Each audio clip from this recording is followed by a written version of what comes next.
animals, including cattle, sheep, pigs and horses for fattening or slaughter, with the Animal Welfare Livestock Exports Act 2024, increasing the maximum prison sentence for animal cruelty from 6 months to 5 years with the Animal Welfare Sentencing Act 2021, enshrining animal sentience into UK law with the Animal Welfare Sentience Act 2022, and thereby, Mr. Speaker, establishing the Animal Sentience Committee such that any new legislation must pay due regard to animal welfare. This baton has now been passed from the Conservatives to Labour. So please, Mr. Speaker, can we hear what the government plans to do in this crucial area so that the House can scrutinise what the future is for our animals and the people who care for them? Secretary of State. Thank you, Mr. Speaker. And I wanted to reassure him that we will publish the Animal Welfare Strategy before Christmas, as we have promised. He is right that we face a number of significant issues, and we're going to be tackling these issues head-on. I would disagree with him about his characterisation of our government. This will be the most ambitious animal welfare strategy in a generation. But I would also, one thing I would like to agree with him on is I'd like to echo his thanks to the vets, the farmers and the regulators for their work all year round, but particularly over the festive period. Thank you very much, Mr. Speaker. And as we approach Christmas and then Boxing Day, let me just record my pride have been an MP when we banned fox hunting. But will the Minister, I welcome her statement today and the Government's commitment to welfare, reiterate to those minority of people who still seem to think it's pleasurable to kill foxes that that is totally illegal and inappropriate? So state. I couldn't agree with him more. I wasn't a member of this House in the last Labour government, but as a proud Labour member, I am proud that we, in that government, banned fox hunting, and I reiterate what he says, that those who engage in this illegal practice should face the full force of the law. Dr. Janet Chambers, Liberal Democrat spokesperson. Merry Christmas, Mr. Speaker. I thank the Minister for her comments. One thing we'd like to focus on in the Animal Welfare Strategy is the fact that the Veterinary Surgeons Act is from 1966, and a lot has changed in that period. Mr. Speaker, now over 60% of veterinary practices are owned by corporates, where they used to be owned by individual veterinary surgeons. We have a whole range of different paraprofessionals who are providing medical care for animals. This includes people like equine dental technicians, cattle hoof trimmers, animal physiotherapists who are all not regulated. We also have very highly trained veterinary nurses who do not have the title veterinary nurse protected. So I'd urge that a centrepiece of the government's animal welfare strategy is to update the Veterinary Surgeons Act. The Royal College of Veterinary Surgeons are calling for it, the BVA are calling for it, the veterinary profession are calling for it. It'd be good for owners, it'd be good for animals, and it'd be good for the veterinary profession. So I'd urge that as a key component of this. And finally, Mr. Speaker, I'm really excited that now I'm an MP, I'm not going to be on call for Christmas, as I've done many times. If I could remind everyone not to feed their dogs mince pies, chocolates, don't let them get hold of onion gravy. It's what keeps us really, really busy at Christmas. Thank you. Well, can I just thank him on behalf of the whole House for what he's just said and for his service before he became a member, and obviously since. Thank him for what he said. This is obviously a really important area. We absolutely appreciate that the Veterinary Surgeons Act needs updating, and we are continuing to pursue opportunities to do that. I can reassure him. Thank you, Mr. Speaker. All I want for Christmas is a generational boost to animal welfare. It doesn't have the same ring to it, but given the widespread public support for animal welfare, maybe we could give the Queen of Christmas a run for her money with that one. Our British farmers lead the way globally on high standards in farmed animal welfare, and they deserve great credit for that. Can the Secretary of State confirm that the Animal Welfare Strategy will continue this trend and will work with farmers and their representatives so that they can reap the rewards and domestic production is safeguarded as we move towards higher standards? So state. I can confirm that, and as I said in the oral statement earlier, there are measures already in place to provide funding to farmers to help them improve animal welfare standards, which includes visits by veterinary visits to help them improve their animal welfare standards and then continue to do so in the future. Father of the House, Sir Edward Lee. We have some of the best animal welfare standards for farm animals in the world, and of course you can do much by regulation, but the best way to protect farm animals is to have contented and prosperous family farmers who love their animals and care for them. When I arrived in the House, farmers used to talk in glowing terms about Tom Williams, the Labour Minister for Agriculture in the Attlee government. This started 80 years of prosperity for our farmers.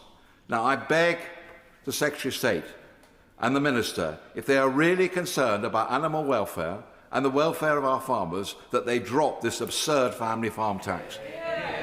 I would say politely to him, Mr. Speaker, that the time to raise these issues was earlier today. Joanna Baxter. Thank you, Mr. Speaker, and a Merry Christmas to you and everyone across this House. Can I reiterate the calls that have been made by colleagues across the Chamber this morning about the importance of reforming the Veterinary Surgeons Act? It's now 60 years old and hasn't kept pace with modern medicine, new technology or the way veterinary practices are now run. And can my right honourable friend set out how the animal welfare strategy will tackle the extraordinary increase in veterinary fees, which is a massive cost of living issue in this country. And finally, just to thank the veterinary surgeons across the UK, particularly those at Glasgow University Veterinary Hospital, who I had cause to see rather more frequently than I would have liked this year. Those cats need feeding. Come on, Secretary of State. Thank you, Mr. Speaker. I think you have much in common. Can I thank her for her doughty campaigning on this issue? The work that we are doing on the Veterinary Surgeons Act is separate to the animal welfare strategy, but as we have discussed privately, that work is ongoing. Chair of the Select Committee, Alistair Carmichael. I should declare an interest, Mr. Speaker, in that Mrs Carmichael will be one of those veterinary surgeons who will be on call on Christmas Day this year. So it'll be me in the kitchen yet again. It's just, that's fine, that keeps the turkey safe, at least.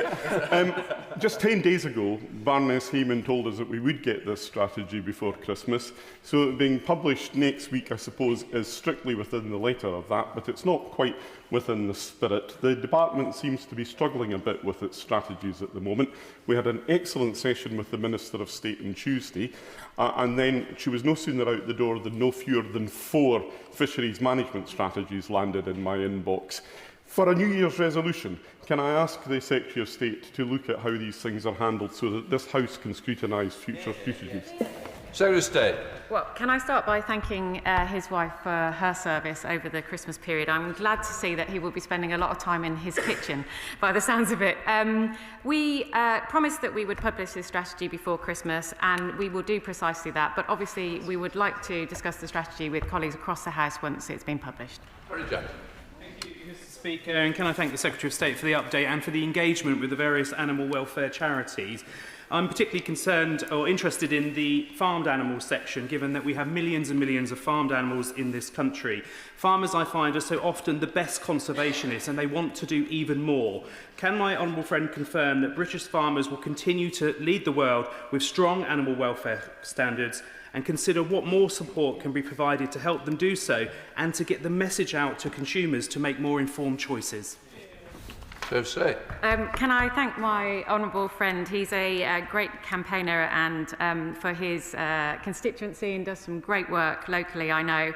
And I say to him, yes, indeed, we have got a good reputation for animal welfare. I was in Brussels recently meeting my counterparts in the European Commission, and they were very interested in what we're doing here in the UK, and obviously they're doing different things in Europe, but it'll be interesting, always interesting to share notes. But we do have a good reputation around the world. Dr. Luca. Thank you, Mr. Speaker. 2 questions, one practical, one policy. Let's make no mistake, the government's been dragged here today to answer an urgent question about its welfare strategy that it's bringing forward next week, but we can't scrutinise it because Parliament has finished today. Why is that the case? The policy side is, I've written a number of times about animal welfare with regards to rescue and rehoming sector. I hope that's included in this strategy. Could she confirm that it is being looked at and whether further regulations are needed? She's also The Secretary of State. I thank him for his question. I am sure that there will be opportunities in the new year so that we can have a discussion about the animal welfare strategy, and we'll be able to confirm an answer to his question when it comes out. No. Sorry. Rachel Taylor. Thank you, Mr. Speaker. My constituent Brian Griffiths tells me that trail hunting in Warwickshire is often a smokescreen for illegal hunting, with devastating consequences for livestock. When will the government start the consultation on the future of trail hunting? So State. In the new year, we will issue a consultation on banning trail hunting, as we committed to do in our manifesto, and she's right in the things that she says about it. Rob. Thank you, Mr. Speaker. As we can't scrutinise the strategy today, can I ask what action is included in the strategy to phase out and remove animal testing in scientific laboratories? So State. As he will probably know, it's a joint responsibility, and actually it's a lead for DCIT, but we are working closely with them, and they have released a strategy recently which makes sure that we can use alternatives more quickly to phase out animal testing. So I'd be happy to discuss that with him, but it is more of a DCIT lead than a DEFRA lead, but obviously it is something that's seen as an animal welfare issue, but it does sit with that department. Anna Dix. Thank you, Mr. Speaker, and I'm hoping that you, like me and my family, have already got your turkey ordered from the local butcher for Christmas.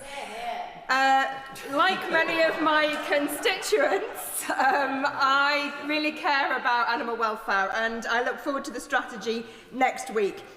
Can the Minister outline the steps the government is taking to ensure there's really clear labelling and communication so we can all be confident when we go and buy our Christmas turkey in the welfare of what we're eating? Thank you. So State. Thank you, Mr. Speaker. I have ordered my meat from my local butcher already. Thank you for the reminder for those that might not have. It's a little bit late in the day.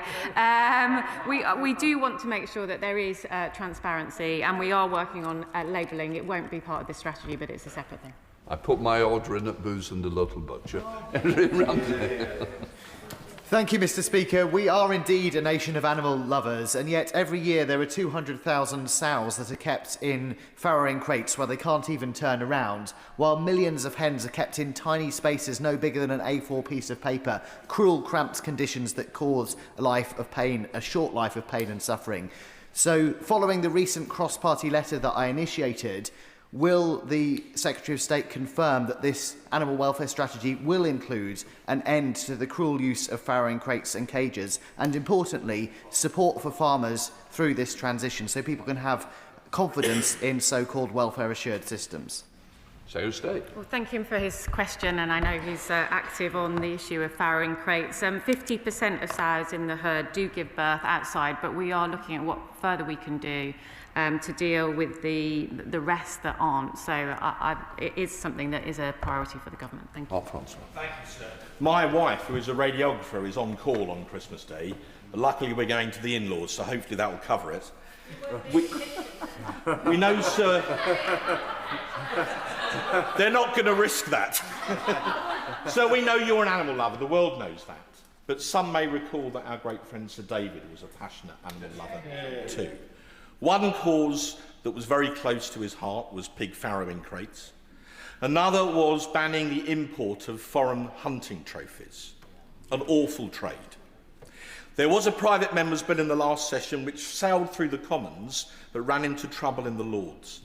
Can the Minister confirm that the government are committed to banning the import of hunting trophies, and if at the moment they're not providing any private members' bill Fridays for other reasons, how in fact is that ban now going to be achieved?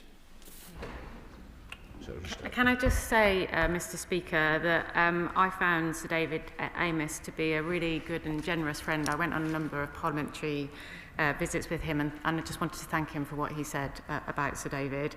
We are committed to banning hunting trophies, but it is a conservation issue, so it won't be in the animal welfare strategy, but we will be taking measures forward separately. Ben Goldsborough. Thank you very much, Mr. Speaker. So South Norfolk's farmers produce some of the highest quality pork products, poultry products in the world because they're so proud of the high animal welfare standards they have. Can I urge the Minister to work closely with DBT colleagues to ensure that we protect our farms from lower standards across the seas, which we've been doing brilliantly in these first 18 months? I can reassure my honourable friend that that is precisely what we are doing. We are protecting the high standards that we have here in the UK in the trade deals that we're doing with other countries around the world. Richard Ford. Thank you, Mr. Speaker. And specifically, the Australia and New Zealand trade deals signed by Boris Johnson's Conservatives undercut the standards that are demanded of British farmers, including on animal welfare. Will the government seek to renegotiate the trade deals with Australia and New Zealand? And additionally, will the government ban the import of food produced with antibiotic growth promoters? I know that one of my predecessors from the Conservative side has been very critical of the trade deals that the last government, Michael Gove, who that negotiated with Australia and New Zealand, but he will appreciate it's very difficult to unpick trade deals once they're in place. Lawrence Turner.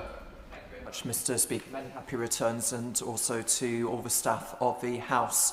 There is no such thing as cruelty-free fur, as the last Labour government recognised when it banned the fur farming industry in the UK, and that's the case that the Honourable Member for Newport West and organisations like Respect for Animals have made powerfully. So beyond the animal welfare strategy, and when the Animal Welfare Advisory Committee reports, will full and favourable consideration be given to finally banning the fruits of this vile trade by ending the import of real fur products?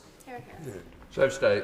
Can I reassure him that we are looking at this and there will be further details in the strategy? Thank you, Mr. Speaker. Merry Christmas. And first of all, may I thank you for signing the Christmas card of my young constituent. When I gave it back to her, she was the winner of our Christmas card competition. She was thrilled. Mr. Speaker, I had the pleasure to visit my Lush store in Bath. Lush has been a leading advocate for ending animal testing, championing cruelty-free science and cosmetics, and investing in innovative and humane alternatives. The Secretary of State has already partly answered the question around the strategy replacing animals and science strategy, but of course it will be very closely linked to the animal welfare strategy. So will the Secretary of State commit that any a strategy that is being published is actually backed up by primary legislation with legally binding targets and timelines for ending animal testing and cruelty? State. I thank her for her question. As I said in response to a previous question, this is actually a DSIT lead, not a DEFRA lead. But as a government, we're absolutely committed to phasing out, and we do work together closely with DSIT, but as a Labour government, we are committed to phasing out animal testing as quickly as possible. But obviously, we need alternatives in place to do so. Adam Joby. Thank you very much, Mr. Speaker, and Merry Christmas to you and all colleagues across the House. Before my election to this place, I spent 5 years in the Shadow DEFRA team working with my old boss and now honourable friend, the member for Newport West and Isloin, and we had the animal welfare brief and spent many months and years on these issues, and so I welcome the strategy almost finally arriving. In Newcastle and Lyme and Staffordshire, we have wonderful farmers who work to the highest standards, British standards, Mr. Speaker. And so whilst it would have been helpful to have read the strategy today, can my right honourable friend assure me and my farmers back home that our strategy will support rather than hinder, be rooted in the highest of standards and be rolled out properly, speedily and proactively? The answer to my honourable friend, the short answer, and I'm sure you appreciate, Mr. Speaker, is yes. Will Foster. Thank you, Mr. Speaker. The top animal welfare issue raised by my constituents in Woking with me is the impact of fireworks, particularly ad hoc and unannounced displays on pets and their owners. Please can the Secretary of State reassure me and others across the House who I am sure are concerned about this as well, that this strategy will finally tackle this issue and provide much needed relief to pets and their owners? State. I thank him for his question. This is something that's raised with me in my constituency too. It is a very tricky issue, however, because there are lots of people across the country at different religious festivals and also obviously Guy Fawkes Day who do enjoy fireworks, so it's getting the balance right. Right, we'll let the front bench change over.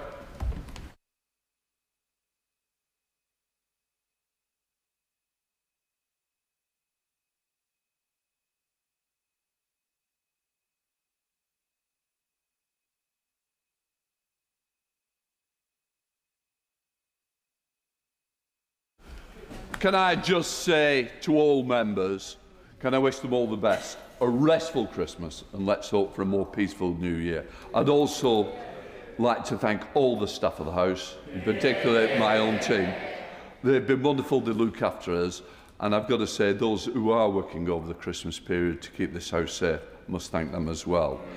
So, as I say, I wish you all the best for Christmas. From myself and Natalie, who is very pleased that his cards have sold well this year. So let me go to the acting Shadow Leader of the House, John Lamont. Thank you very much, Mr. Speaker. Will the Leader give us the forthcoming business? Mr. Speaker, the business of the week commencing 5th of January 2026 will include Monday the 5th of January debate on a motion on mobile connectivity in rural areas. The subject for this debate was determined by the Backbench Business Committee. Tuesday the 6th of January, second reading of the Cyber Security and Resilience Network and Information Systems Bill. Wednesday the 7th of January, Opposition Day on a motion in the name of the official opposition, subject yet to be announced. Thursday the 8th of January, debate on a motion on the effectiveness of Magnitsky-style sanctions for serious human rights abuses, followed by a debate on a motion on high street gambling reform. The subject for these debates were determined by the Backbench Business Committee. Friday the 9th of January, the House will not be sitting. The provisional business for the week commencing the 12th of January includes Monday the 12th of January, Committee of the Whole House of the Finance No. 2 Bill, Day 1.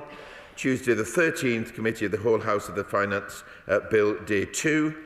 Wednesday the 14th of January, remaining stages of the Public Offence Accountability Bill. Thursday the 15th of January, general debate on new towns, followed by a general debate on financial support for small businesses and individuals during the COVID-19 pandemic. The subjects for these debates were determined by the Backbench Business Committee, and Friday the 16th of January, the House will not be sitting. I thank the Leader of the House for the business for the start of the new year. Can I begin by expressing my deepest condolences and sympathies with the victims of the Bondi Beach attack at the weekend. I'm sure we were all horrified to see the events unfold as innocent Jews were murdered as they enjoyed Hanukkah in the evening sunshine. As the Leader of the Opposition said yesterday, we must do much more to tackle anti-Semitism and Islamic extremism around the world, but also here in the United Kingdom. Mr. Speaker, may I wish you, the Leader of the House and members, the doorman, the catering team and all parliamentary staff a very happy Christmas. Now, can I ask the Leader of the House if he will be making any New Year's resolutions? I know he respects this place and the important role that MPs and Parliament have in holding ministers to account. Can I suggest that his New Year's resolution should be to ensure that the 2,644 parliamentary questions that have not received a response get answered as soon as possible, please, and that all the many letters and emails from MPs to ministers that have not received the courtesy of a reply get dealt with as quickly as possible. Mr. Speaker, as we look ahead to 2026, I'm reminded that Dickens' A Christmas Carol is a tale not just of redemption, but of the perils of ignoring reality. Sadly, after only 18 months of this Labour government, it is already clear that no amount of festive storytelling can disguise what is happening to our country. If anyone needs a visit from the three ghosts this year, it is the benches opposite. Mr. Speaker, let us start with the ghost of Christmas past. In opposition, Labour promised everything to everyone: lower energy bills, shorter NHS waiting lists, kick-starting economic growth, safer streets, 1.5 million new homes and world-class public services funded apparently without raising taxes. The British people were sold a vision of transformation without the trade-offs. Now that Labour are in government, reality is catching up very quickly. The ghost of Christmas present shows us the consequences. Since the election, we have seen rising taxes on working people, a retreat from every major spending pledge, a benefits bill rising higher and higher, a cost of living crisis made in Downing Street, and economic growth going in the wrong direction. Labour promised an immediate plan to rescue the NHS. Instead, waiting lists have continued to rise. Militant doctors remain in dispute, resulting in 93,000 lost appointments and patients being told to expect a long, difficult winter. They promised a plan for social care. 6 months later, there is still none. They promised cheaper energy bills. Bills are up again. They promised 1.5 million new homes, yet planning reforms are already being bogged down by internal Labour rows. They promised 6,500 more teachers, but there are now 400 fewer teachers since the election. They promised to smash the gangs, but illegal migration continues to rise. And despite promising to restore trust in our justice system, Labour's early release scheme has seen offenders let out early, while police forces struggle with 1,316 fewer police. This is not the change the public were promised. Now, Mr. Speaker, to the ghost of Christmas yet to come. If the first 18 months are a sign of things to come, the future should send a winter chill through us all. Even more tax rises are due to hit working people, thanks to the Chancellor's nightmare before Christmas budget last month. The family farm tax will take effect, which will decimate our rural economy and undermine food security. Departments told to brace for spending cuts after Labour admitted the money wasn't there. Councils warning of bankruptcy. Investment faltering as businesses grapple with mixed signals on planning, energy and regulation.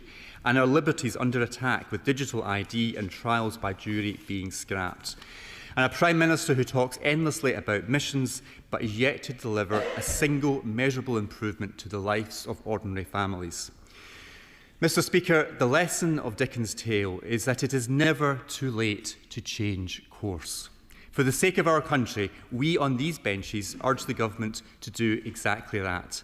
Be honest about what you can fund, be transparent about what you're going to cut, show some backbone, and above all else, keep your promises.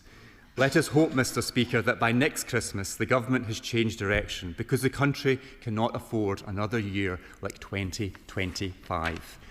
Happy New Year. Leader of the House. Thank you very much indeed, Mr. Speaker, and I thank the Shadow Deputy Leader for his questions. First of all, Mr. Speaker, let me join him and I think the whole House in sending our thoughts and condolences to those affected by the terrorist attacks in Bondi Beach. Hanukkah should be a time of celebration, Mr. Speaker. Instead, it's become a scene of horror and violence. Anti-Semitism has absolutely no place in our society, and we stand in solidarity with the Jewish community. This is, Mr. Speaker, our last business questions of the year, so I'd like to echo thanks to you and wish you and members across the House a very Merry Christmas and a Happy New Year. It's a shame, Mr. Speaker, that there aren't any Reform members in the House joining us today. I understand, Mr. Speaker, that their nativity play has been cancelled this year because they couldn't find three wise men. But I do want to address some of the points raised by the Shadow Deputy Leader specifically. But first of all, let me take the opportunity to reflect on what has been achieved over the past 12 months and recognise and thank all those who have embodied the spirit of goodwill and service this year. Firstly, our charities and organisations who work so hard in our constituencies, none of them more important than supporting people who are experiencing homelessness. This government, Mr. Speaker, is backing them with our homelessness strategy, which outlines our commitment to halve the number of long-term rough sleepers. We're also delivering on our promise of safe and secure housing by banning no-fault evictions and introducing new protection for renters. We're bringing forward planning reform to build the new homes that we need and deliver the biggest boost to social and affordable homes in a generation. We also need to recognise, Mr. Speaker, the contribution of charities and community groups in supporting the most vulnerable through the cost of living crisis, which is why we've extended the Household Support Fund to support struggling households. We've also launched the Warm Homes Plan to deliver lower energy bills and lift 1 million households out of fuel poverty. And we've published our Child Poverty Strategy, which will lift 500,000 children out of poverty. We're improving children's life chances now and addressing the root causes of child poverty in the future. Mr. Speaker, I also want to thank teachers and all those who support our young people, and I hope that they get a well-deserved rest over the festive period, because we're backing them by investing in our children's future, recruiting 6,500 more teachers nationally, and increasing school funding by £1.7 billion. NHS workers are the backbone of our health service, and I want to recognise their dedication, those who continue to care for patients through the festive period. We're backing them, Mr Speaker, with our long-term plan to rebuild our NHS over the next 10 years, protecting investment, creating more appointments and recruiting more GPs and mental health workers. We also need to recognise and thank local authority workers, postal workers, shop workers who work throughout the festive period and keep our country running. And last but not least, Mr Speaker, I want to recognise the dedication and the tireless work of our police and emergency services who keep our communities safe. We're backing them with the resources that they need to do their vital jobs, which is why we're publishing our provisional police funding settlement today, and will continue to ensure that money is directed to the right places, and look forward to delivering on our commitment to recruit more police officers in 2026. Let me address some of the points that the honourable gentleman made directly. He asks me what my New Year resolution will be, and it is not to make resolutions. The second point, he raises the issue of PQs, and he said I take it seriously. I do take it seriously, both PQs and other correspondence from ministers, and we do constantly tell departments that they need to up their game. But he knows, because of his work, not least on the Modernisation Committee, that there is a deeper issue here around PQs, because there's been an enormous increase in PQs, and quite frankly, departments need to up their game, but at the same time, we need to think carefully about the number of PQs that are put in, and whether or not actually this system at times can cope. And this has not just been a problem for this government, it's been a problem, I think, for the previous government too. And let me finish on this point, because the honourable gentleman wanted to quote from Dickens, and he talks from and about A Christmas Carol. Let me instead turn to A Tale of Two Cities, and let us draw a comparison between 14 years of Conservative government and 18 months of this government, which I paraphrase, it was the worst of times, it's now the best of times. Just to pick up, there was a couple who didn't get in last week, so we're going to start with those. Andy McNay. Thank you, Mr Speaker, and a very, very Merry Christmas to you and all the House staff and all colleagues across the place. Since getting elected, myself and colleagues across Lancashire have been campaigning for more funding for our local services. And so when new local government funding was announced yesterday, I was really pleased to see this government has properly listened. With funding now following need and a decade of austerity ending, it's great to see Blackburn, Darwen and Rosendale councils getting significant increases, and I'll be working with council leaders to make sure the impacts are felt in every community. But in Rosendale, most of our key services are delivered by Lancashire County Council. These services have been under threat since reform took control, with cuts to nurseries, gritting and care homes all being considered. But now, thanks to this government and lobbying by Labour MPs across Lancashire, the County Council will be getting a massive increase, £310 million more by 2028. So reform have no more excuses now. So would the Leader join me in calling on reform to stop the cuts and focus instead on delivering the services we all rely on? Thank you, Mr Speaker. I certainly agree with my honourable friend that the callous words of the Council appeared to be completely nonsensical and in some cases outright dangerous in many issues that he raises, including questions about road safety, which he's raised in the past. The government takes these matters very seriously, which is why we are backing local authorities with increased resources. But I would urge reform-led Lancashire County Council to take these matters more seriously. Bobby Dean, Liberal Democrat spokesperson. Thank you, Mr Speaker. May I associate myself, first of all, with the comments the Leader of the House made about the victims of the Bondi beach attack. Anti-Semitism has no place in our society, and I'm glad that the House is united against hate. Mr Speaker, I also join in well wishes to you and all the staff of the House for Christmas time this year. The government's been engaging in another Christmas tradition this week, which is rushing out lots of statements in the final week before recess. I did a bit of a calculation, and I think we're up to double the normal rate, 13.5 statements per day this week. I'll let you, Mr Speaker, decide what half a statement constitutes. But can I speak to him particularly about the local government statement yesterday?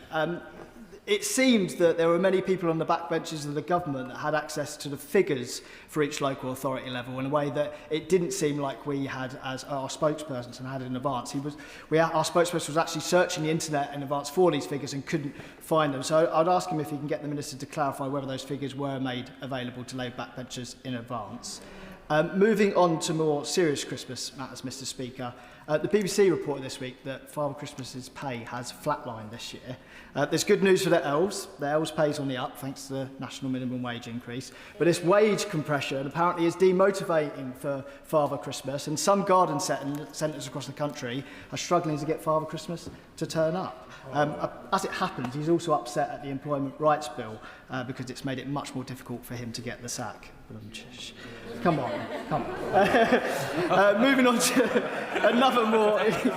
another important Christmas matter. We have the bitter dispute ongoing, Mr. Speaker, over Christmas films. Now, the Liberal Democrat Chief Whip insists that Die Hard is a Christmas movie. Yeah, she even has an advent calendar themed on Die Hard up in the Whip's office. And it is, of course, set at Christmas time, but some say that it's too violent to be a Christmas film. In my experience, violence is not absence from Christmas, usually. And there's also been some controversy over Love Actually. And, of course, it is a film that's set at Christmas time, but some people have been calling for it to be cancelled for some of its dated romantic themes. I still like Love Actually, Mr. Speaker, and I encourage the Prime Minister to watch it this year because he may be inspired by Hugh Grant's character's courage, I would hope.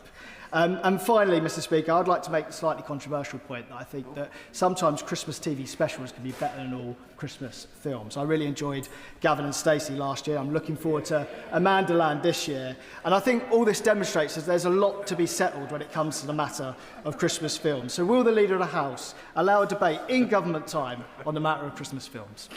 Before Leader, I've been very generous because it is Christmas. He's taken a minute over what his normal time should be. So hopefully in the new year, he'll get a new watch as a Christmas present. Leader of the Thank you, Mr. Speaker. In answer to his last point, my answer, unfortunately, is no. I won't be doing that. Well, I won't be. And I thought for a moment that the pantomime season had come early, but I would encourage him not to give up his day job. But he does raise a number. He does raise a number of matters. Let me deal with the question of statements, because this does arise from time to time, and I'm afraid the point that I'm going to make I've made before, which is the government is often in a lose-lose situation, because if we don't come to the House with statements, members demand to know what we're going to do about it. And if we do bring statements, we get criticised for bringing too many as well. And that includes putting down written ministerial statements too. Well, there's nothing new in this, because, of course, as we break for any recess, there's often a flurry of both statements and written ministerial statements in order that the House gets to know what it needs to know before we break. But let me assure him on some of the issues that have been the subject, particularly of written ministerial statements this week. We will be returning in the new year to give MPs the opportunity to debate these matters, and therefore getting information out to them in a timely fashion is important, but it's also crucially important to local authorities too. We need, and police forces for that matter, we do understand the challenges that local authorities face, both in terms of higher demand and costs for critical services, which is why we are addressing the question of fair funding at this time, and we're bringing in the first multi-year settlement in 10 years. And it is important that local authorities get the earliest sighting of that, but also that members of Parliament get the earliest sighting as well, which is why we've done what we've done. And I will take up the point that he raises, and I suspect he knows the answer to this, but it is important that members get to hear of these figures, all members get to hear of these figures at the earliest opportunity. Julie Members. Thank you, Mr. Speaker. I took the opportunity a little earlier to wish you a Merry Christmas, so can I just echo your thanks to all of the House staff for everything they do all year round to guide us and keep us safe. I recently visited St James Carlisle Guides and Brownies, and I was reminded then, as I was, by the recent death of my 100-year-old aunt, who was a guide leader and county commissioner for many years. of the important and invaluable support that volunteer guide leaders give to young women and girls. Next year marks 70 years of the Queen's Guide Award, and I wonder if the Leader of the House could consider how we might best celebrate and thank generations of guide leaders. Thank you, Mr. Speaker. My honourable friend is absolutely right that Scouts and Guides can have a huge impact on the lives of young people, giving the opportunity to develop new skills, character and to engage with local communities. I'm sorry to hear of the passing of my honourable friend, but I commend her not just for getting to her incredible age, but for the dedication which she has shown to the guiding movement. And I think when we return, Mr. Speaker, because there's obviously agreement across the House on how important these matters are, that I'd encourage my honourable friend to apply for perhaps a backbench business debate and give others the opportunity to contribute to this issue. Which is perfect timing. Bob Blackburn, Chair of the Backbench Committee. Mr. Speaker, and I thank the Leader for announcing the backbench business in the Chamber for when we come back, and congratulations on being briefed immediately, given that the offers were only accepted this morning. In addition, the business in Westminster Hall on the 6th of January, Tuesday the 6th of January, will be a debate on less survivable cancers. On Thursday the 8th, the Liaison Committee have taken up the option for a debate on the Scottish Affairs Committee report, and on the second debate will be on Myanmar religious minority persecution. And on Tuesday the 13th of January, there will be a debate on potential merits of a statutory duty of care for universities. And there are offers outstanding for the Thursday, which we are waiting to hear from. Now, Mr. Speaker, I join with others in condemning the terrible atrocities at Bondi Beach, and indeed expressing sympathy for the victims and their families. It has always been the case that chants such as globalise the Intifada, death to the IDF, and indeed from the river to the sea, have been deeply anti-Semitic. They should be arrestable offences, and there should be prosecutions as a result. However, yesterday, the Metropolitan Police Commissioner and his counterpart in Manchester released a statement that in future, those chants will now be arrestable offences. But this begs a number of questions. Does that apply only to London and Manchester? What about the rest of England? What about Scotland, Northern Ireland and Wales? And what is the Home Secretary doing in terms of issuing guidance to the police on what action should be taken against those that chant these sort of anti-Semitic tropes? So could the Leader encourage the Home Secretary or one of the Home Office ministers to come before the House, immediately we come back, or indeed this afternoon if necessary, to actually make clear what the position is so that people understand what they can say and what they can't say and what will happen to them as a result of chanting those anti-Semitic tropes. Leader. Thank you, Mr. Speaker, and let me thank the honourable gentleman and indeed the whole committee for their invaluable work. As he has said, all forms of hatred are completely unacceptable and they have no place in our community. And inciting violence and hatred are already illegal in this country. The Prime Minister has made clear that there is no other interpretation of calls to internationalise the Intifada than as a call to violence against Jewish communities, and therefore entirely unacceptable. Free speech is and always will remain an important right in this country wherever you live, and it cannot however, extend to inciting hatred or harassing others. When guidance is issued, Mr. Speaker, it is important that it is clear guidance and that it is understandable violence. So I will draw the honourable gentleman's comments to the attention of the Home Secretary and ensure that there is clarity going forward on this really important matter. Ewan Steinbeck. Speaker, and Merry Christmas. The Christmas spirit is alive and well in Falkirk, whether it be the Denny Boys getting everybody into the mood last month with their ring doorbell edition of Last Christmas, the school Christmas fairs, which I know many of my family and friends who are teachers are still enjoying, and the very successful inaugural Falkirk Festival of Trees, which took place last weekend and the weekend before, in no small part thanks to the Falkirk Delivers team. Would the Leader of the House join me in thanking the workers, emergency services and volunteers across Falkirk and across the country who will be working so hard this Christmas so that we can all enjoy a restful Christmas and a peaceful New Year. Leader of the House. I'd certainly like to thank my honourable friend for bringing such festive news to business questions, and I'm sure that the whole House will join me in thanking workers and volunteers in his Falkirk constituency, in businesses and local organisations for all their tireless efforts in bringing Christmas spirit to their community. But of course, in doing so, we thank similar organisations, individuals in all of our constituencies for the fantastic work that they do. Father of the House, Sir Edward Lee. May I ask the Leader of the House about restoration and renewal of Parliament? This is fast developing into a major scandal. According to some estimates, up to £800 million may have been spent already, with barely a brick being laid. We need an urgent decision. I mean, I served for many years on various bodies concerned with this, and this whole debate has been bedevilled by plans for decant, which may never happen, decant for 15 years, setting up a delivery authority, instead of just getting on with the work around us. Now, the Leader of the House may not agree with my particular view, but I'm sure he will agree that we need to have a decision, there needs to be clear leadership, and we need to get on with the work. Thank you, Mr. Speaker. I absolutely agree with the Father of the House, actually, and made it, in taking this job, one of my priorities to see if we could move this forward. And I'm pleased to be able to tell him that there is a degree of consensus between the two commissions and indeed the client board on these matters, and a report will be forthcoming early in the new year. It is important that we get the report right rather than to rush it. But it will bring forward what the future might look like and where decisions might lie.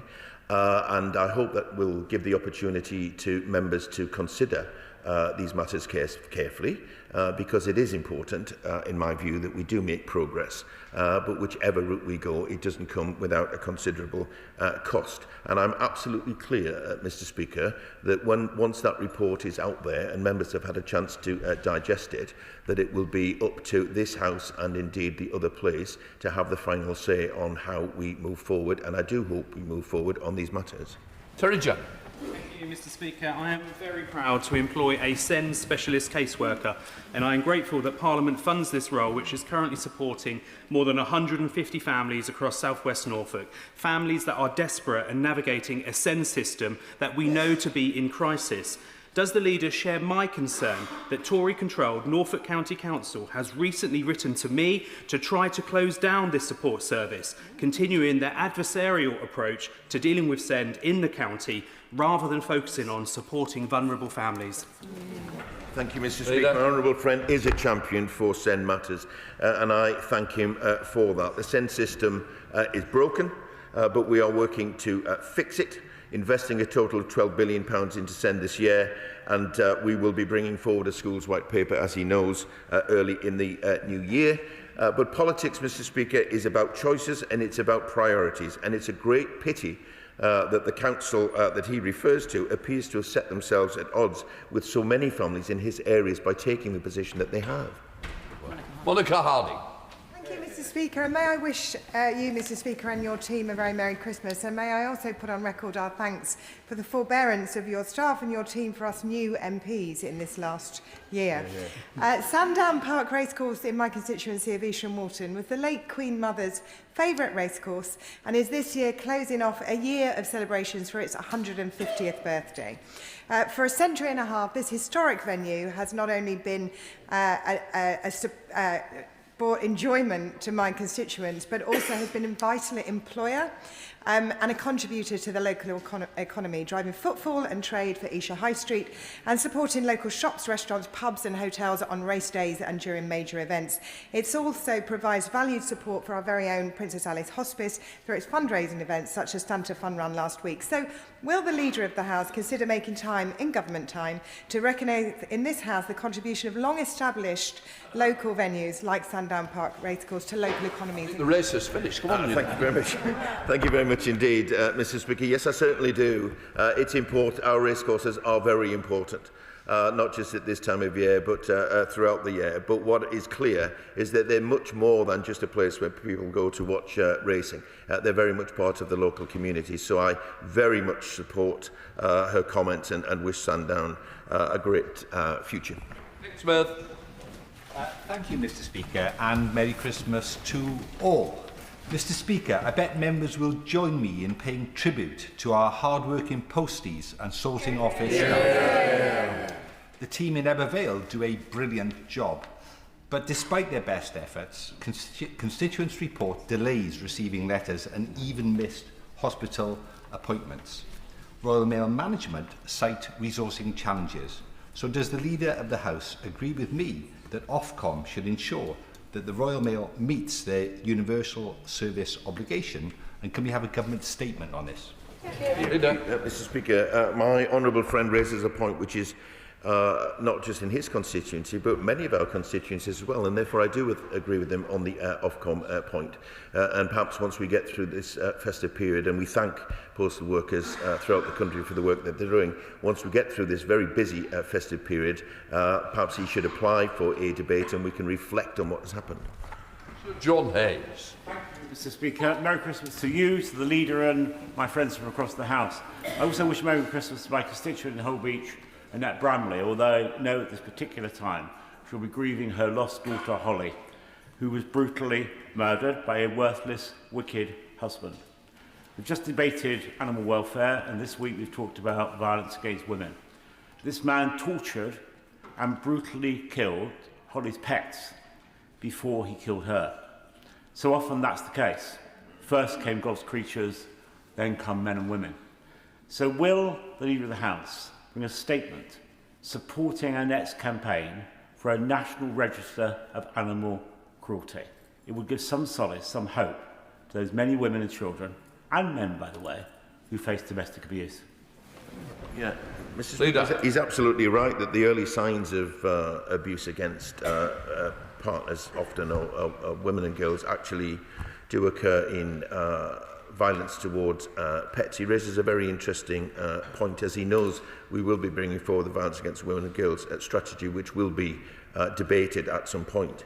And I would invite him to raise the points that he does at that moment. But I'll certainly raise it with the relevant Secretary of State. Mr. Speaker, tomorrow I have the absolute privilege of going along to Burden Primary School to meet Ava, the winner of my Cromlington and Killingworth constituency Christmas card competition. Ava won amidst fierce competition from other schools right across the constituency with a fantastic design. Now, the card has gone to the King, to the Prime Minister, to you, of course, Mr. Speaker, and to many local community groups, organisations and businesses across the area. But will the Leader please join me in congratulating Ava, wishing all the pupils and teachers at Burden and all the schools right across Cromlington and Killingworth a very Merry Christmas. Speaker, absolutely join my honourable friend in congratulating Ava and indeed the whole of Burden Primary School on winning the competition. I think, if my memory serves me correctly, last year's winner was Shiremoor Primary School, which I'm jealous to say used to be in my seat but is now in hers, and I wish them well too. But I also want to take this opportunity to thank the teachers, teaching assistants and all the hard-working staff in our local schools and indeed across the country, and wish them all a very peaceful but Merry Christmas. Sir Gavin. Thank you, Mr. Speaker. I have no doubt you'll be very organised and ready for Christmas with all your presents purchased and wrapped. But some of us are not quite like that, and will be panicked in terms of making purchases around our constituencies this weekend coming. But if they're parking in Penkridge at Boscombe Retail Centre or the Quinton Court Shopping Centre in Great Worley, there's a very high chance that the parking operator, Park Maven, will be actually issuing tickets on their cars, totally unjustified. What more can be done in order to stop these rogue operators, and can we have a statement from the government? Thank you, Mr. Speaker. I hope that the operators will have heard the right honourable gentleman's words, because this is an issue, not just in his constituency but elsewhere too. We did, I have to say, in government attempt to tackle this issue, and we did some really good things on these matters. But of course there are some situations where they do continue. So I will write to him, having taken this matter up with the Transport Secretary, but also indeed I think the Home Secretary will have some responsibility in these matters as well, and get back to him. Madam Barton. Thank you, Mr. Speaker, and may I wish you and all of the staff a very Merry Christmas. I want to thank constituents in Portsmouth North for raising concerns about playgrounds that lack age-appropriate equipment and proper access for disabled children in Stamshaw, Hilsey and Baffins, and it also contributes, Mr Speaker, to antisocial behaviour in these playgrounds. Will the Leader of the House make time for the Secretary of State for Housing, Communities and Local Government to update the House on how councils can access the £18 million announced in the budget to refurbish playgrounds and how sites can be prioritised so families in Pompey can once again enjoy safe places to play? Thank you, Mr Speaker. First of all, can I thank my honourable friend for her assiduous campaigning on behalf of her constituents and join with her in recognising the importance of playgrounds, the important part that they play in our social infrastructure. I'll draw her attention to ministers, Mr Speaker, and ensure that she gets a reply on the matter of how to access the funding.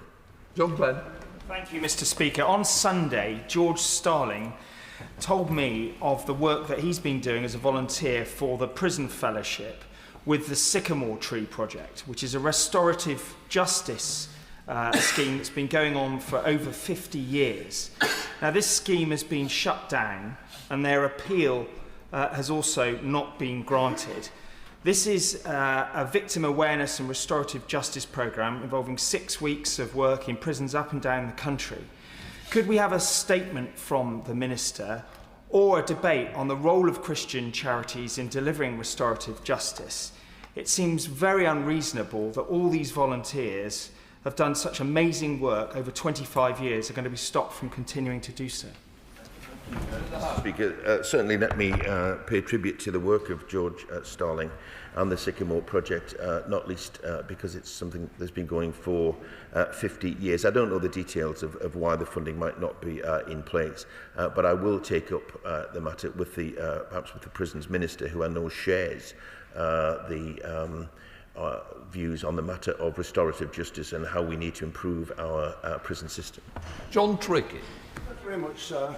And can I warmly endorse the generous comments of the Leader towards all public sector workers, often working on low pay, serving our community, especially in holiday periods. But I can't extend that warm greeting to the management at Yorkshire Water.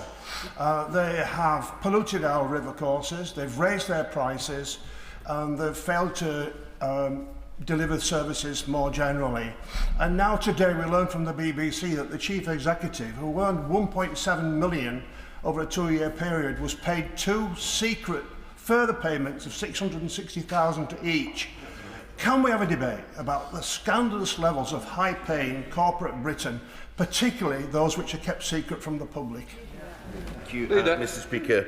My honourable friend will know that the government is bringing forward a series of measures on how to improve the water industries, which was in a dire state when we came to government, and that includes looking at the role of the water ombudsman and others about how to protect customers from the sort of practices which my honourable friend describes. And let me take the matter up with DEFRA, Mr Speaker, and if he wishes to meet ministers, encourage them to meet with him. Kirsty Blackman.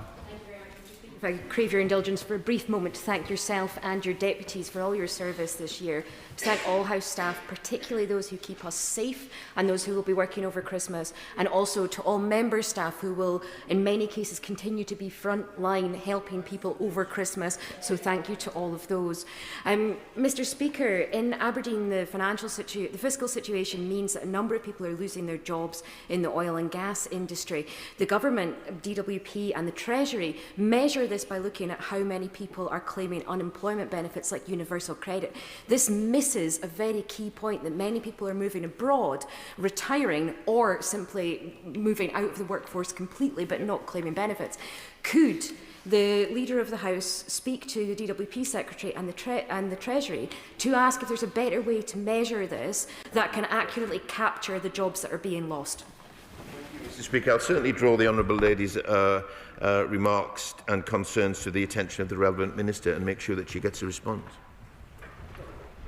Thank you, Mr Speaker. May I join with many others in wishing you and the staff of the House a happy Christmas, and also wishing a happy 5th night of Hanukkah to all those who are celebrating. May I also thank the opposition leader for reminding me of my favourite version of that Dickens classic, the Muppets Christmas Carol. But if I may ask the advice and support of the Leader of the House, Kessa Zara is currently undertaking a hunger strike, and understandably for her next of kin who are my constituents, they are very worried about her welfare and desperate for information about her current condition. As her MP, I have sought to find that information because I believe whatever one may think of what someone has done who might be incarcerated, welfare is a reasonable request for a next of kin to require. I would ask the advice and support of the Leader of the House about how we can improve those channels of communication with the Ministry of Justice in these circumstances, so especially at this time of year and especially with some of the reporting on this issue, those members of next of kin can get accurate information, whether we can have a debate about how we support families in those situations. Thank you, Mr Speaker. Welfare of both prisoners but also welfare of their families is of paramount importance to the government, and we do continue to assess prisoners' well-being and will always take the appropriate action when necessary. The Deputy Prime Minister has responded to, in fact, in this House, and will continue to respond when appropriate, and that includes correspondence on these matters as well. But as she points out, it is important that members on behalf of their constituents are able to get the information that they require, and I'll draw her comments to the attention of the Deputy Prime Minister. Thank you, Mr Speaker, and can I also wish you, your team and members across the House a very Merry Christmas. With the significant demand for new homes, my constituency of Chester South and Eddisbury has seen a large number of developments in recent years. However, some developers are building and selling homes, then moving on without completing the work, leaving residents in limbo with roads unadopted and water companies unable to take on sewage systems. Yet these developers continue to profit from further building on our green spaces. Developers such as Vistry Group, who do not attend meetings and rarely reply to correspondence, are failing residents in areas like Satan Camp and Winbury. Will the Leader of the House make time for a debate on this issue so that members across the House can consider mechanisms to hold these developers to account? Thank you, Mr Speaker.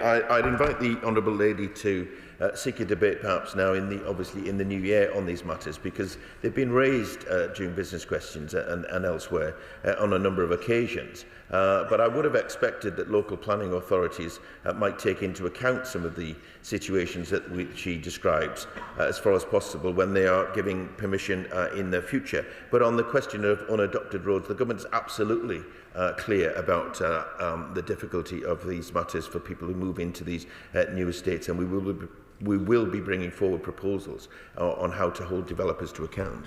Judith Cummins, or if not...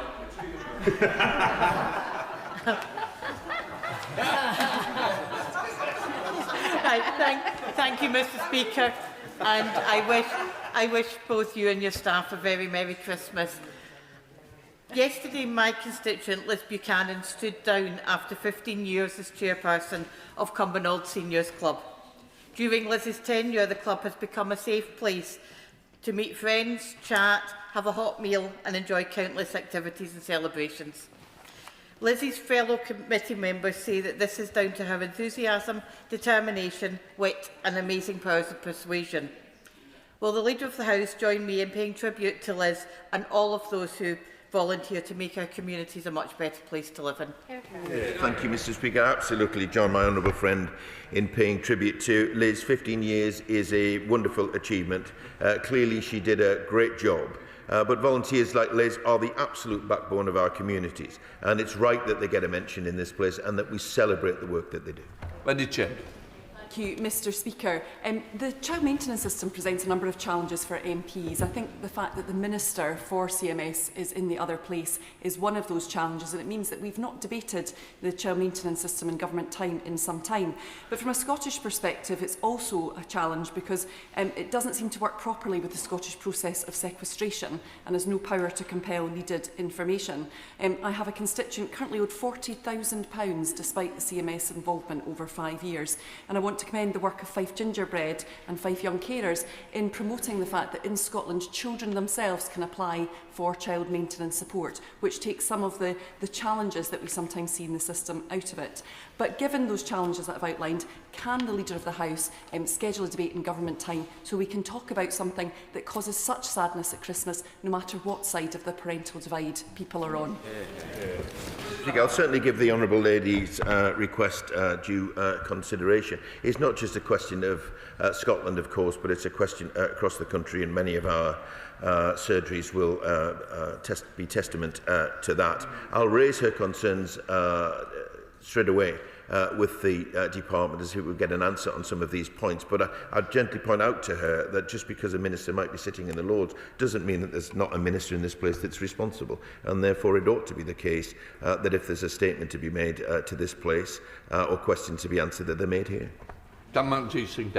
Merry Christmas, Mr. Speaker, to you, all the House staff, and in particular my Slough constituents who keep re-electing me as their Member of Parliament.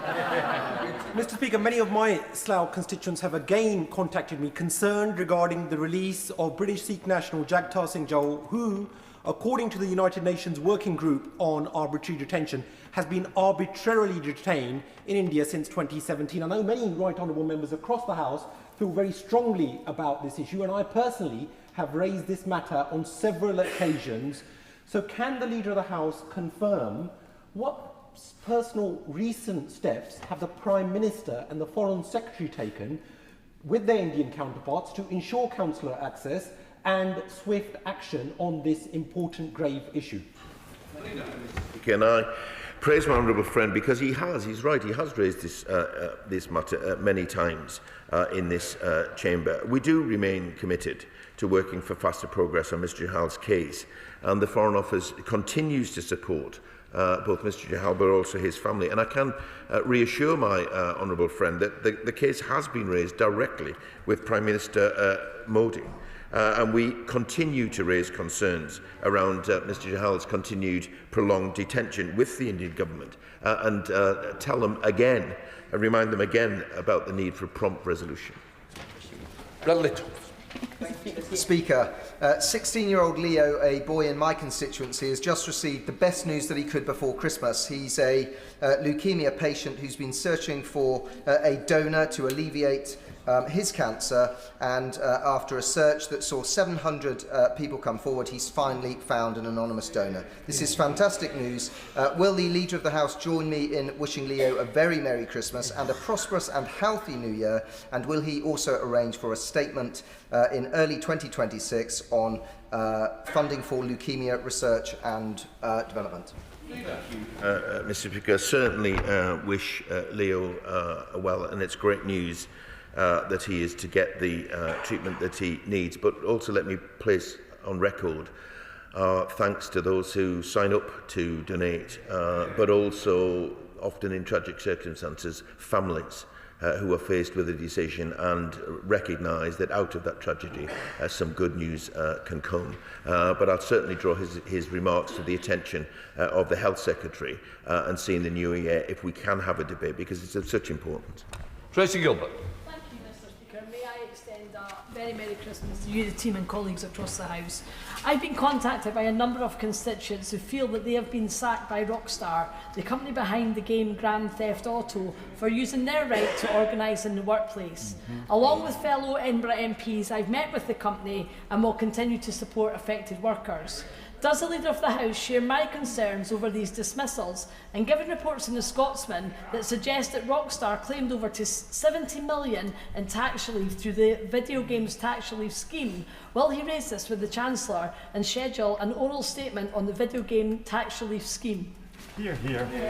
Thank you, Madam Deputy Speaker. I certainly thank the Honourable Lady for raising this important issue once again, because it is of huge importance to her constituents. Let me reassure her that ministers are currently looking at the case of these dismissals and will keep my honourable friend updated. But should she seek a meeting with ministers in order to put the case herself, then I will arrange that.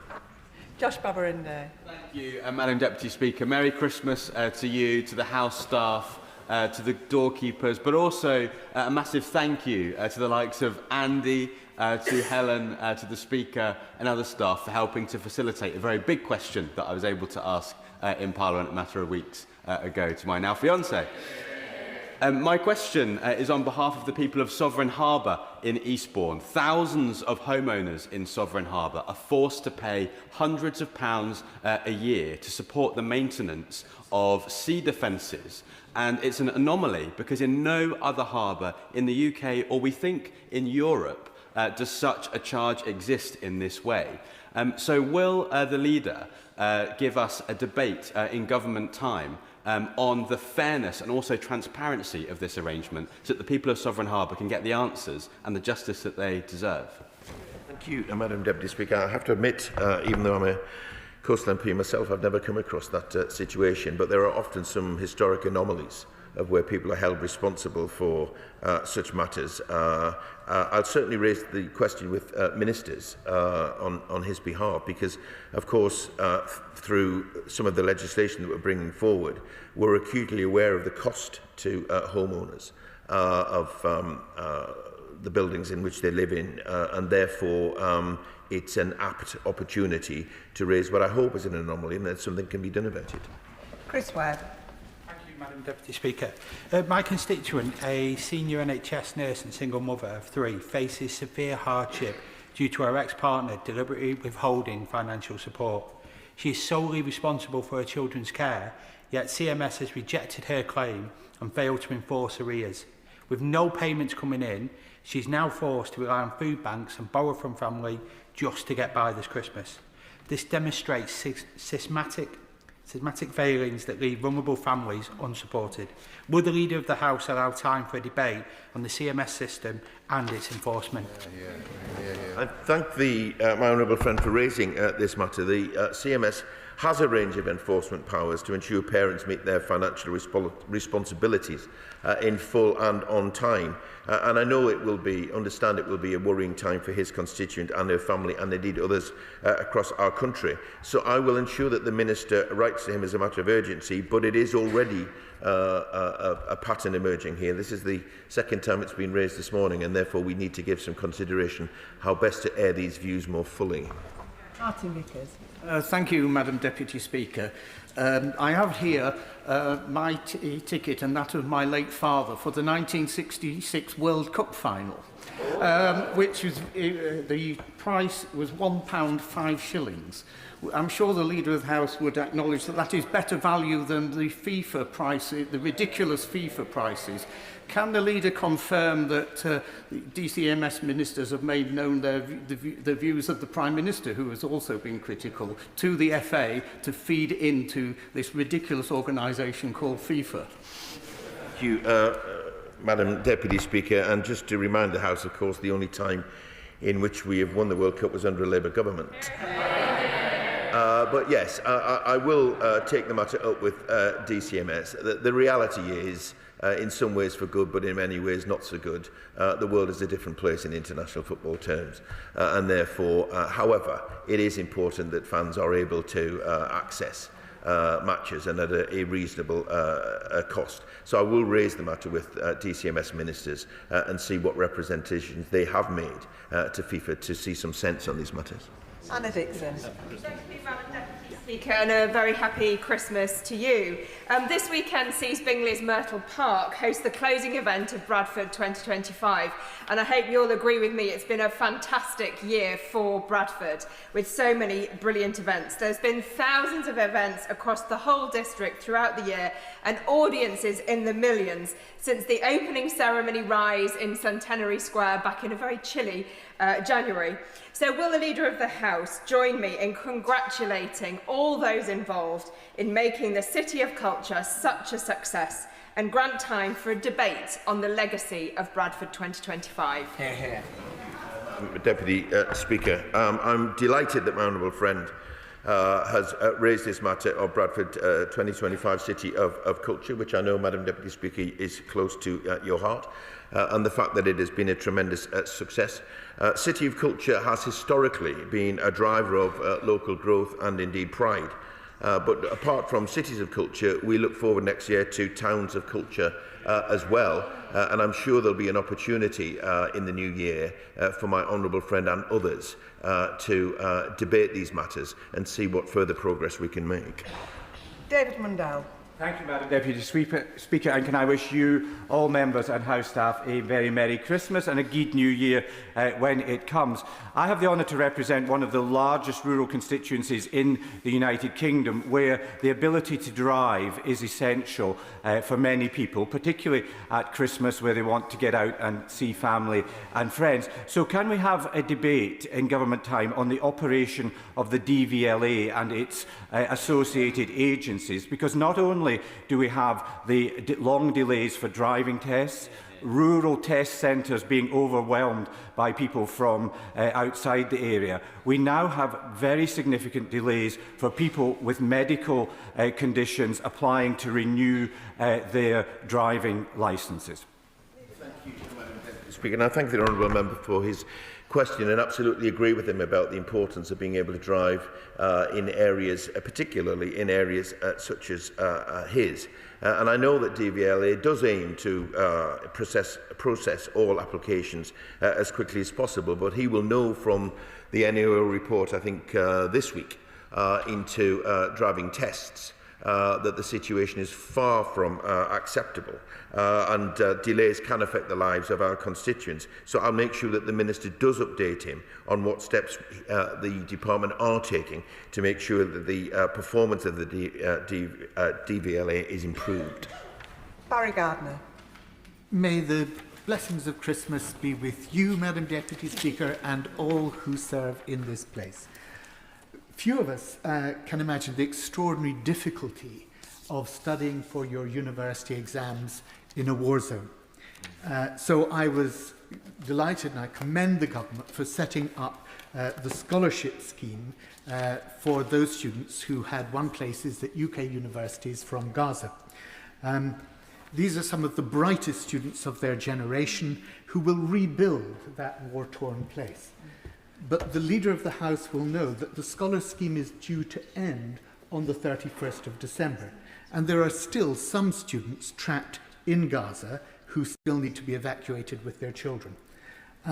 Perhaps the Leader could speak with the Home Secretary and ask her to set out in good time what provision she will make to ensure those students and their children are not left behind, and that we honour the commitment we've made to them by extending the scheme beyond the end of this month. Madam Deputy Speaker, I know that Gazan students face huge challenges often in taking up their places, and we are carefully considering solutions for those yet to arrive. We do want them to be able to take up their places and to continue their education in the United Kingdom. It will be good for them, but frankly it will be good for our universities too. So I will ensure that he gets a response from the Home Secretary on this issue as a matter of urgency. Robbie Marr. Madam Deputy Speaker, can I wish you a very, very happy Christmas, and indeed all members across the House. Like thousands of my constituents, I've recently been sending Christmas cards, and can I use this opportunity to congratulate Leo from Oakworth for creating such an excellent design for my Christmas card this year. But I am very sorry to say that hundreds of my constituents have raised their concerns about the continued and unacceptable delays with partial and no delivery of mail, particularly within the Worth Valley area, which has been going on for months now. This is resulting in missed doctor's appointments, hospital appointments, missed bills and urgent correspondence. So can we have a debate in government time to discuss the importance of this issue and make sure that Royal Mail are held to account? Thank you, Madam Deputy Speaker. This has again been raised previously in this session, and I hope that Royal Mail have heard this, because it's a story which has been repeated in many parts of the country. It's not acceptable, not least the question of timely delivery of Christmas cards, but as he rightly points out, things like hospital appointments too. So I will raise it with the appropriate minister and make sure that Royal Mail is held to account. Rachel Taylor. Thank you, Madam Deputy Speaker, and a very Merry Christmas to you. My constituent Sam is a fibre engineer. He spends his days climbing ladders, fixing lampposts and repairing Wi-Fi for people across North Warwickshire. He has glycogen storage disease type 1A, which is a very rare liver disorder. Despite his GP and hospital consultant telling him that he should have a blood monitor to check his blood sugar levels, Coventry and Warwickshire ICB have refused to fund this. So Sam's having to pay for it himself at a cost of £100 every month, so he can continue working. Would the Leader of the House refer my constituent's case to the Department for Health and Social Care and make time for a debate in government time about NHS support for people living with rare conditions?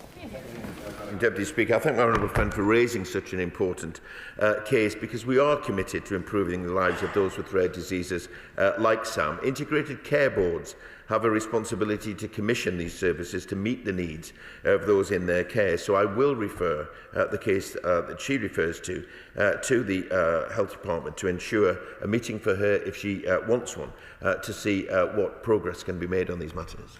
Andrew Rossendale. Thank you, Madam Deputy Speaker. May I wish you a very Merry Christmas and all the staff in Speaker's office, and thank you for your kindness and courtesy throughout the last year.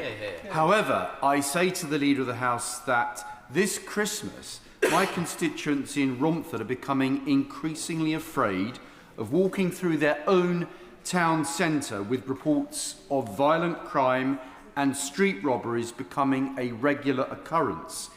Yet despite the huge precept, an average of £500 a year per household that we pay to the Mayor of London, we simply do not get the police we pay for.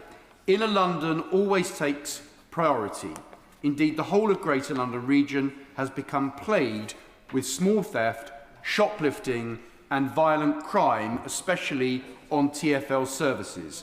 So, will the Leader of the House make time for a debate on the pressing issues that affects the daily lives of my tax-paying, law-abiding constituents in Romford?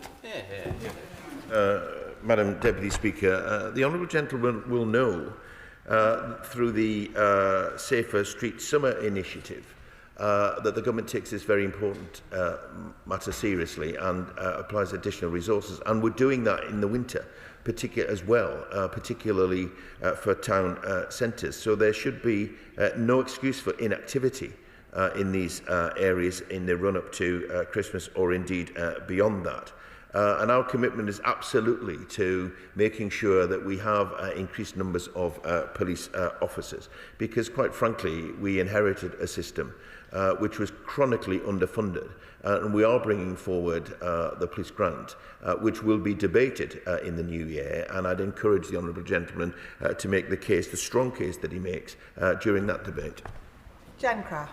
Thank you very much, Madam Deputy Speaker, and a Merry Christmas to you and everyone who works in the House. Last Sunday, I had the absolute pleasure of joining the Mardyke Valley Rotary Club and volunteers from Re-Engage on their annual Santa run through Aveley. Now, while I was assured that the Santa that accompanied us on that run is the real one, and he is a constituent of mine, and he's open to suggestions as to who should be on the naughty and nice list, this is just one of over 1,000 Rotary clubs in the UK who are up and down this country who will be doing similar things throughout the Christmas season, bringing festive joy to young children and raising thousands and thousands of pounds for local good causes. So will the Leader of the House join me in offering our thanks to all of those who give up their time on cold wintry nights to go out and raise money for their local community? Madam Deputy Speaker, and certainly Rotary Santa is very much part now of the Christmas tradition. And I absolutely join my honourable friend in thanking volunteers for their fantastic work and generosity, particularly during the Christmas season, but not exclusively during the Christmas season. Rotaries play a really important part in our local communities across the country, and I pay tribute to her for championing them. Clive Jones. Thank you very much, Madam Deputy Speaker, and can I wish you and everyone else who works in Parliament a very Merry Christmas and Happy New Year. Wokingham in Need in my constituency is an amazing local charity that provides support for homeless and the most vulnerable in Wokingham, and it does it all through volunteer-led projects. Most recently, Wokingham in Need created a sensory garden for Wokingham Hospital to provide much-needed respite for its patients and staff. Will the Leader of the House join me in congratulating Wokingham in Need, and in particular its founder, Sue Jackson, for receiving the King's Award for voluntary service this year? I will indeed, Madam Deputy Speaker, thank Wokingham in Need and Sue Jackson on her award, which is an incredible achievement. And I do thank them for all of the work that they're doing, but extend that to volunteers across our country that are involved in similar good actions. Rachel Hopkins. Thank you, Madam Deputy Speaker. In Luton, we have the brilliant Noah charity working to support those who are homeless or rough sleeping with food, meals, laundry, shower facilities, 365 days a year. There'll be a lifeline for many over this festive period. So would the Leader of the House join me in thanking all at Noah and indeed volunteers and charities everywhere supporting those who are homeless and in need, particularly over this Christmas period? In my opening remarks, I'd paid tribute to charities involved in the homelessness sector, and I repeat my thanks for the work that they do throughout the year, but it's particularly, I think, prominent during the Christmas period. Charities provide an invaluable support to people experiencing homelessness, but as I said earlier in my remarks, we are backing them through the homelessness strategy with our aim to halve the number of long-term rough sleepers. Peter Fortune. Thank you very much, Madam Deputy Speaker, and a Merry Christmas to you. Last month at my surgery in Bromley, I spoke with my constituent Rhonda Josephs, whose 11-year-old son Alexander has been diagnosed with a brain tumour. His ongoing care is currently spread across 5 different hospitals, leading to delays in communication between different teams and increased stress on Alexander and his family. My constituent feels that transferring her son's care to Great Ormond Street, where all this can happen under one roof, would be the most sensible option. However, this has been rejected. Can we please have a debate on ensuring joined-up care in the NHS so that we do not see more cases like this, putting undue stress on patients, particularly young children, and their families? Thank you, Madam Deputy Speaker. If the honourable gentleman gives me the details of the case afterwards, then I'll certainly take that up with the Health Secretary. The Health Secretary takes these matters really seriously, not least because of his personal experience. But one of the things which is very clear is that communications across the NHS are not always joined up. And it's one of the priorities of what the Secretary of State is trying to do to make sure that these situations don't arise in future. Peter Prinsley. Thank you, Madam Deputy Speaker. So the Hanukkah murder of the Jews on Bondi Beach has reverberated around the world, and I shall go from here to sign a book of condolence at Australia House. Now, UK synagogues require security guards for religious services. If this were true of churches in the United Kingdom, it would be considered a national emergency. The oldest hatred has re-emerged in our times. This is not otherwise lawful protest against the actions of an elected Israeli government. Globalise the Intifada has only one meaning as far as UK Jews such as myself are concerned. So will the Leader of the House provide government time for a debate on anti-Semitism in the United Kingdom? For now is the time for action. Madam Deputy Speaker, we are all responsible for driving out anti-Semitism wherever it occurs, because it has no place in our society. And the government has invested an extra £10 million this year to strengthen security measures around synagogues and Jewish schools, and will be brought forward legislation in the Crime and Policing Bill to address the issue of protests outside places of worship. It is a priority for the government. It's a personal priority for the Prime Minister, who feels very strongly with this, and we are working very closely with the police to step up what they're doing and to give reassurance to people, particularly at Hanukkah events. Dr. Luke Evans. This Saturday is the Hopkins Brother Tractor Run, where dozens of tractors covered in lights will start off from Barwell and go through Elshilton, Hinckley, Higham, Stoke Golding, Dadmington, Market Bosworth, Desford and past my house in Newbold, Verdon. Now, it was set up by Liam after the tragic loss of his brother Kieran, who committed suicide in September 2022. Since then, they've raised over £30,000 for mine, and Liam won the Voluntary Action Leicestershire Fundraiser of the Year award in October. So would he thank Liam for what he does? Would he thank the farmers as well for putting on such a show through our community? And would he encourage all my constituents to come out and see the lights this Saturday when they pass by? Deputy Speaker, and I thank the honourable member for raising such a worthy cause, an issue which I know he's been a great campaigner on. He will also know that the government takes this seriously, and in the men's health strategy we've set out what further steps we can take to tackle men's mental health challenges. But I do want to wish LLR Mind and Liam and the Hopkins brothers Tractor Run the very best in their campaign, and I would encourage everyone in the area to come out and support them and to donate. Josh Newbury. Thank you very much, Madam Deputy Speaker. The excitement in the run-up to Christmas has been tempered this year by a particularly nasty outbreak of flu and RSV. My one-year-old was very ill with RSV in recent weeks, and my husband and I had a real scare when our GP told us that he needed to be taken into hospital. After brilliant care in paediatric A&E, I'm delighted to say that he is back to babbling at us and pushing everything with wheels around the house. But it was another powerful reminder of the incredible care that our NHS staff give every single day of the year. Yeah. So would the Leader of the House join me in thanking the dedicated staff at West Midlands Ambulance Service and Walsall Manor Hospital, and join me in wishing all of our NHS staff a very Merry Christmas. Yeah. Thank you, Madam Deputy Speaker. First of all, can I extend my sympathies to my honourable friend and his family, but I'm pleased that the news is getting brighter. I absolutely join him in thanking staff at West Midlands Ambulance Service, Walsall Manor Hospital, and indeed all of our NHS staff for their life-saving work over this holiday season and what is particularly a difficult time with the flu outbreak. Danny Chambers. Thank you, Madam Deputy Speaker, and very Merry Christmas to you as well. One of the biggest issues that I get contacted about in Winchester from parents, from school teachers, from paediatricians, from campaign groups is children's mental health, in particular with reference to sort of smartphones and social media.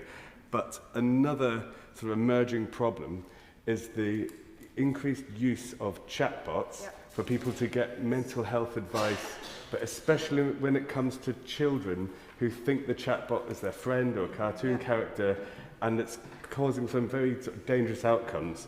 In the US, they've just brought out the US Guard Act to regulate chatbots. Given that this is an emerging and urgent problem, will he consider giving government time for a debate on the specific issue of chatbots? Because already 1/3 of adults have used chatbots for mental health advice and therapy.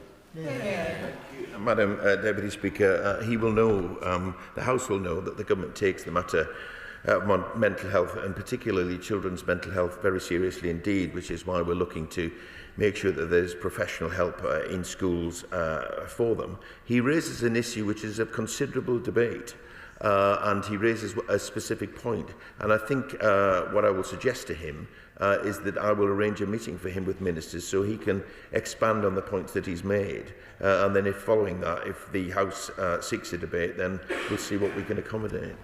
Amanda Hack. Thank you, Madam Deputy Speaker. I may take the opportunity to wish you a Merry Christmas. It was a pleasure to join Ingalls FC, a non-league club in North West Leicestershire, as they hosted the Premier League trophy last weekend.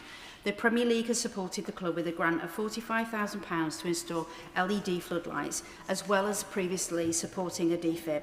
Will the Leader of the House join me in thanking the Premier League for all the work they do and to support grassroots football, as well as the volunteers at Ingalls FC that keep the local club running week in, week out? Thank you, Madam Deputy Speaker, and I thank my honourable friend for her question. I absolutely join her in recognising the fantastic support that the Premier League has provided to Ingalls FC. Pay tribute to the volunteers. Football clubs depend very much on the work of volunteers. The commitment is also from the government to support clubs to improve environmental sustainability and reduce energy costs through the Sport England's Movement Fund. And it's good to see that resources are being wisely spent. Thank you, Madam Deputy Speaker. The on-demand bus service Tees Flex is a vital lifeline for rural communities across Teesside, but Labour leaders have just voted to scrap it, leaving villages like Sadburge and Bishopton without any bus and cutting off elderly and vulnerable residents from being able to do their shopping, get to hospital appointments or visit family and friends. Will the Leader of the House join me in condemning this terrible decision, and will he grant a debate on the importance of bus services to rural communities? Madam Deputy Speaker, I certainly agree with him about the importance of bus services and agree the importance of bus services, particularly in rural communities where they are absolutely essential. I would invite him to apply for an adjournment debate or indeed a backbench business debate so he can raise these matters affecting his constituency, because he might find common cause with others, particularly in rural areas. John Slinger. Thank you, Madam Deputy Speaker. I wish you, all members and everyone who works in this place a very happy Christmas. But unfortunately, I can't bring any Christmas cheer with my question, since it relates to the slow progress of the assisted dying bill, the terminally ill adults bill, in the other place. Would the leader join me in reaffirming that this elected chamber has primacy in all legislation?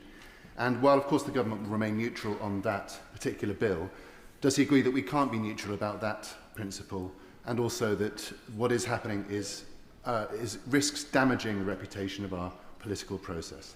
Thank you. Madam Deputy Speaker, and this matter has been constantly raised in previous sessions, particularly more recently when it's clear what is happening in the other place. As I've said previously, Madam Deputy Speaker, nobody benefits from legislative deadlock. The other place has a duty and a responsibility to scrutinise legislation. They have the right to scrutinise legislation, clearly, but they have a duty and responsibility too, and there are conventions about the way that they do so. So I would urge the other place to do everything that they can to expedite these matters and respect the view, the clearly expressed view of the elected chamber. Baxter. Thank you, Madam Deputy Speaker, and a very Merry Christmas to you. My constituents in Paisley and Renfrewshire South would have been forgiven for thinking that Christmas had come early last weekend, because we were treated to not one but two major sporting achievements. So will the Leader of the House join me in congratulating Stephen Robinson and everyone at St Mirren Football Club for their historic achievement in winning the Scottish Premier League Sports Cup after their 3-1 victory over Celtic, the first club in the UK to win a major trophy under fan ownership, and also congratulate Johnson Borough in their excellent 2-0 victory over Renfrew in the Scottish Communities Cup. Thank you, Madam Deputy Speaker, and I will join with my honourable friend in congratulating St Mirren Football Club and also Johnson Borough FC for their achievements. But I hesitate to go further, because what I'm quickly learning in this job is to tread carefully where the often tribal matters of local football are concerned. Dan Aldridge. Thank you, Madam Deputy Speaker, and a very Merry Christmas to you and everybody in this place. In a historic win against Chelmsford on the 6th of December, it's another football success story.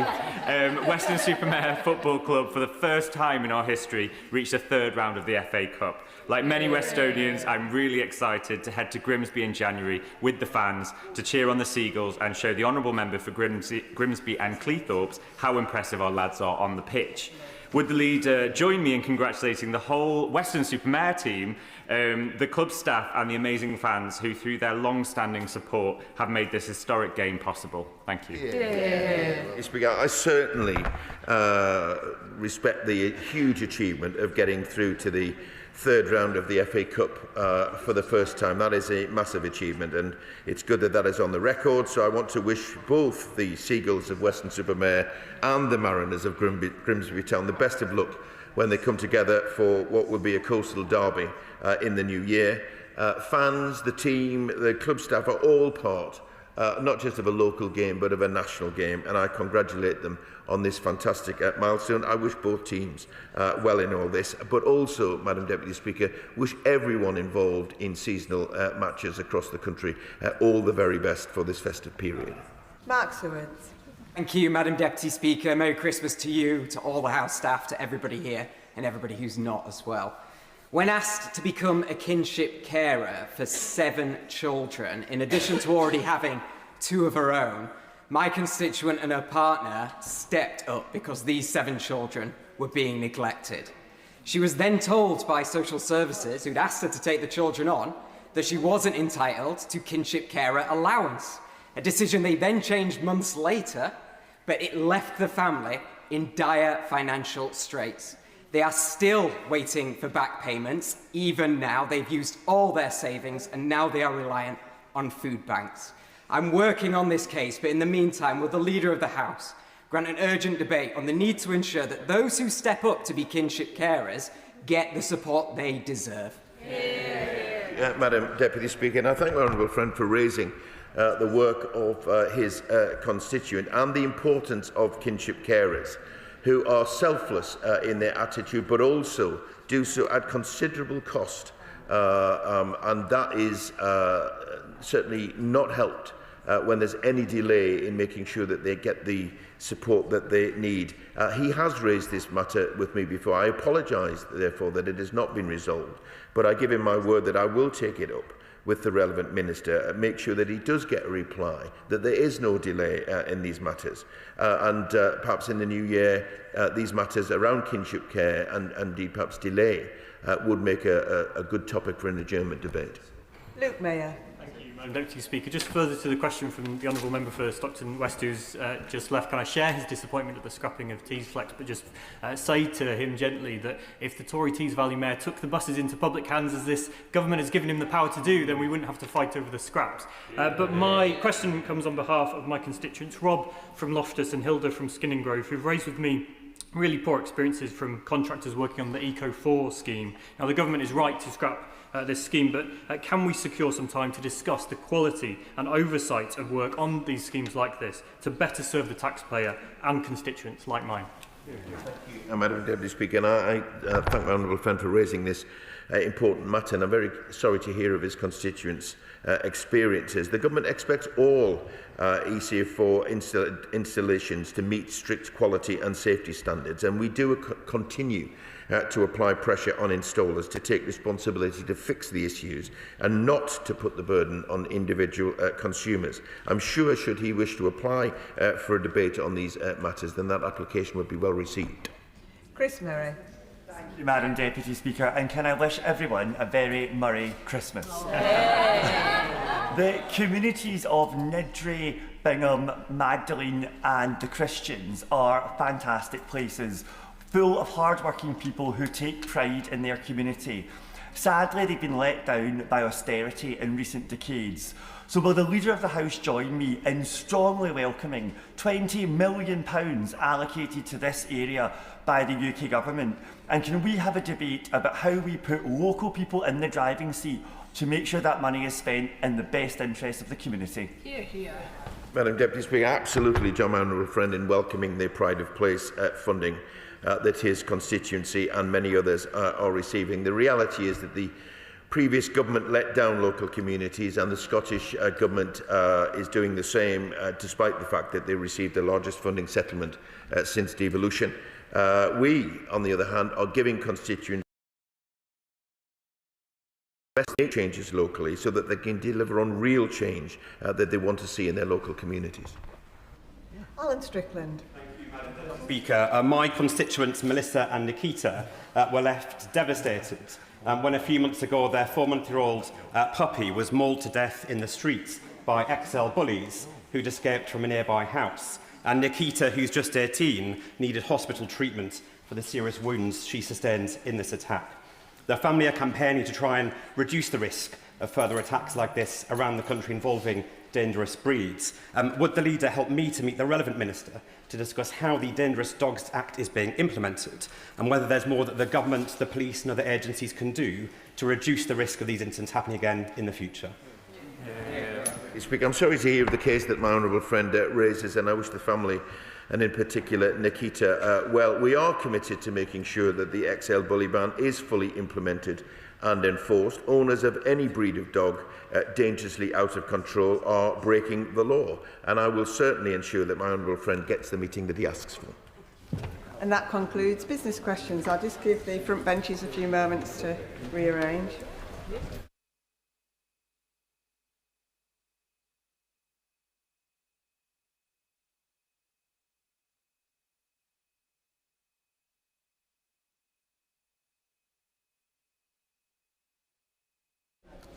Statement, Minister Jess Phillips. Thank you, Madam Deputy Speaker, and Merry Christmas. With permission, Madam Deputy Speaker, I will make a statement on the publication of the Government Strategy to Tackle Violence Against Women and Girls. But before I do, let's start with the facts. Last year, 1 in every 8 women was a victim of domestic abuse, stalking or sexual assault. Every day, 200 rapes are reported to the police, and many go unreported. Behind every one of these figures is a woman or girl whose life has been shattered. And behind every crime lies a perpetrator who all too often gets away scot-free. For too long, we have accepted these statistics as simply a fact of life. Today, this government says no more. We are calling violence against women and girls the national emergency that it is. We are committing to halve these horrific crimes within a decade, and today we publish the strategy that sets us on that journey. This strategy does something that none before it ever has. Until now, responsibility for tackling violence against women and girls has been left to only the crime-fighting departments, working so often in isolated ways, providing support that is vital, but often too late to truly change the story. This strategy is different. It deploys the full power of the state across national government and local government. It draws on the experiences of victims and the power of the third sector to transform our approach to these crimes in our schools, our police forces, from housing to healthcare, on our streets and behind closed doors, online and offline. This strategy is designed to deliver 3 goals. Firstly, preventing boys and men from ever becoming abusers in the first place. Secondly, bearing down on perpetrators so those who have offended do not do so again. And finally, supporting victims so that they get justice when they seek it and the closure that they deserve. I will start with how we stop the violence before it starts. Because of the proliferation of content with the potential to poison young minds, the needs have never been greater. Our strategy tackles radicalisation and confronts concerning behaviour long before it spirals into abuse or violence. Education is undoubtedly key. We must empower teachers to challenge harmful attitudes and act before they escalate. So, to do so, we will invest 20 million to tackle harmful attitudes in young people. Our universal pledge is to fundamentally change how relationship, consent and attitudes can be embedded through education. This means changing the curriculum, developing teacher and external provider training on healthy relationships and consent. We will also develop targeted programmes for those starting to exhibit harmful behaviours, piloting interventions in schools focusing in and managing the risk where abusive behaviours are already starting to show. We will provide parents and frontline professionals with the support and training they need to spot the warning signs of misogyny and act on them. We will also make the UK one of the hardest places for children to access harmful content and misogynistic influences online. We must help our parents protect their children from harmful poison content. We will ban nudification tools which currently enable users to strip clothes and produce intimate images without the consent of those depicted. And we will work with technology companies to make it impossible for children in the UK to take, share or view nude images through nudity detection filters. First and foremost, our goal must be to stop these crimes from ever happening, and that means stopping anyone from ever becoming a perpetrator. But it also means bearing down on those who do commit these awful crimes. In this strategy, we set out significant new powers and tools to pursue these dangerous individuals. Today, police performance varies from force to force, with more than 2/3 of rape cases seeing a victim withdraw support in some police force areas. For that reason, by 2029, every police force in England and Wales will have a specialist rape and sexual offences team. Mirroring the approach taken by the Metropolitan Police, we will also ensure police forces use the same data-driven approach to tracking offenders that we apply to terrorists and serious organised criminals. New forensic technology will be used to track down rapists and sex offenders, allowing us to reopen cold cases and bring offenders to justice many years after they thought they had got away with it. We will ramp up our efforts to take perpetrators off our streets, and we will pursue them online too. Following the approach long applied to disrupting child sex abusers and acknowledging that violence against women and girls is increasingly happening online, we will deploy covert officers online to disrupt offending and bring criminals to justice. We must also do more to break the cycle of offending. Through the DRIVE project, we are investing $53 million in ensuring high-risk, high-harm domestic abusers are subject to intensive case management arrangements. And we will also roll out domestic abuse protection orders across England and Wales. Crucially, they can be applied for by a police officer or court, criminal or family. And unlike other orders, they do not rely on the victim to act.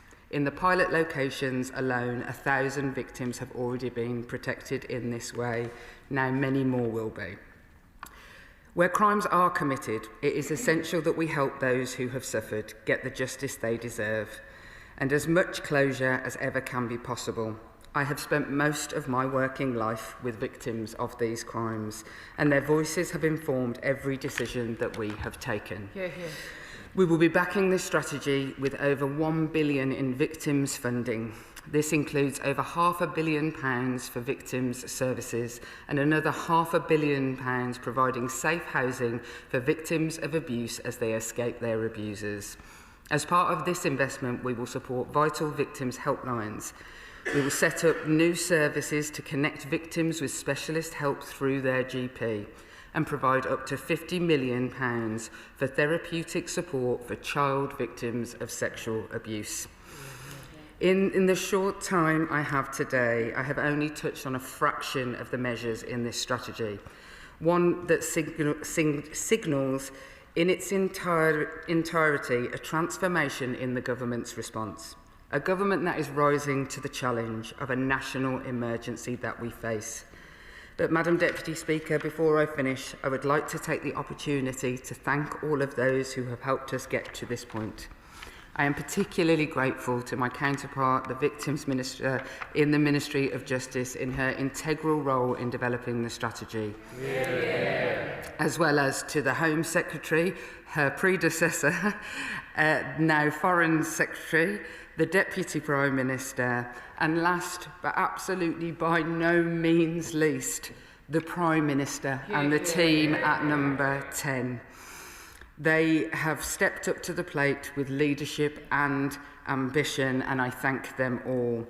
I would also like to thank all of those across government in different departments who I may have been slightly annoying towards at times, but have stepped up admirably, from the National Health Service to police forces, to all of my colleagues sat beside me on the front bench today. They have worked incredibly hard, and the incredible dedication of the third sector, who have long rightly called for the government to do more. Most important of all, I would like to thank the victims of these awful crimes, those I have met and worked with for many years, whose bravery and determination have and always will inspire me, and kept me going through what seems like a very long career when it too often felt like change was impossible. Without their support, this strategy would have been impossible. It is above all else for them. Madam Deputy Speaker, may I end by imploring those here and far beyond these walls, this strategy is more than a document. It is a call from a government that recognises this as a national emergency, a government that is willing to back up its words with action. Ending violence against women and girls is the work of us all. Those who might spot a young boy at risk of turning down a darker path, those who might see troubling signs of behaviour in their friends, or perhaps even themselves. It will take all of society to step up and end the epidemic of abuse and violence that shames our country. The challenge is great, but I have never felt more confident that we can rise to it than I do today, because change is coming. We can make women and girls safe at last, and I commend this statement to the House. Katie Lamb. Thank you, Madam Deputy Speaker, and I wish you a very Merry Christmas. I'd like to start by thanking the Minister and the colleagues she has worked with for bringing forward this strategy today. Tackling violence against women and girls is a deeply noble aim, and one we very much share on this side of the House. Women and girls face particular threats, both in the home and at the hands of strangers. Previous Conservative governments fully understood this, which is why we took steps like setting up the Grooming Gangs Task Force, introducing measures to make it easier for victims to pre-record evidence in rape cases, and rolling out 700 more independent sexual violence advisors to support and work with victims through the police and court process. I'd like to pay particular tribute to my right honourable friends, the members for Louth and Horncastle and for Staffordshire Moorlands, for their work in leading the efforts of previous governments on this issue, and to my honourable friend, the member for Rutland and Stamford, who I know is looking forward to working collaboratively with the government on next steps after she returns from maternity leave. But the work of keeping us all safe is never done, so I would like to further welcome the steps taken in this strategy to continue and enforce a lot of that work, particularly those steps to ensure national coverage of specialist rape and sexual offence police teams, to apply new forensic technology to cold cases, and to roll out domestic abuse protection orders. Truly protecting women and girls demands that we have difficult and sometimes awkward conversations. Conversations about sex and consent, about private lives and criminality in the home, and about who is committing these crimes and why. Relationships between men and women, relationships between parents and children are delicate, particular, and shaped by long-standing norms and beliefs. Not every country and culture in the world believes, as we do, that women are equal to men, with personal, bodily, and sexual autonomy. And where people from those countries and cultures come here, this can be dangerous. Do not take my word for it. The Defence Counsel for Isra Niyazal, an Afghan asylum seeker convicted of raping a 15-year-old girl, argued that Niyazal did not understand the age of consent or the concept of consent more broadly, because no such concept exists in Afghanistan. If we cannot be honest about this, we will fail to achieve the first of this strategy's goals, preventing men and boys from becoming abusers. Despite repeated attempts by my Conservative colleagues to secure the release of comprehensive data on migrant crime, the government still refuses to publish the full breakdown. The indicative data that we have suggests shocking variations in crime rate by nationality and immigration status. According to data from the Ministry of Justice, foreign nationals make up a third of all convictions for sexual assaults against women, despite making up between 11% and 12% of the population. Afghans and Eritreans, the nationalities which made up the largest number of small boat crossings this year, are more than 20 times more likely to be convicted for sexual offences than British nationals. Each and every case of sexual assault is wrong. Perpetrators must face the full force of the law, regardless of nationality. And it remains the case that, statistically, the most dangerous place for a woman to be is in her own home. But we must be able to have an informed and honest debate about whether mass migration is making this problem worse, particularly when a large number of recent migrants come here from countries where attitudes to women are very different from our own. The Minister spoke rightly of the importance of a data-driven approach. So will she work with her ministerial colleagues to release the full data on crime by nationality, including as it relates to violence against women and girls, so we can fully understand this problem in order to tackle it? This is relevant not only for the sort of violence and sexual violence against women and girls which had sadly always existed in this country, but also for specific cultural practices which are new to this country and imported. Just this week, an article published in the British Medical Association's academic journal highlighted how differing cultural attitudes towards women can influence behaviour. That piece on the apparent harms of the global campaign against female genital mutilation argued that in many cultures, women's bodies, I quote, may be perceived as belonging to a larger group rather than being subject to individual choices and preferences. It went on to argue that an emphasis on women's bodily autonomy can therefore be traumatic to those of other cultures.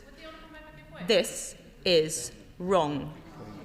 Individual autonomy is the bedrock of our laws, our culture, and our country, as I'm sure all of us in this House will agree. So finally, will the Minister please join me in affirming that whoever you are, wherever you may have come from, wherever your family may have come from, and whatever may have happened to you, if you are a woman in Britain, your body belongs to no one but yourself? Minister. I thank the Honourable Lady, and in the list of people who put in effort over the years in this regard, I think as well I would like to make a special mention of Baroness May, who I worked with for many years on many of these issues. In answer to the Honourable Lady's questions, with really specific answer about data, she is absolutely right that currently data collections on a variety of different issues have been neglected for quite some years and are not good enough, and issues around how we collect, whether it's ethnicity data or other forms of data that will inform this strategy, are vitally important.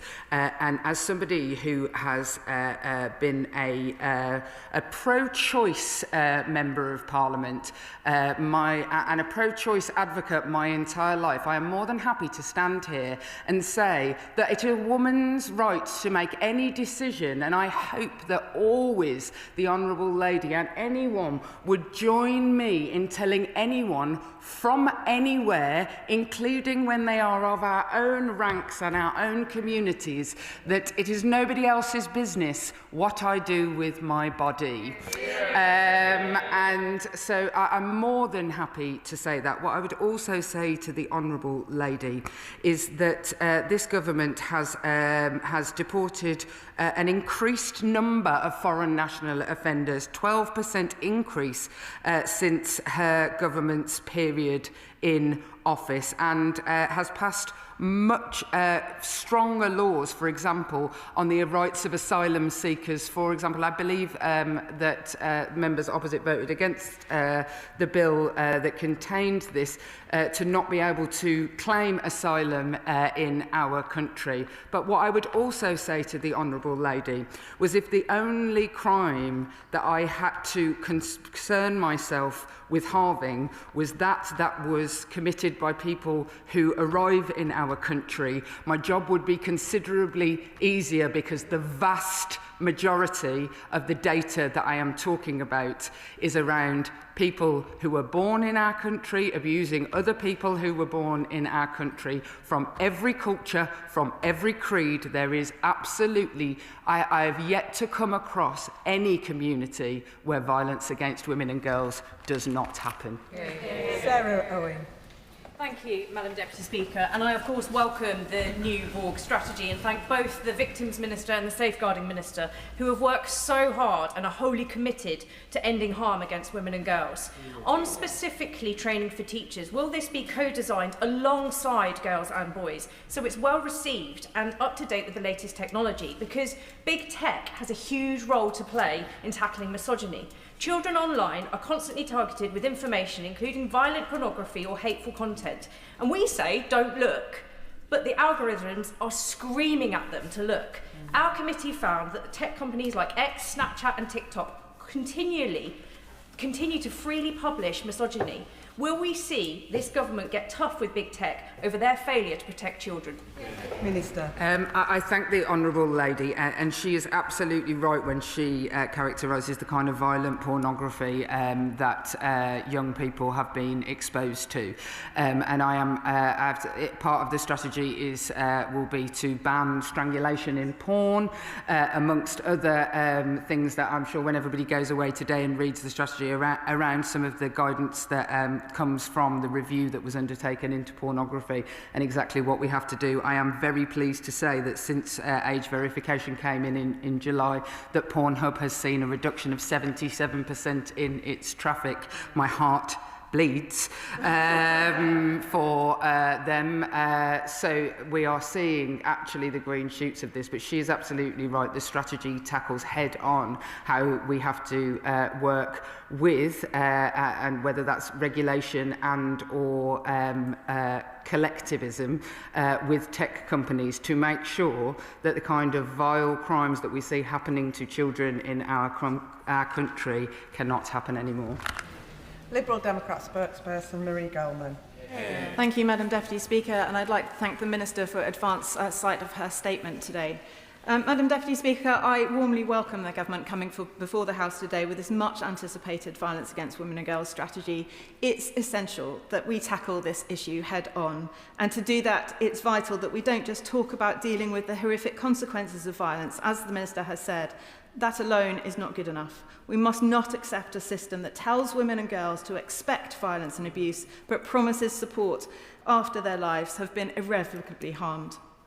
Training for teachers is a welcome measure, but unless it's also accompanied by steps to properly moderate online content, there is no doubt in my mind that it will fail.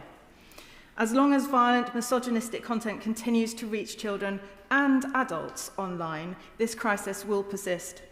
I have no doubt that the Minister knows this. I would ask her to go further and faster in tackling the devastatingly harmful effect of online content right now. Children are being harmed right now. We need tougher action right now. We were told that the Online Safety Act would make a difference. It has not. Now Ofcom has released guidance that we are assured goes further, but this is voluntary and any strengthening will only come in 2027. That is too late. Without clear legal enforcement, social media companies will continue to put their profits first. So I ask the Minister, will she commit to holding social media companies properly to account? And will she ensure that Ofcom's guidance on violence against women and girls becomes mandatory, with enforceable duties and real consequences for failure now, not in 2027?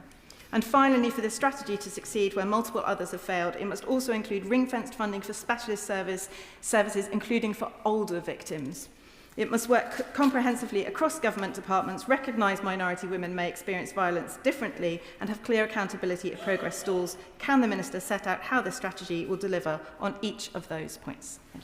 Minister. I thank the Honourable Lady, and actually I think that she will see from the strategy that yes, absolutely, the issue of tech is undoubtedly in there, and I agree with her that assessing how well things are going seems quite a long time to wait till 2027.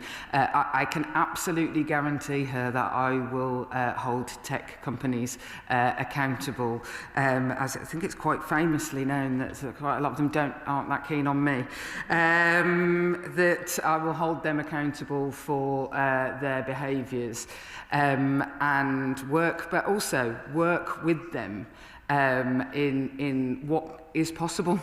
Like to the previous question that I was asked about it, whether we make sure that what teachers know is to adapt to a modern world, I have to say we're going to also need big tech brains on that as well. And so whilst I will hold them accountable, it is also going to be very important to work with them. There is absolutely ring-fenced money that is really specifically about targeting both domestic abuse and sexual violence within this. And one of the things in the strategy is absolutely to commit to how we give the standards of commissioning when we give out money from the centre down to areas to look at exactly the issue she is talking about with regard to buy and for in whether that's older people, veterans support for black and minority ethnic groups. All of these buy and for groups will have to be taken account of. Stella Creasy. Thank you, Madam Deputy Speaker. Can I thank all the ministers for all their collective hard work working with the Safeguarding Minister. It has been worth the wait for this strategy. She will know that for too long it's been an occupational hazard for women in this country that they get hassled wherever they go and whatever they are doing. So can she confirm that as part of this strategy, the Protection from Sex-Based Harassment in Public Life Act will come into force in April next year, meaning for the first time ever, the law will recognise that misogyny causes crimes against women and girls, and the police and courts will be able to do something about it. She will know that Citizens UK, the brilliant Sue Fish, Our Streets Now, the former member for Tunbridge Wells, Greg Clark, and the current member for Tunbridge Wells, and I have been pushing for this for over a decade because we want to see women and girls as free as men and boys to walk our streets. So can you tell us how we can now feed into the police guidance on this matter, please? Minister. Absolutely, I can confirm that. I'm more than happy to meet with the Honourable Lady and others that she has mentioned about about exactly what goes into the guidance. What we always have to make sure of is that we don't just write nice words on goatskin in this building, that we actually make them workable in the real world. And I am absolutely keen that everything in the strategy does that. Robbie Moore. Madam Deputy Speaker, I absolutely welcome the publication of today's strategy, and I do share the Minister's ambitions on early intervention. But in constituencies like mine, one of the greatest failures of the state has been the historic failure to openly and honestly confront perverse cultural attitudes behind violence and abuse against women and girls. I think of the women in my constituency specifically targeted because they were working class white girls, and I think of the many women who I've met who have poor English, little education and don't know about their rights or how to access support. And I also think of those many women I have met in my constituency too scared to raise those concerns. The Minister rightly speaks of challenging misogynistic attitudes within schools, but can she assure me that this strategy will not stop at the school gate and that the government will challenge any institution, whether religious or otherwise, that continues to reinforce harmful attitudes towards women and girls and put their safety at risk? I absolutely can confirm this. I would challenge, the strategy not only is about challenging institutions, whether that's children's services across the country, police forces, the court system. We have tried in the strategy to look at wherever a person might come forward or have previously been failed and look at ways that we can seek to improve those. Now, that you don't undermine, frankly, millennia of patriarchy overnight. But if only I'd do it if I had a magic wand. But I absolutely, I don't care what it says above the door of your establishment. If you are not working with us, you are working against us. Jessica Satter. Thank you, Madam Deputy Speaker. I would like to make the House aware of my appointment as the VOG Advisor to the Secretary of State for Health, and it is the commitments made by the Department for Health in this transformative strategy that I wish to raise. Will the Minister confirm that the rollout of the Child House model represents a significant step in delivering against Recommendation 16 from the Independent Inquiry into Child Sexual Abuse, and that the introduction of Steps to Safety service, which will embed specialist support workers across groups of GP practices, will play a huge role in better identifying victims of domestic abuse and sexual violence through these settings? Minister. I absolutely will confirm that, and first and foremost welcome my honourable friend. I don't really need to welcome her to the party. I'd say for about a decade she and I have been in the same meetings together before she was in this house working in the sector. I absolutely can confirm this, and I think that, you know, government departments standing up and saying we're going to put so-and-so million into this. The thing that I want to highlight about the measures that are in the strategy that she has spoken about is the cultural shift that has come from the idea that not just ministers saying it's everybody's business, but the Health Secretary with other members of the Cabinet going, OK, what does it's everybody's business mean? And I thank the Health Secretary for making that mean that he understands that if you are raped, if you are stalked, if you are harassed, if you are domestically abused, that makes you sick. And that they have a responsibility to deal with that. And the idea that every child in the country will now, where they live, have access to what can only be described as a gold-plated system that currently exists in Camden and some other places across the country, frankly, makes my heart sing. Dr. Luke Evans. Thank you, Madam Deputy Speaker. And I've long argued in this House when it comes to mental health or physical health, it's women and men, not or, and that's really important. So can I welcome this strategy coming forward, but I also bring a sense of caution, because terms like toxic masculinity, labelling men or young boys is potentially a real problem, because they see themselves that they are destined to cause some problem, and already some of the reporting today is enhancing that. So what is the government doing to make sure that we are not already criminalising demonising socially young men and boys for having feelings about good masculinity. That's a really important definition the government needs to get right, and I'd appreciate her answer on that topic. I totally agree, and I'm not a fan of the term toxic masculinity. As somebody who has raised two men, I used to be able to say I had children, but I have raised two men. They're very tall, and I have watched over the years, since the Me Too movement started to occur, then the death of Sarah Everard, and a real pouring out of emotion by women in our country that didn't include men and boys in the conversation, and so they went somewhere else to get their information. And so much of the strategy is about inviting those young men and boys in, but also men and boys who are victims of these crimes. Today they're in the news, the terrible cases of sextortion for all to see. And my honourable friend will be holding a Men and Boys Summit, and there is a Men and Boys section to statement as part of the strategy. It is vitally important that we get this right, because we've tried the alternative before and it didn't work. Yeah. Andy Slaughter. Thank you, Madam Deputy Speaker. We're all aware of the delays in the criminal justice system. These can occur at any stage, but are particularly severe when cases move from the police to the CPS and then to the courts, each under a separate Department of State. What mechanism, or better still, individual, will ensure joined-up government in tackling violence against women and girls, and doing so quickly and effectively? Minister. I thank the honourable gentleman, and actually the backlog in our courts is one of the stickiest, most difficult issues, and covers across lots of different government departments to get this absolutely right.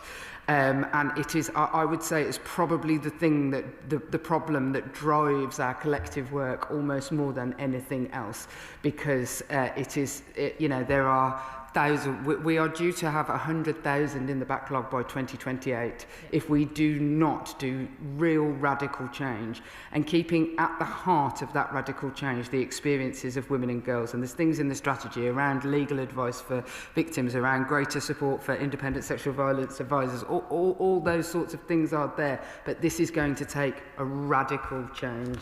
Monica Harding. Thank you, Madam Deputy Speaker. Can I pay tribute, first of all, to the Minister for her work on violence against women and girls?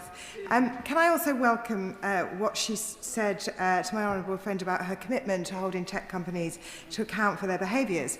However, during the passage of the Online Safety Bill, the Minister and her colleague, the Minister for Victims, who was also instrumental in the development of this strategy, were at the forefront of calls for a code of practice to protect women and girls online. Now that they are in government, why are they not delivering on it? It's in the government's gift to amend the Online Safety Act to make Ofcom's guidance the code.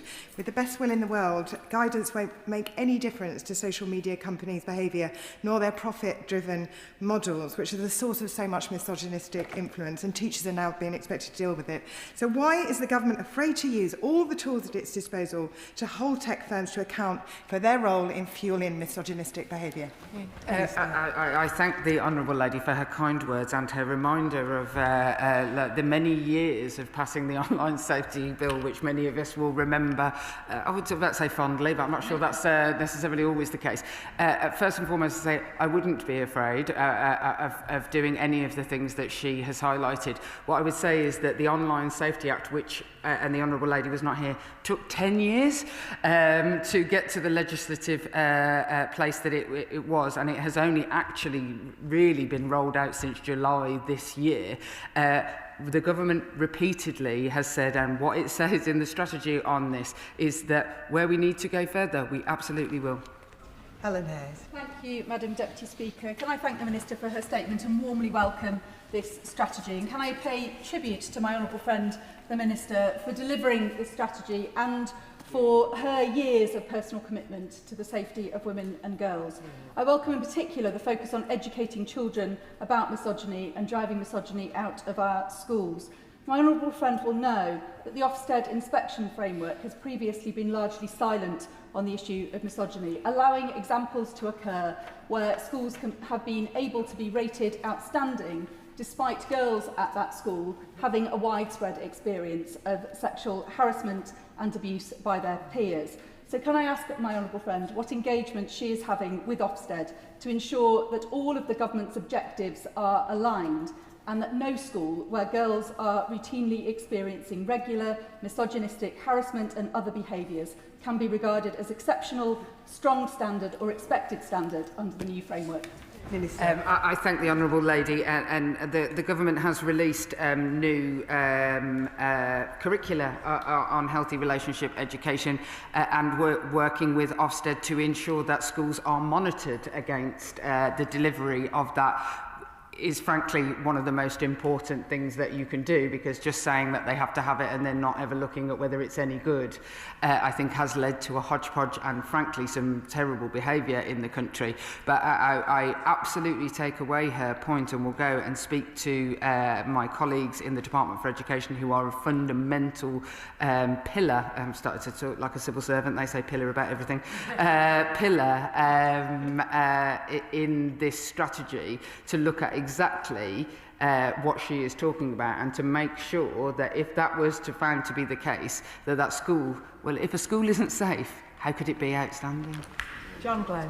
Thank you, Madam Deputy Speaker. And can I welcome the publication of today's strategy and acknowledge the commitment of the Minister over many years to get to this point. It must be a great moment for her. A few weeks ago, I visited Salisbury Seroptimists, who published a document called Fresh Thoughts, which was an information document taken from Dorset, customised for Wiltshire, giving information to support women fleeing domestic abuse in Wiltshire. She's working closely with Wiltshire Police, Wiltshire Council and Wiltshire End Violence Against Women and Girls. When I go back and tell them about this strategy today, would the Minister indicate how best they can engage with it to build on the work that she has set out? I thank the honourable gentleman, and as I said, the strategy will die and fall on everybody taking part in it, and he's given me the perfect opportunity to pay real credit to seroptimists from all over the country. Some of the work that appears in the strategy around having specialist advocates for rape victims in court started because of volunteer programmes run by seroptimists in part of this country. So I want to give them the confidence that actually they can change government policy and that they can work through your good offices to reach out to me, but they do amazing work in their local communities. Nick Smith. Thank you, Madam Deputy Speaker. Can I warmly welcome the statement on ending violence against women and girls? And can the Minister please tell us more about how she will support the power of the third sector?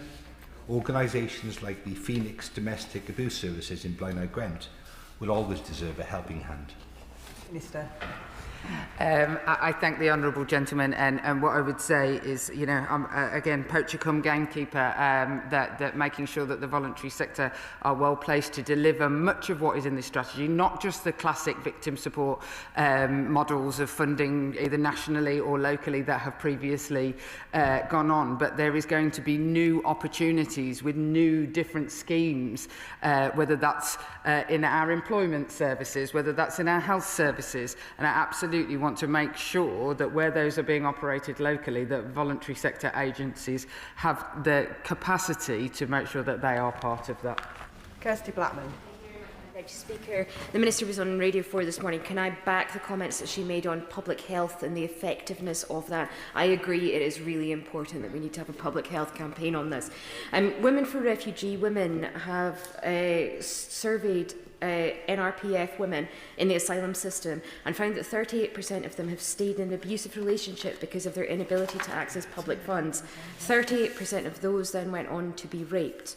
Will the Minister give us some information on whether the government will agree to fully implement the Istanbul Convention, including Article 59, to afford real protection to all women? Minister. I thank the Honourable Lady, and throughout this process she gives me the opportunity to say that many members from across the House have been to see me about various issues and the importance of this in their own areas, and so I thank her for that. What I will say is that the issue of migrant women is definitely tackled within the strategy, but what I want to stand at this dispatch box and say is that women with no recourse to public funds, the government funds specialist provision so that they can escape, and this government has increased the funding that has gone to that, and it doesn't matter what visa type they have, they can access that funding. And what I will also say is that I think that one of the things that actually, funnily enough, is included in parts of the Istanbul Convention is the issue of the firewall between police and support services. That I'm very pleased to say that is in the strategy, and we will be looking to implement that as soon as possible. Rushanara Ali. Thank you, Madam Deputy Speaker. I want to commend my honourable friend for her tireless work in tackling violence against women and girls. Madam Deputy Speaker, I know from my own experience of being stalked for many years and having secured a restraining order for 12 years, that restraining orders, when they're breached, can be very difficult to enforce unless the police and CPS work closely together. Many women up and down the country, when their lives are at risk, find that really challenging. Can my honourable friend say more about what work will be done between the police and the CPS and other support services to make sure restraining orders are enforced, and when they are breached, action is taken to protect women and girls? Minister. I thank the Honourable Lady, and I want to thank her for her support in the development of this strategy as well. One of the proudest things to stand up here and say is the advancement in refuge funding, and she took no small part in pushing for that, and she deserves every thanks in the world, and probably not just because she is a brilliant Member of Parliament, because of her own experiences, which too many of us in this House share. With regard to protection orders, there needs to be a piece of work that is done across the board to look at exactly how protection orders work, but actually I think that restraining orders, as she says, although I'm about to go to court for somebody who's breached one of mine, so people can be taken, have action taken, but domestic abuse protection orders and stalking protection orders are, in my view, considerably better tools and should be used more widely, and the strategy is very clear on that. Bob Blackman. Thank you, Madam Deputy Speaker, and I welcome this strategy. The Minister will well know that children from homes where domestic violence is prevalent are all too often conditioned to believe that that's the normal way a relationship operates. So, particularly in changes to the national curriculum, will she ensure that teachers encourage children to come forward with examples of what has happened both at home and potentially elsewhere in their families, so that we can actually deal with this where it starts, in the home? Minister. I thank the honourable gentleman, and he is absolutely right. And if we were to speak to almost all victims of domestic abuse in the country who have interacted with children's social care, for example, you would know that there was a need for a new strategy.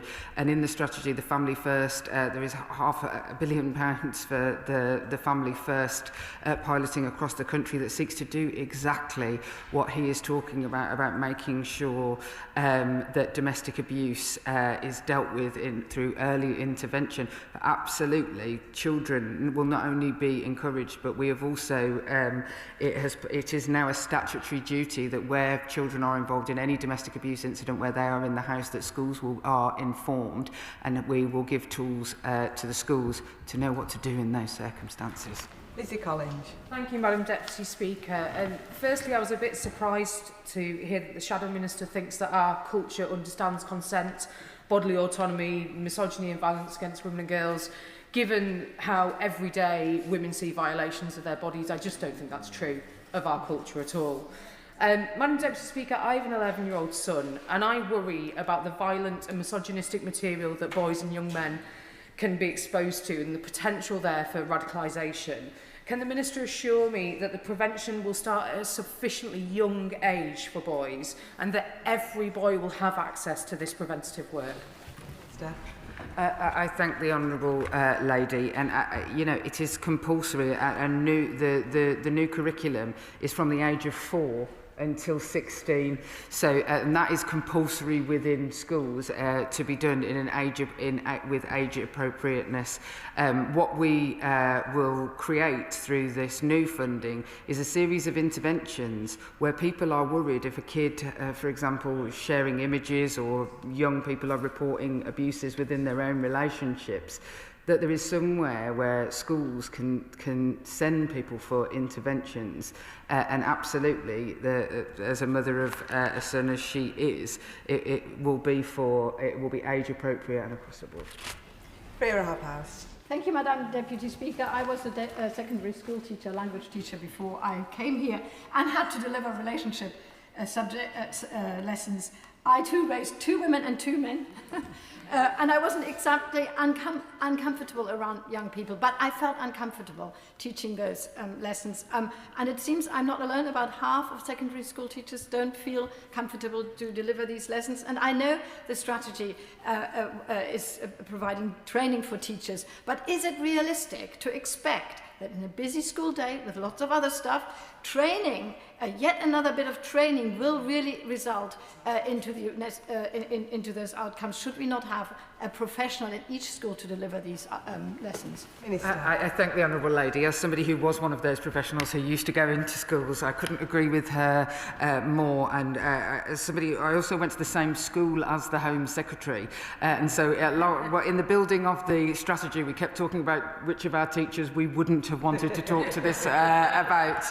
This has been quite amusing. I'm going to say, no offence to the teachers in the 90s at our school, but not many of them were coming out well, that we would want to talk to them about consent or pornography or other things. So actually what is being announced today is the use of specialists to go. I think eventually the point is that teachers have to be comfortable with this, and I think that my kids' teachers are more than mine were, if I'm honest. But I think that there has to be a development towards that. Emily Darlington. Thank you, Madam Deputy Speaker. First of all, can I say a huge thank you to the Safeguarding Minister and the Victims Minister. I was really struggling not to get over-emotional as she was making her speech because, quite frankly, many of us have come to this place in order to make a change for the women and girls in our lives and in our constituencies. This is an absolute watershed moment, and for us this is a chance for us all to take those individual actions, bringing together those good men and good women across our constituency to speak out and speak for the kind of society we want. If this is to be truly successful, it will have to increase confidence of victims. In which case we may see numbers rise. For me, that will be an indicator of success of this strategy. But one of the ways to increase confidence is to make sure, no matter how profile you are as a self-declared misogynist, that you are held to account and brought back to this country to face criminal charges that are here. Does she agree with me that this government should be doing all it can to make sure, pursue every single rapist, abuser, perpetrator, stalker, and that will be the only way to make sure that women and girls feel confident in both our police and our court system? I thank the Honourable Lady in her diplomatic manner in which she is very, very clearly representing cases within her constituency. High-profile cases are, and I absolutely agree. And it goes to a number of points that, whether it came from the opposition front bench or from herself, is I don't care who you are. I don't care how important you are. I don't care if you ran a big department store. I don't care if you're a movie mogul. I don't care which country you come from. If you do this in our country, we will come for you. Nick Timothy. Thank you, Madam Deputy Speaker, and I welcome much of this strategy, and I know it's a personal achievement for the Minister. Anybody who's spoken to a woman who recounts being attacked by her husband or her boyfriend, unsure whether she is going to leave the room alive, knows that this country still fails to tackle violence against women and to take it seriously. I just want to ask about a couple of areas where we know the state has had a blind spot in recent years. Can she say very clearly that the crimes of the rape gangs were racially and religiously aggravated and should be punished as such? And can she agree with me that if there's any law that prevents us deporting any foreign sex criminal or rapist, including the Human Rights Act, we should scrap it? Minister.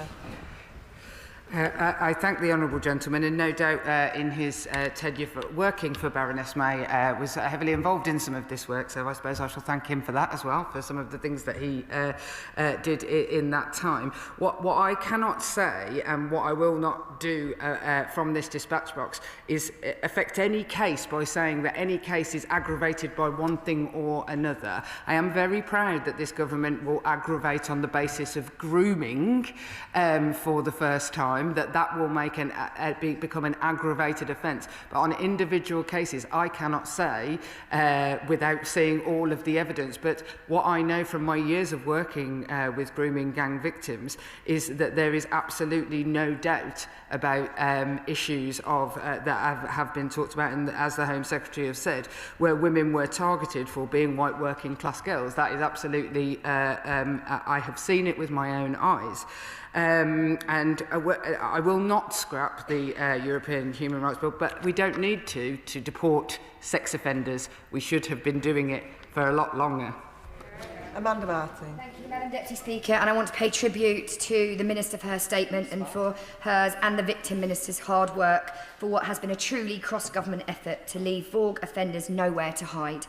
For far too long and far too often, justice for victims of domestic abuse must be sought by parents like Sharon Holland and groups like Project Resist because the system let their daughters down.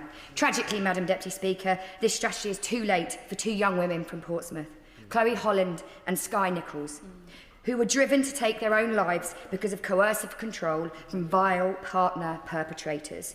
Can the Minister explain how the new VOG strategy will ensure that these deaths are recognised for what they are, manslaughter, and how it will tackle systematic institutional failings and support our third sector to prevent future tragedies? Minister. I absolutely agree with the Honourable Lady and want to pay tribute to Sharon Holland, a woman I've met a number of times who campaigns fiercely on behalf of her daughter Chloe. Suicide is a fundamental part of the strategy with regard to how we end domestic-related deaths and femicide, and to call it what it is, that is what it is femicide. So a number of different things appear in the strategy, and whether that is around the risk assessment and how well our risk assessments for domestic abuse look for issues of mental ill health. Often they are looking for incidences of homicide rather than suicide, and the issue of manslaughter, my honourable friend the Victims Minister empowered the Law Commission to undertake the review that looks at the exact thing, and we await their findings.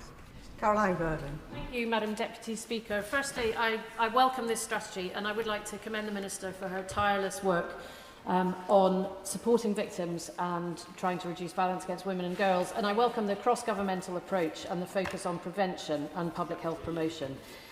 We know that boys as young as 9 or 10 are being spoon-fed hardcore violent pornography on social media, even when they're not looking for it. Access to this type of content leads to violent sexual acts being normalised and the way they view relationships with women becoming warped.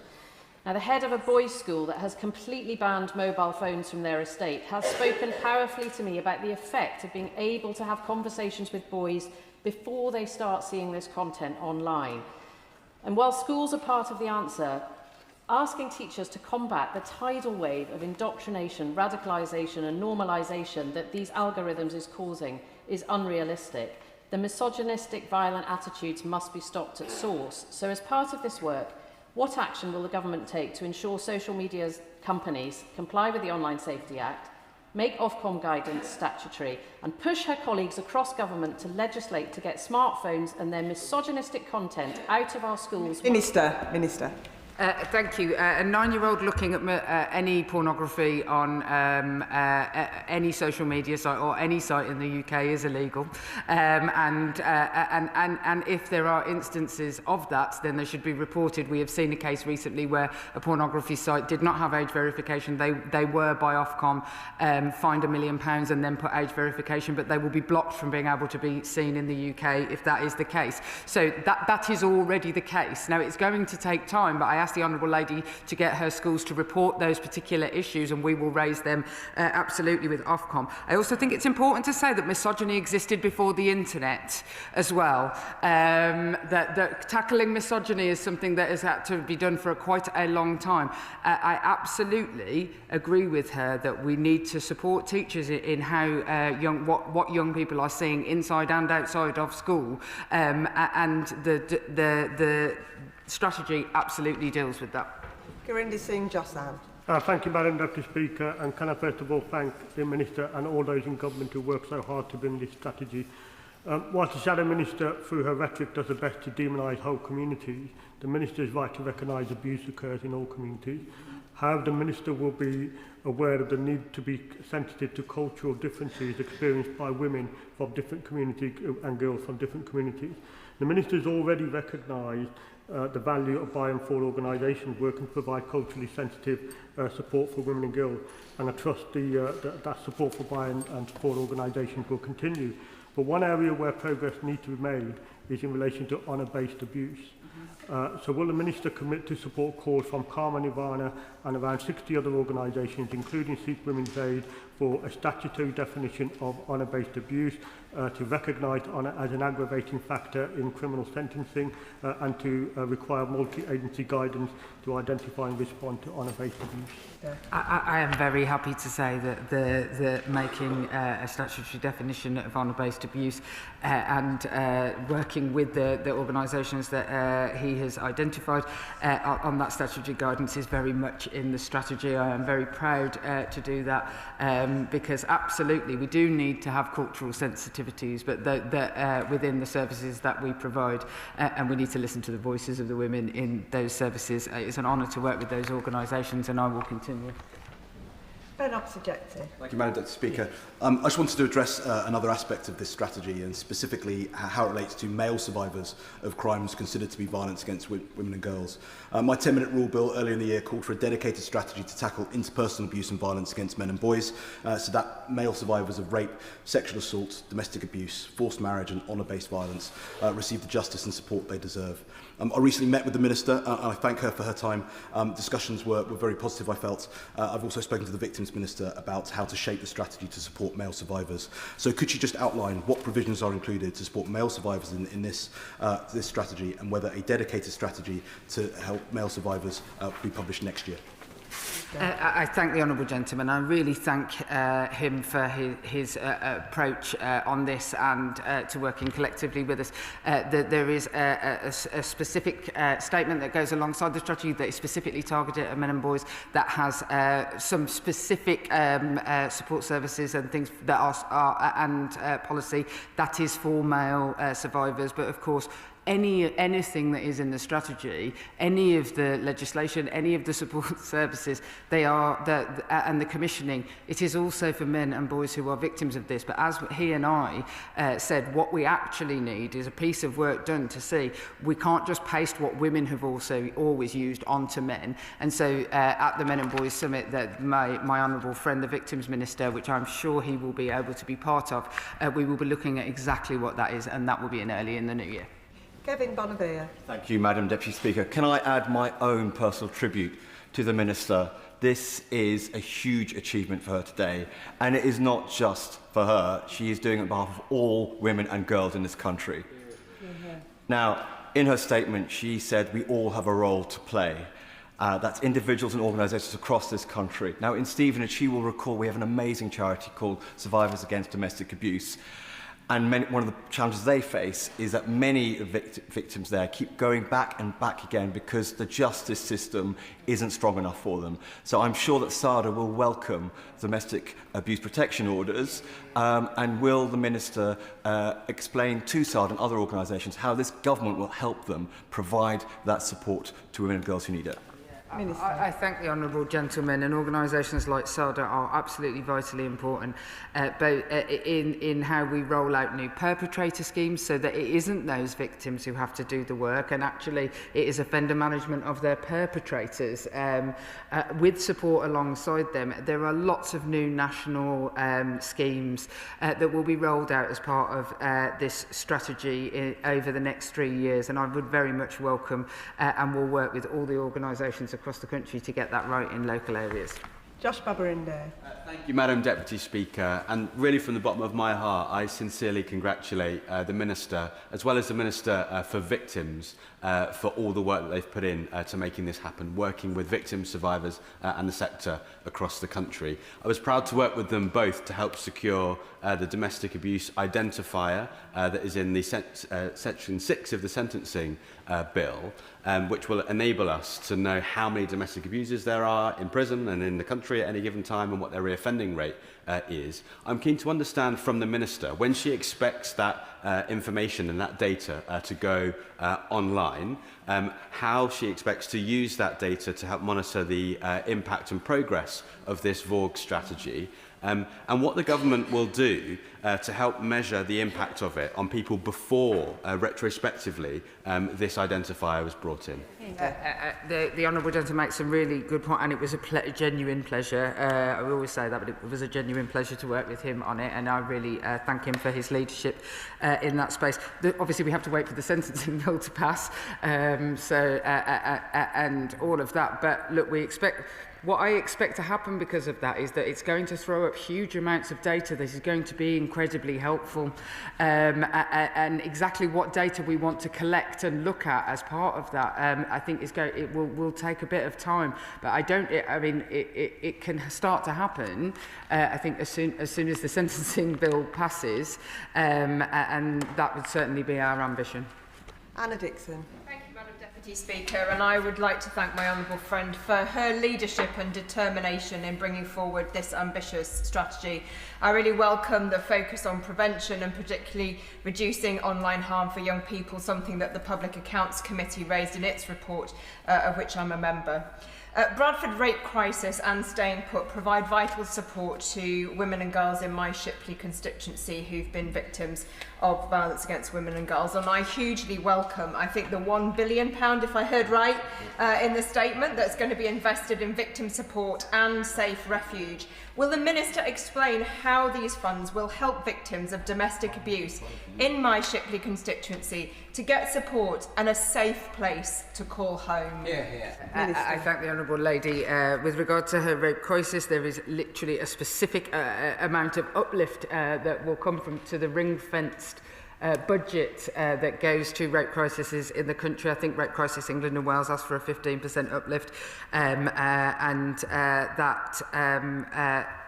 and not from, funnily enough, from health service funding, which is the cultural change that I am talking about, making it their business. We expect to see those uplifts, so that they will hopefully benefit from that. With regard to domestic abuse, the extra, compared to under the previous government, the £130 million a year in refuge and housing support and the support that sits around that, there will be over the 3 years 109 million extra, and I hope that the commissioning process, which we will redesign to make better and over a longer period of time rather than doing it every year, that her organisations will be able to access. Richard Farr. Thank you, Madam Deputy Speaker. A recent Ofsted inspection of children's services in Devon found that they, quote, share a determination to improve services for care leavers. How will the new strategy to end violence against women and girls pay particular attention to preventing harms to care leavers, to care experienced people, and how will it build on improving practice that we see in local authorities, such as in Devon? It is absolutely a vital part of this puzzle, and working with the Children's Minister in the Department for Education on, like we said, the family first part of this strategy, the bit of the strategy that is about children's social care. care leavers, if you know, people, you know, often talking about grooming gangs, and you cannot talk about grooming gangs without talking about care experienced children as well, and the interactions of those. It is a vitally important part of the puzzle to get right, and the government also has a children in care strategy that it will work towards that, and I sit on the board of that. Chris Webb. Madam Deputy Speaker, I know in my time as a former Deputy Police and Crime Commissioner that there's been a growing trend in violent patterns for younger people, especially young boys in Blackpool and beyond. So can the Minister set out the plans to engage with young people, particularly young boys and men, to tackle this? Minister. I thank the honourable gentleman. I think that we have not done anywhere near enough to engage with young men and boys about their feelings about this, and to devise a system that is best for them. I mean, other than saying 6, 7 like that, what do I know about what it's like to be a teenage boy? Not even my children are teenagers anymore. And so, of course, what we will test a number of models, and that will have to be done in concert with young people. Tracy Gilbert. Thank you, Madam Deputy Speaker, and can I welcome this strategy and thank my honourable friends and the ministerial team for their tireless work in tackling violence against women and girls. To meet the government's targets of cutting violence in half, we must end the demand for commercial sexual exploitation, whether that be in pornography or prostitution. Can my honourable friend outline what steps the strategy will take across government departments to eradicate this demand? I thank the honourable lady, and I think she will be pleased about the government action that the strategy proposes with regard to as she quite rightly points out, some of the commercial sexual exploitation that occurs within pornography, and based on Baroness Burton's review, I'm sure she will be pleased to hear, but actually much more broadly, the real need to properly integrate the idea of adult sexual exploitation into what we consider as violence against women and girls, and to properly have robust measures to deal with that is a fundamental part of changing that, and that includes some of the terrible commercial sexual exploitation. And the final question, Mark Sewards. Thank you very much, Madam Deputy Speaker. I welcome the strategy set out by the Minister today. I commend her and everyone around her for their tireless work to get to this point, often lifelong work too.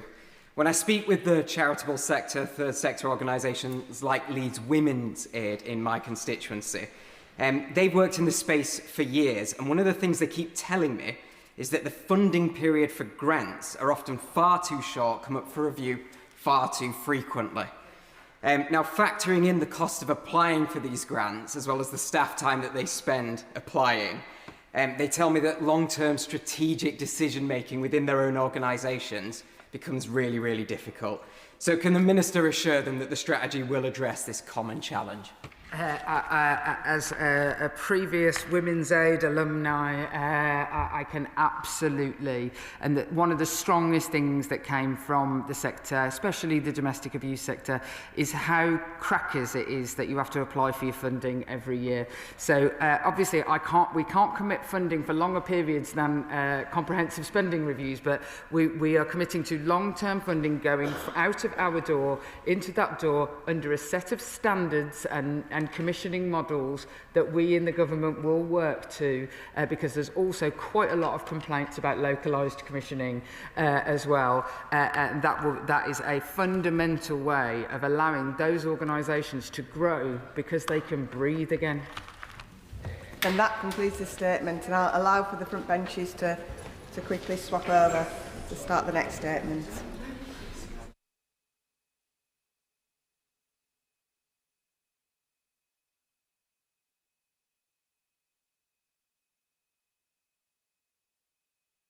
Statement on Ukraine, Minister. Thank you, Madam Deputy Speaker. With permission, I'd like to update the House on Ukraine. As we prepare for Christmas, the people of Ukraine are fighting their 1,394th day of resistance since Putin's full-scale invasion, their 4th Christmas of the war. I'd like to update the House on the work we are doing to bring a just and lasting peace to Ukraine by ensuring they're in the best possible position on the battlefield and at the negotiating table. A small number of our armed forces are at the heart of that work, From delivering military training in the UK, to transporting kit to Ukraine, to helping develop innovative new warfighting capabilities. And last week, our armed forces and our country lost one of our brightest and best, Lance Corporal George Hooley. Lance Corporal George Hooley was a model soldier. He was tragically killed observing trials in Ukraine for a new defensive drone system well away from the front line. I know the whole House will have been moved by the final letter he wrote to his family that they released yesterday to coincide with his repatriation. And the whole House will want to join me in sending our heartfelt thoughts and condolences to all his family, friends and colleagues. Madam Deputy Speaker, this government and this House will stand with our Ukrainian friends for as long as it takes. 12 months ago, I set out 5 areas where this government would increase that support with the backing of members across this House and a commitment of countless defence personnel, partners in industry and allied nations. We've delivered on all 5. Firstly, we've strengthened Ukraine's military capabilities with a record £4.5 billion military support package this year, including supplies of tens of thousands of rounds of advanced missiles and ammunition, 85,000 drones, up from the 10,000 gifted last year, and the new Gravehawk air defence system co-developed with our Danish partners. Second, we have now trained more than 62,000 Ukrainians here in the UK alongside our Operation Interflex allies, and we have extended that programme until at least the end of 2026. Third, to boost Ukraine's indigenous defence industrial base so that their destiny is increasingly in their own hands, I've led further trade missions to Kyiv, and we've signed new government-to-government cooperation agreements that have enhanced the sharing of battlefield technologies and facilitated the £1.6 billion deal in March for 5,000 lightweight air defence missiles that supports 700 jobs at Thales in Belfast, demonstrating how growing defence spending across the globe can act as an engine for growth across all our nations and regions in the UK. Fourth, the UK has ramped up our international leadership, with the Defence Secretary stepping up in the spring to co-chair the Ukraine Defence Contact Group of over 50 nations alongside Germany. Since then, our UDCG partners have pledged over £50 billion of military support for Ukraine. And at Tuesday's UDCG meeting, we confirmed the UK's biggest single-year investment in air defence for Ukraine. And I'm pleased to confirm to the House that the UK is providing £600 million worth of air defence systems, missiles, automated turrets to shoot down Russian drones and defend Ukrainian civilians. This includes Raven systems to protect frontline units, Gravehawk systems that reinforce Ukraine's ability to protect key infrastructure from Russia's deep strike barrages, and counter-drone turrets specifically designed to defeat Shahed-style attack drones at scale and at lower cost. And fifth and finally, alongside our allies, we've significantly ramped up sanctions and economic pressure on the Russian economy, sanctioning Russia's largest oil majors, lowering the crude oil price cap alongside EU partners, contributing to a 35% fall in Russia's oil revenues year on year, introducing a maritime services ban on Russian LNG to be phased in over the next year, announcing our intention to ban the import of oil products of Russian origin that have been refined in third countries. And just this morning, we announced a further 24 sanction designations across Russian oil, military and financial sectors to further ramp up economic pressure on Putin. And as the Prime Minister said to the Coalition of the Willing last month, the UK is ready to move with the EU to provide financial support for Ukraine based on the value of immobilised Russian assets, and we're working with EU and G7 partners to advance this, and I hope for further positive discussions on that today. Madam Deputy Speaker, sanctions tightened, alliances strengthened, industrial cooperation boosted, military training delivered, and the biggest annual package of UK military support for Ukraine to date. And yesterday we went further, with the Chancellor and the Foreign Secretary calling time on Roman Abramovich's inaction.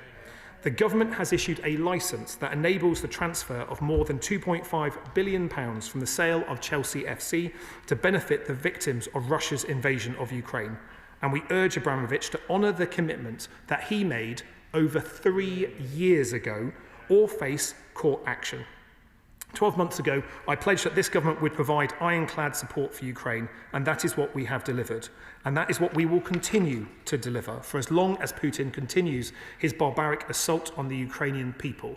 And I know that support will continue to enjoy cross-party support in this House. What was not on the table last December were peace talks. And on Monday, the Prime Minister was in Berlin with European leaders to advance President Trump's peace initiative. The leaders welcomed the significant progress that has been made and reiterated their commitment to work together to provide robust security guarantees and support economic recovery as part of any peace agreement. We've worked determinedly with our French counterparts to establish a coalition of the willing.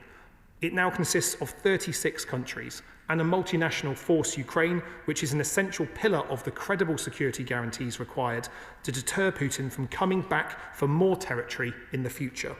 It has been the position of this government from the outset that Ukraine's voice must be at the heart of any peace talks, and that is what we have worked to achieve, not just because that is what our values and our international norms and laws dictate, but also because practically Ukraine is too powerfully, militarily, too determined to defend its sovereignty for peace to be built over the country's head. And whilst a pattern has emerged of Russia claiming battlefield successes at opportune political moments, time and time again their claims have been exposed as disinformation. Russia has suffered over 1 million casualties to gain around 1% of Ukrainian territory since the stabilisation of the front line in 2022. In more than a year of fighting, the comparatively small city of Pokrovsk, Russia has advanced only 15 kilometres, equivalent to 40 metres a day. And although Putin claimed to have finally taken the city ahead of the recent visit of the American negotiating team, it is our defence intelligence assessment that pockets of Ukrainian resistance continue to operate there. Right across the front line, it is Ukraine's continued strength on the battlefield that gives them strength at the negotiating table.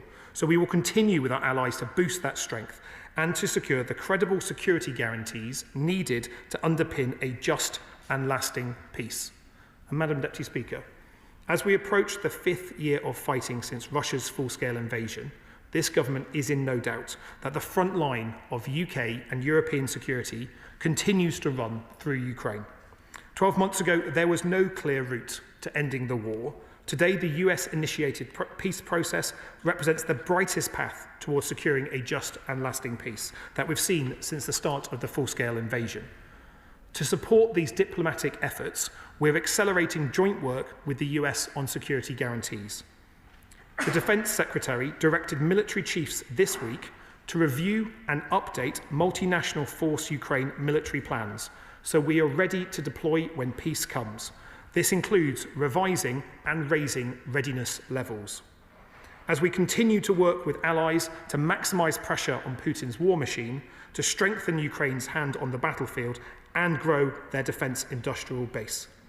Russia's economy is getting weaker. Military spending is around 40% of the budget, Russia's VAT is rising, and Russia's social spending is falling.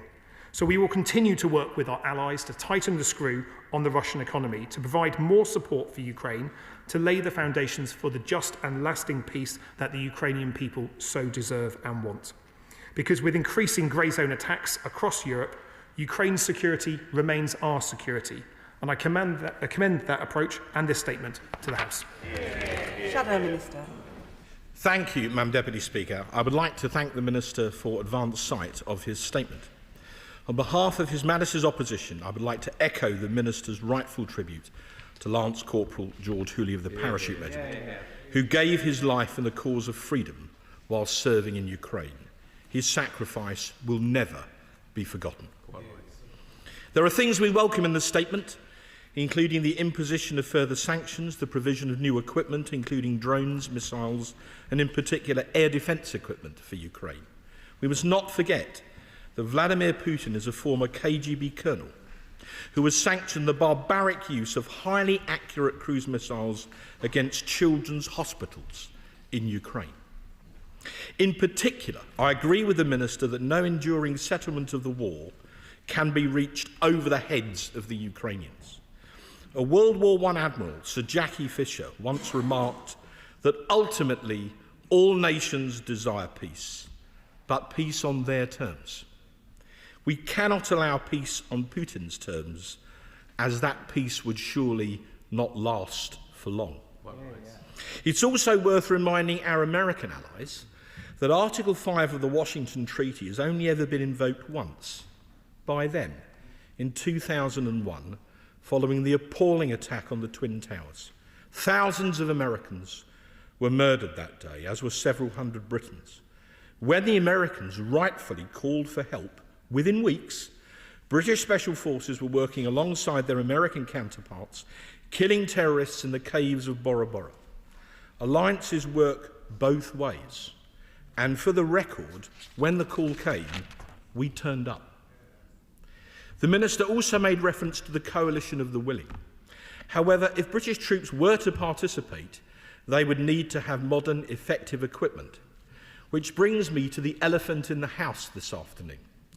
Where is the long-awaited Defence Investment Plan?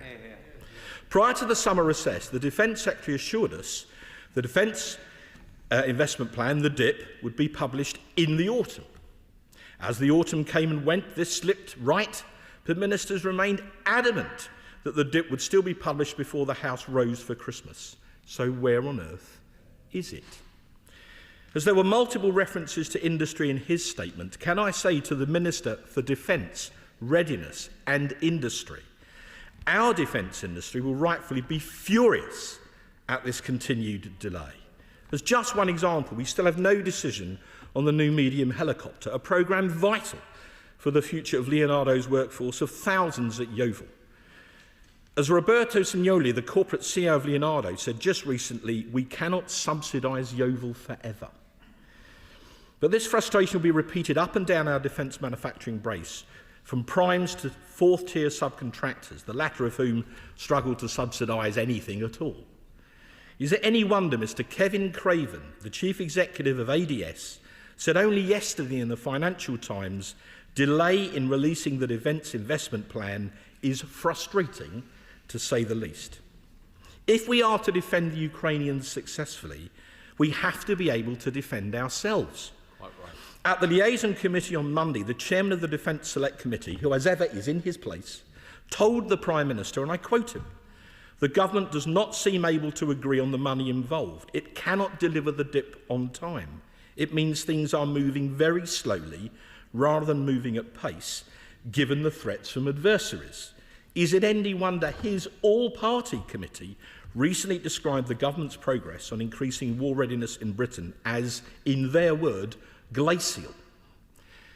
We also welcome the ongoing financial commitment to Ukraine, which follows a similar path to our approach when in government. But would that we had such financial clarity at home. The three distinguished authors of the Strategic Defence Review were adamant that it required defence expenditure of 3% of GDP to deliver it. But Labour cannot even give the year in which that will be reached, because they are incapable interdepartmentally of agreeing it. Moreover, in year, now, MOD ministers are pursuing an efficiency savings exercise, that's saving cuts in pub English, of 2.6 billion in the MOD's operating budget, which is materially affecting our readiness for war and thus our ability to deter it. So in summary, Madam Deputy Speaker, our commitment across this House to the brave Ukrainians remains unwavering. But as someone once famously said, to govern is to choose.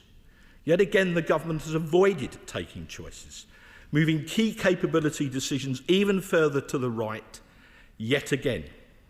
When it comes to the future procurement of vital military equipment for the defence of the United Kingdom and our allies, they've kicked the can so far down the road you can no longer see the can at all, even with an Ajax. In contrast, while our ministers prevaricate, our Polish allies are digging anti-tank ditches along the border with Belarus. So finally, the Romans had a saying, civis pacem para bellum.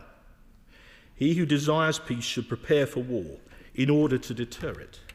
That's why the Conservatives announced a 50 billion sovereign defence fund this morning to do precisely that. Yeah. Merry Christmas to the right honourable gentleman as well.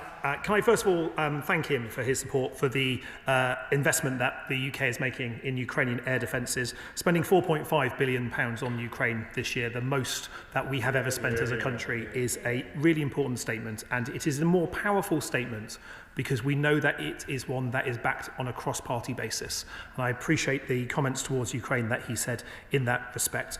It is absolutely right that we support Ukraine in shooting down Russian drones and Russian missiles that are targeting civilians in particular, as well as protecting their front line. It is important that we value our alliances.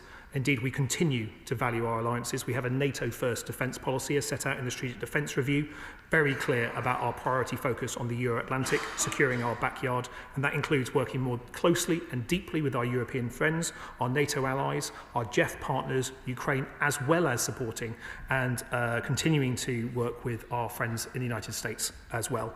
When it comes to the DIP, he, I believe, was in Defence Questions on Monday, when you've heard the Defence Secretary say very clearly that he is working flat out between now and the end of the year to finalise the DIP. He continues to do so. On industry, we will continue to sign contracts. We've signed over 1,000 contracts since the general election, 83% of those contracts going to British companies. We will continue to back British defence companies. Indeed, we continue to sign those contracts, and I recognise the spirit in which the right honourable gentleman is asking for clarity on behalf of industry. We are working with our industrial partners in order to do so. Indeed, there are many contracts that his government chose not to sign that we're still working our way through to make sure that we can deliver the updated defence posture that the Strategic Defence Review set out so clearly. He will know that we are a government that has delivered a plan to increase defence spending, £5 billion extra in our budget this year, 2.5% of our GDP by April 2027, 3 years earlier than anyone projected, and we will achieve 3% in the next Parliament, and we have made a commitment alongside our NATO allies for 3.5% on defence as part of 5% on national security by 2035, and he will also remember, I know it was a wee while ago, but when he was a defence minister, it is very normal to do business as usual budget management in year. We are fixing the mess that his party left us in defence, but for the purpose of this statement today, I don't wish to make party political jibes. I wish to reinforce the cross-party support that this House can show for our friends in Ukraine, and we will continue to do that, and I look forward to that further support being on show next year and every year afterwards. Chair of the Defence Committee, Tan Singh Desi. Thank you very much, Madam Deputy Speaker, and I thank the Defence Minister for advance sight of his statement. And indeed, what a moving, poignant and inspirational final letter by the late Lance Corporal George Hooley. We will remember him. Madam Deputy Speaker, I also know that the whole of the Defence Committee wholeheartedly supports the government's steadfast support for Ukraine, its approach to a just and lasting peace for Ukraine, as well as robust security guarantees for our Ukrainian friends. But, Madam Deputy Speaker, it's Putin and Russia that has illegally invaded another sovereign European nation, and they should pay the cost, rather than the lion's share of the burden falling on my Slough constituents and the British taxpayer. So, rather than prevaricating, when will the government and its European allies finally use the frozen Russian assets to punish Putin and properly support our Ukrainian friends? Minister. Well, can I thank him and his committee for the work that they have done over the past 12 months in support of our service personnel and in support of our allies, not just in Ukraine, but across the world as well. We're continuing to work alongside our European partners to look at how we can use the immobilised sovereign Russian assets. We are undertaking discussions indeed today on that very topic. There is strong support from the Prime Minister, the Chancellor and the Defence Secretary for progress on this, and we are seeing more progress from our European allies. I hope that we will continue to make that progress, because the case he makes about Russia paying for the damage that they have caused, the cost that they have inflicted on the Ukrainian people, is absolutely right, and that is a case that we need to continue to make, especially as we get towards I hope, a peace deal that can bring a just and lasting peace, but it needs to be a fair one, where the voices of the Ukrainian people are heard very clearly in. Liberal Democrat spokesperson Monica Harding. Thank you, Madam Deputy Speaker. I want to thank the Minister for advance sight of the statement. Most members of this House recognise that Vladimir Putin has no interest in securing a just peace for Ukraine. The only peace he would accept is one which carves up Ukraine and leaves it defenceless against future Russian invasion. And I welcome the steps the government has taken to apply more pressure to Putin, and I want to encourage ministers to go further today. As he has pointed out, Putin's oil profits are still propping up his war machine.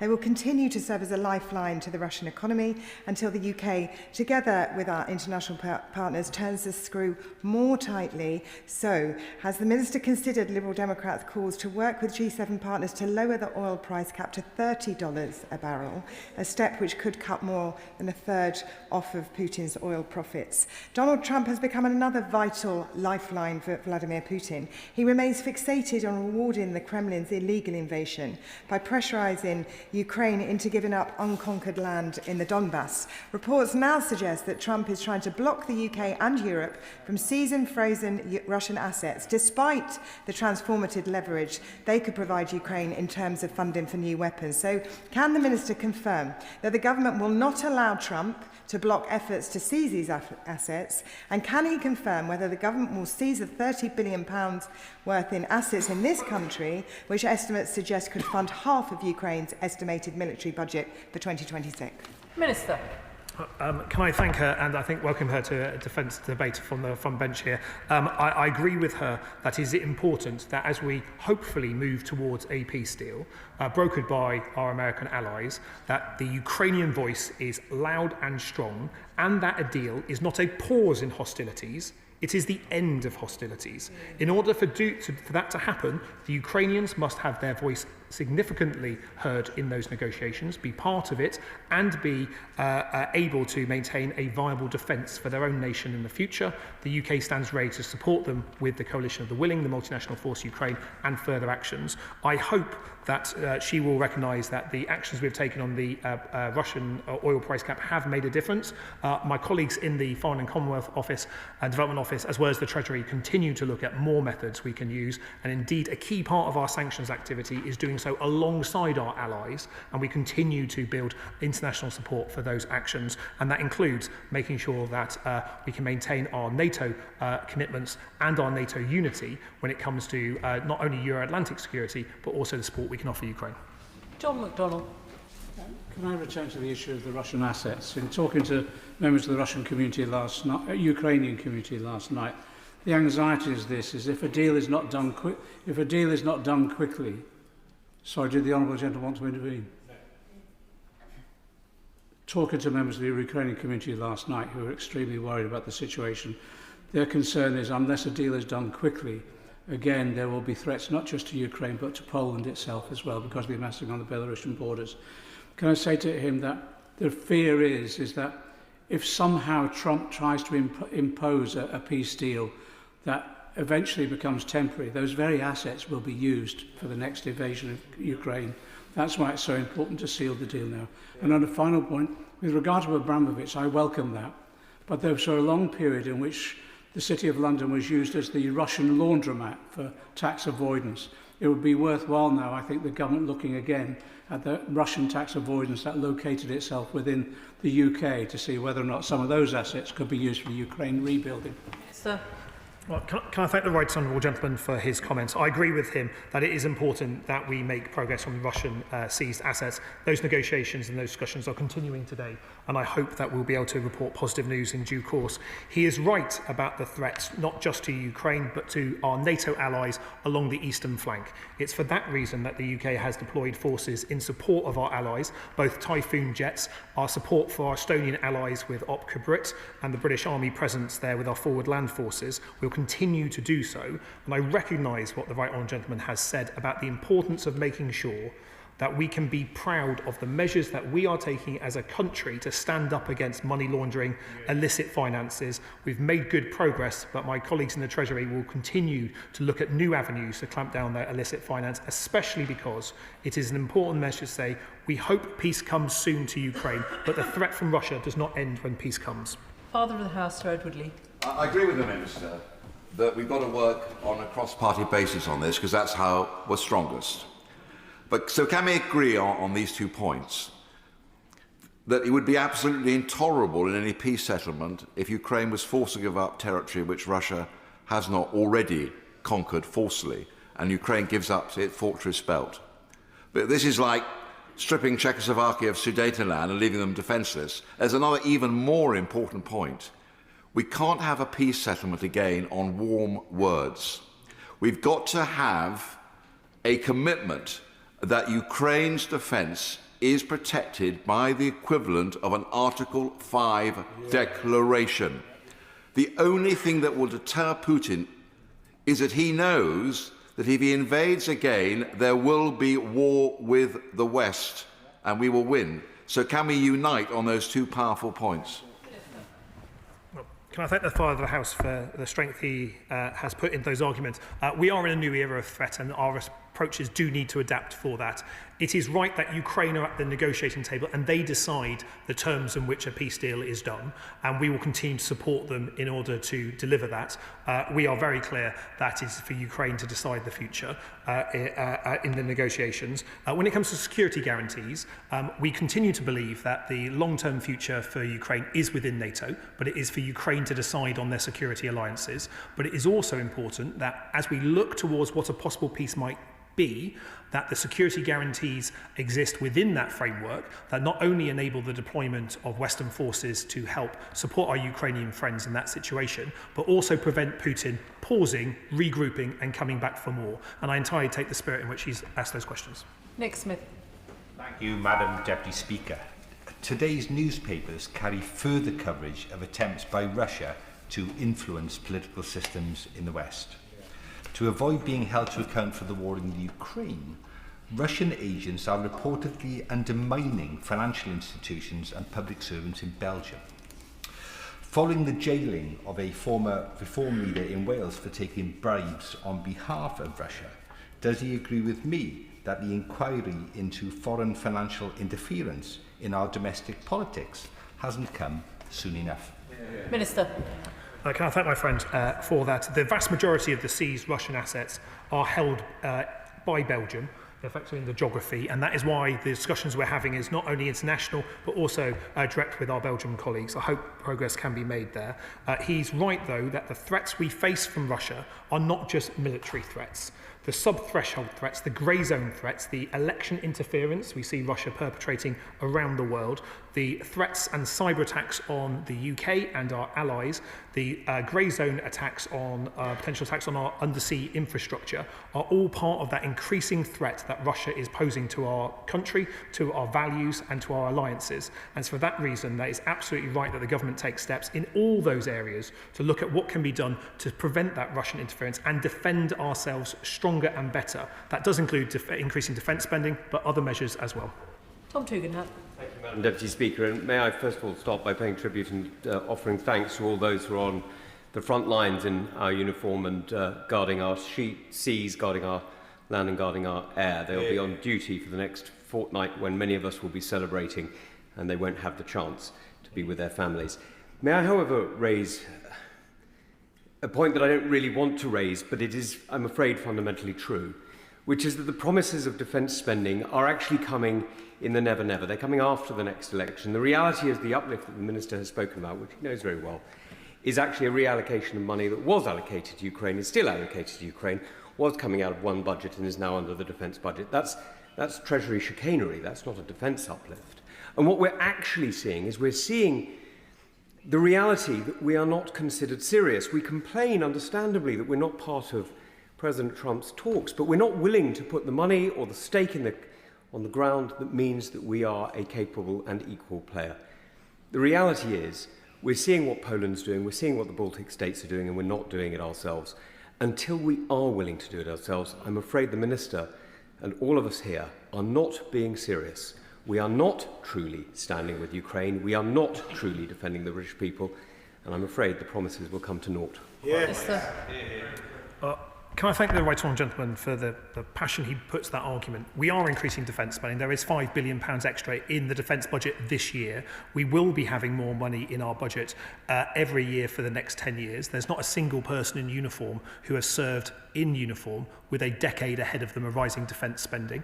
We need to spend that well, but we also need to recognise that with increasing threats, it's not just defence that needs to spend money well, it's the whole of government and the whole of society that need to step up as well. So it's not just an MOD pursuit, although we do take the lead in many cases. And can I say to him, his thanks for the service personnel deployed around the world. For members that may not have seen it yet, the Royal Navy Christmas advert showing the real-life events of HMS Diamond when she was in the Red Sea, showing what happens at home and for our people deployed abroad is well worth a watch. Joanna Baxter. Thank you, Madam Deputy Speaker. For some Ukrainian children, this will be the 4th Christmas that they will spend in Russia, after being torn from their families by the Russian state. For others, they will spend their Christmas living under occupation. And for many more, they will spend their Christmas in a military training camp being taught to fight against their own country. So can my honourable friend set out what recent work he's been doing with colleagues in the FCDO to make sure that those children don't find themselves on the battlefield and spend their next Christmas in their own home, in their own country, with their own families? Minister. Children should never be pawns of war. Can I just place on record my thanks to my honourable friend for her championing of this issue. There's not a Ukraine debate that goes by without the issue of Ukrainian children being raised by her. It is absolutely vital, and it is why, as a country, we have said that a lasting and just peace in Ukraine must include the return of all the stolen Ukrainian children by Russia. We've committed more than £2.8 million to support Ukrainian efforts to facilitate the return and reintegration of children deported by Russia. We will continue to support that effort, and we will continue to make the case that stealing children is not the sign of a strong nation. It is the sign of a weak nation, and that is not something that either we will support nor any other decent nation around the world should back at all. Richard Ford. Thank you, Madam Deputy Speaker. And I welcome what the Minister said in terms of introducing a maritime services ban on Russian liquefied natural gas. I was a little less welcoming of the fact that he talked about it being phased in over the next year. It was reported this week that UK-insured ships have transported almost half of Russian diesel exports since the full-scale invasion of Ukraine. These exports are thought to have been worth more than £24 billion, and UK-owned or UK-insured vessels are reported to have enabled the export of £45 billion worth of Russian gas. Why can't the government get on with this UK maritime services ban today? Can I thank him for his question? We've announced that we intend to introduce that maritime services ban on Russian LNG, which will restrict Russia's ability to export globally. This will be phased in, and the reason it is being phased in is so it can be in lockstep with our EU friends who are introducing equivalent restrictions. But he's right to identify the issue. The government is right to take steps to address it, and I'm an impatient so-and-so, and I know that the efforts that we are making across government are also based on that similar impatience to get it done fast, but it must be done well. Amanda Martin. Thank you, Madam Deputy Speaker, and I want to thank the Minister for his statement and send solidarity to Ukraine. And as Christmas approaches, I'd like to thank all who serve in our armed forces and wish them a Merry Christmas wherever they are in the world. And I'd like to pause and remember Lance Corporal George Hooley, who, as we've heard from the Minister, has returned home to the UK. Before his passing, as many of our armed forces do, Lance Corporal Hooley wrote a letter to his friends and family to be opened in the event of his death. And if you'll allow me, Madam Deputy Speaker, I'd like to share a few of his beautiful, poignant and proud words. If you're reading this, it means I didn't make it home. Please don't let that be the thing that breaks you. You know I was doing what I believed in, as well as loved, with people I respected, and for reasons that mattered to me, my country, and democracy and freedom in this world. I was proud of what I was doing. Don't remember me in sadness and loss, but be proud. I went out doing what I was trained to do, what I chose to do, and I had all of you in my heart the whole way. Rest in peace, Corporal George Hooley. Minister. Can I thank my honourable friend for reading Lance Corporal George Hooley's words into the record. As a mother of someone who has people serving in our armed forces. I know just how close that will hit her and indeed members across the House.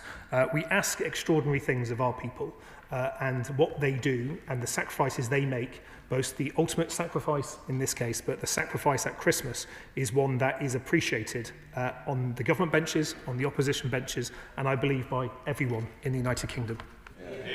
Sir Julian Lewis. May I just endorse what the Honourable Lady and the Minister have said about Lance Corporal Hooley, who sounds as if he was a fine individual and a great soldier.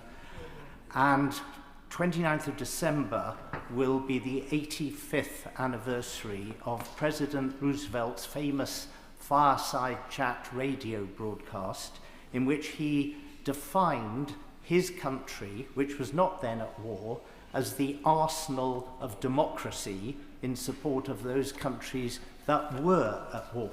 He did not say that Churchill had no cards to play. He did not say that Adolf Hitler should be rewarded with recognition of the countries that had been occupied. By the end of the war, the Americans had seen the importance of standing in alliance with the other democracies. And when Germany was divided, they made certain that the western part of Germany was not a military vacuum. If by force Ukraine is divided, does the Minister agree that we democracies must make sure that Western free Ukraine is not a military vacuum either? Minister. Can I thank the Right Honourable Gentleman for the way that he put that argument? It is precisely the reason that we are working with our French colleagues on the Coalition of the Willing to make sure that when peace comes, and I hope it comes soon, we will be able to support our Ukrainian friends, allowing them to remove their units from the front line, reconstitute them up to NATO standard, because the deterrence that we need in Ukraine is a stronger Ukraine that will stand up against any future Russian aggression. But we need to recognise that as a leading country in NATO, we have commitments not just to our friends in Ukraine, which we will honour, but also to our NATO allies along the eastern flank and elsewhere in the Euro-Atlantic. We will continue to make commitments and support those efforts as well. Kevin Bonavere. Thank you, Madam Deputy Speaker. The people of Ukraine are not alone, as we've heard in this House today. Their sacrifices are for their own country, but they are for us all. And therefore I'm very grateful for what this government is doing, leading the way. So much more is being done to support our brethren and sisters in Ukraine. However, Russia is not just a threat to Ukraine, it's to all Europe. And we have heard about the threats to this country. So what can the Minister tell us about the steps cross-government we are doing to stop interference in our democracy, to stop attacks on our infrastructure, and indeed the whole of our society? Minister. Can I thank him? The approach that this government has taken has been ever so slightly different from previous governments. And we had made a different approach in revealing Russian activity precisely because the threats we are facing are increasing. And in revealing the activity of the Russian spy ship Yantar, for instance, on her recent visit over some of our infrastructure, the shining of a laser at our RAF pilots, we were deliberately calling out that behaviour, being clear about the threats that Russia poses, but also signalling support for our allies in doing so, but doing something else as well. We need to take the British people with us. Part of that is a whole of government approach, but a whole of society approach to be clear about the threats that Russia poses to our way of life, our values, our laws and institutions, but also to be clear that we can do something to stand up against them. Every government department can do so. And having met the Security Minister this morning, I know that he is taking the threats seriously, and we are doing more in that respect to deal with the threats that Russia poses, and there'll be further announcements in the new year. Kirsty Blackman. Thank you, Madam Deputy Speaker. We're thinking of all Ukrainians today, particularly the around 2,500 who found sanctuary in Aberdeen and will be spending Christmas worried about their friends and family who remain in Ukraine. Madam Deputy Speaker, according to the Defence Select Committee, the most effective way to ensure long-term security for Ukraine and to ensure the strongest possible European defence framework is to have strategic unity with our European allies. Can the Minister please confirm what the reasons are behind refusing to join the SAFE programme? Can I thank her for putting on record the Ukrainians that are in the UK because they found sanctuary with families up and down the country and will continue to receive our support. We entered into negotiations with our European friends around SAFE in good faith. We wanted to secure a deal, but we were also clear from the start that we would not accept a deal that was not in the best interests of our taxpayers or the British defence industry. Sadly, we weren't able to find a financial measure of inclusion that was the fair level. We were happy paying our fair share to be included, but we were not paying, would be willing to pay above that. We continue to work with our European friends, and indeed, United Kingdom British companies are able to participate in safe arrangements up to 35%. We'll continue to work with bilateral arrangements such as the Trinity House Agreement we signed with Germany and with our friends in Norway after the frigate deal, which will benefit Scotland so considerably. But there's more to do across Europe, and we'll continue to do so whether we're in SAFE or not. Alan Strickland. Thank you, Madam Deputy Speaker. I welcome the Minister's announcement that readiness levels have been revised and increased so that if a just peace can be successfully negotiated, that forces are ready to deploy to prevent future Russian aggression. So could the Minister set out to the House, firstly, to what extent the Coalition of the Willing is ready for such a significant deployment and commitment, and if he can comment, what force elements we might see deployed first? Minister. Can I thank my friend for his question? We are ready to deploy the Coalition of the Willing. I'm afraid I won't be able to give the news that Putin wants about what units we are deploying, but the Coalition of the Willing has a number of elements. Safe skies, which would be probably the fastest deployment of assets in terms of combat air, Typhoon jets and allied jets to secure the airspace. Safe seas, securing the maritime domain, and then supporting the regeneration of Ukrainian forces. We continue to work with our Coalition of the Willing allies around rotating readiness. So whenever peace comes, we're able to deploy that, and we have UK personnel working with our friends and allies on the Coalition of the Willing to make sure that if President Trump's peace deal is successful, we're able to move immediately after that deal takes place. David Mundell. Thank you, Madam Deputy Speaker. I wonder if the Minister is able to update us on demining in Ukraine. Ukrainian civilians are regularly still being killed by mines or IEDs. The last time that I had the opportunity to visit Ukraine, it was with the Halo Trust, which is based in my own constituency and which carries out the meticulous work of removing these mines. But the scale of the mines that exist there remain a serious threat to the civilian population. Minister. The right honourable gentleman is exactly correct. The reckless use of Russian mines across large amounts of Ukraine pose a threat to not just Ukraine's military forces, but to civilians every single day in Ukrainian territory and in occupied Ukrainian territory. Can I thank him for placing thanks for those people in his constituency and elsewhere that undertake the demining. We will continue to support that effort with our Ukrainian friends, and indeed we want to go further and support the demining efforts in the Black Sea after peace to make sure that it's not just mines cleared from the land, but those maritime mines that threaten the peaceful trade in the Black Sea that can also be addressed when peace comes. Emily Darlington. Thank you, Madam Deputy Speaker. Can I thank the Minister for reiterating the UK's commitment to stand by Ukraine in this illegal war by Russia. This is another Christmas that many Ukrainians in the UK will be spending away from their family and away from their home. Can he join with me in wishing them a Merry Christmas, a commitment that will always be a safe haven for them, and to thank people like Victoria Shevchenko, who are leading the efforts to in the UK to make sure that they have a happy Christmas. Minister. Can I thank my friend for her question? This is a difficult time at Christmas because you tend to think of family.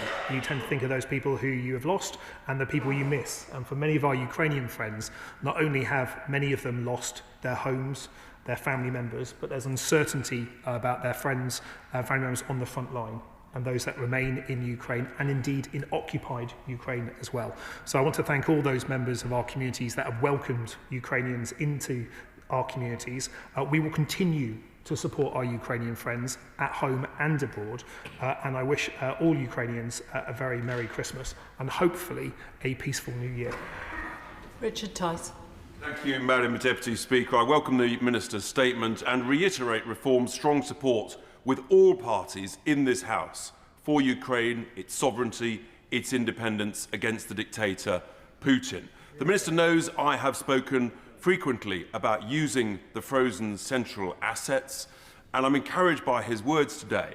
But can I urge him to go further, because Ukrainian friends of mine have reinforced the strength of the negotiating leverage of these assets, and therefore this government has the opportunity to show real leadership in this coalition of the willing and commit unilaterally to using those frozen central assets. I think in the spirit of Christmas, can I thank him and for his support for this effort. I think it is so important that we can, as much as possible, present a cross-party unified voice, which is so important. And I think the steps that he has taken, especially to address the pollution in his own party of Russian bribes, I think is an important step forward. So hopefully there can never, ever be again Russian bribes taken by people in his party or anyone else's party. He's absolutely right to raise the issues of frozen Russian assets. It is important that the UK moves with our international allies in this respect. That has been our approach from the start, and I hope we're nearly at the point where progress can be made. But he's right to say just how important it is to use those assets as leverage in peace, but also to use the value of those assets and the interest from them to support Ukraine in the fight against Putin's illegal invasion. Ben Obsijekti. Thank you, Madam Deputy Speaker. And can I start by associating myself with the remarks from the member for Portsmouth North regarding the loss of Lance Corporal Hooley this Christmas. Given the situation in Ukraine and the possibility of a Russian redeployment and reconstitution of its forces in the event of any peace settlement, the Schwerpunkt of any future Russian belligerents may be more difficult to fix and strike. We clearly require some sort of continuous on-land deterrent to ensure we maximise our sensitive effective opportunities across all domains, including space. What progress has he made in digitising our kill chain, developing our AI solution and getting inside Russia's OODA loop and ensuring the effectiveness of the Eastern Flank deterrence line, and when will we see a tangible output? Minister. Can I thank him? I fear there's more parliamentary questions based on that question coming at me very soon. He's absolutely right to raise the integrated digital kill web, digital targeting web, as a key part of our deterrence activity. The SDR was very clear that we are moving to a situation in a digitised battlefield where any target needs to be able to be in the same decision-making process as any sensor to detect it and any effector to be able to prosecute it. We're piecing that together. The early stages in the digital targeting web have been taken with money being spent to develop that concept further. That will be reinforced in the Defence Investment Plan, and what we hope to do is therefore increase the lethality of our forces by being able to have a greater flexibility in how we target and detect adversary targets using that technology, which makes our Army, our Air Force, our Navy much stronger and integrates space and cyber facilities in that combined effort. It's a good part of the SDR and we're making progress on it. Sir Bernard Jenkins. Thank you, Madam Deputy Speaker. Can I thank the Minister for coming to the House today, this last day of Parliament before Christmas, which keeps Ukraine at the top of the political agenda, which is where it must be. But can I also thoroughly endorse every word uttered by my right honourable friend, the member for Rayleigh, in what he said in response to his statement, and those words also of my right honourable friend for Tunbridge. I make no apology for pressuring the government to spend more on defence, and I know secretly in his heart the Minister agrees with me. Please, would the Minister also think about coming back to the House early in the new year with a debate and a motion on a three-line whip so that we can thoroughly debate these matters with a much fuller House than we have here this afternoon, in order that we are leading that conversation which he so ably talks about. Minister. Can I thank him? And I have no doubt in my mind that he, and indeed many of the people sitting behind me, will also be making the case for defence. And both the Minister for the Armed Forces, myself, the Defence Secretary, and the Minister for Veterans in the department value the focus put on defence by the cross-party debates that we have. There will be opportunities in the new year where we look at the defence investment plan and how we deploy the increased defence spending that we have been allocated. But we must do so mindful of how we implement the Strategic Defence Review, because effectively that is the key strategic document that we are seeking to implement as a government that sets out how we'll increase the lethality of our forces, how we'll renew our forces, retiring old gear, bringing on new technologies in order to do so. But more debates in this House on defence are very welcome indeed. Jim Shannon. Thank you, Madam Deputy Speaker. Can I thank the Minister very much for his statement, but also for his reminding us of the commitment of £1.6 billion deal in March of this year for 5,000 lightweight air defence missiles that supports 700 jobs at Tallaght and Belfast, and indeed across the whole of the province. This government and this minister is committing themselves, and thank you for that. The picture on the front page of the Times today showed two soldiers who had been at the front for 135 days, I think it was. They looked tired. They looked like they needed a break, and they were going to send them to the back, to the rear, to have a chance to recuperate. While they were tired faces, their eyes told you the real story, the story of their courage and their commitment. So what has been done to ensure that all medical help and assistance is available to help the injured, those in mind, those in body, to ensure that they can get revigorated and go back to ensure they can stand for Ukrainians at the front? Thank you.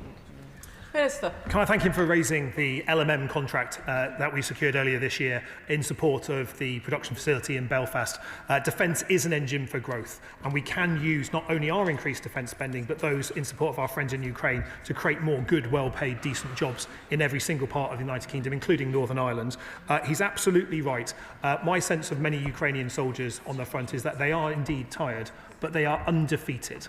And that courage that we see, the innovative spirit that they have in using new technologies to defend their country, to defend their people against this illegal attack is something that should give us all courage and pride. We'll continue to do so. And can I encourage the honourable gentleman to look at the Project Renovator, which is our support to help Ukrainian service personnel get recuperated and back on the front line. We're supporting that effort as well as providing those fighting forces with the equipment they need, the innovative new technology they need, especially in drones and air defence missiles, to make sure that we can keep Ukraine in the fight and put them in the best possible position at the negotiating table as well. Point of order, provided it pertains to the statement we've just had. Absolutely. Point of order, Mark Francois. Pertaining to the statement, we had been hoping for a Christmas present of a defence investment plan. The Minister has told the House that the government are working, in his words, flat out. It's not a point of order. It's when it will be delivered. The honourable gentleman is seeking to extend the debate that we've just had on a separate statement. That's not a point. He will know that that is not a point of order and not a matter for the chair as to whether the MOD is going to bring forward to the House. But it's simply not a matter for the chair. It doesn't pertain to the last statement. We're going to move on to the next business. Statement, local government reorganisation. Minister Alison McGovern. Thank you, Madam Deputy Speaker. As I said to the House yesterday, we need to set local authorities on a plan to financial sustainability after 14 years in which the Tories decimated local government. And local government reorganisation is a part of this journey. Having layers of councils is both inefficient and ineffective. With one council in charge in each area, we will see quicker decisions to grow our towns and cities and connect people to opportunity. Residents will see more preventative care. For example, a family needing special educational needs support and help with housing need only contact one council rather than being passed between two. Residents will also benefit from more financially stable councils with combined services delivering for a larger population, providing for efficiencies and better values. That is why reorganisation is a vital part of our change. Stronger local councils equipped to generate economic growth, improve local public services and to empower their communities. And I would like to thank, as we break for Christmas, colleagues in this place and councils across the country for working with the government to deliver this process.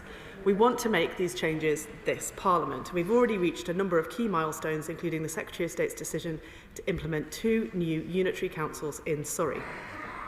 Madam Deputy Speaker, we've now received proposals from all 20 remaining invitation areas, and a consultation is open on 17 of those proposals from 6 invitation areas, and I expect to launch a consultation in early February on proposals for the remaining 14 areas that seek to meet the terms of the statutory invitation, and that consultation would be for 7 weeks. I remain committed to the indicative timetable that was published in July, which will see elections to new councils in May 2027, and those new councils going live in April 2028, subject to Parliament. Local government reorganisation is a complex process involving the rewiring of local services to bring housing, planning, public health and social care all under one roof. My ministerial colleagues and I have heard councils when they have told us about the limits they're working within and the capacity required for reorganisation. In recent weeks, as final proposals have been submitted, the number of councils voicing such concerns have grown. Many councils across the country and of all stripes have expressed anxiety about their capacity to deliver a smooth and safe transition to new councils alongside running resource-intensive elections to councils proposed to be shortly abolished.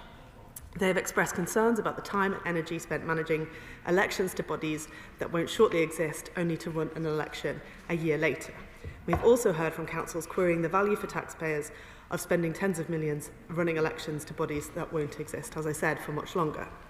Councils are telling us that where capacity is a problem, postponement would free up resources to be concentrated on local government reorganisation and the delivery of good services. Madam Deputy Speaker, this government believes in devolution and local leadership. We don't wish to dictate local decisions from Whitehall without consultation. Instead, we will listen to local leaders, and it's right that the Secretary of State considers the concerns that have been raised with specific relevance to the area that it's come from. Capacity will vary between councils, and that's why the Secretary of State wants to hear from local leaders who know their areas best and understand local capacity. He is therefore today seeking the views of council leaders regarding their local capacity to deliver local government reorganisation alongside elections. To be clear, should a council say that they have no reason to delay their elections, there will be no delay. If a council voices genuine concerns, we will take these issues seriously and would be minded to grant a delay in those areas.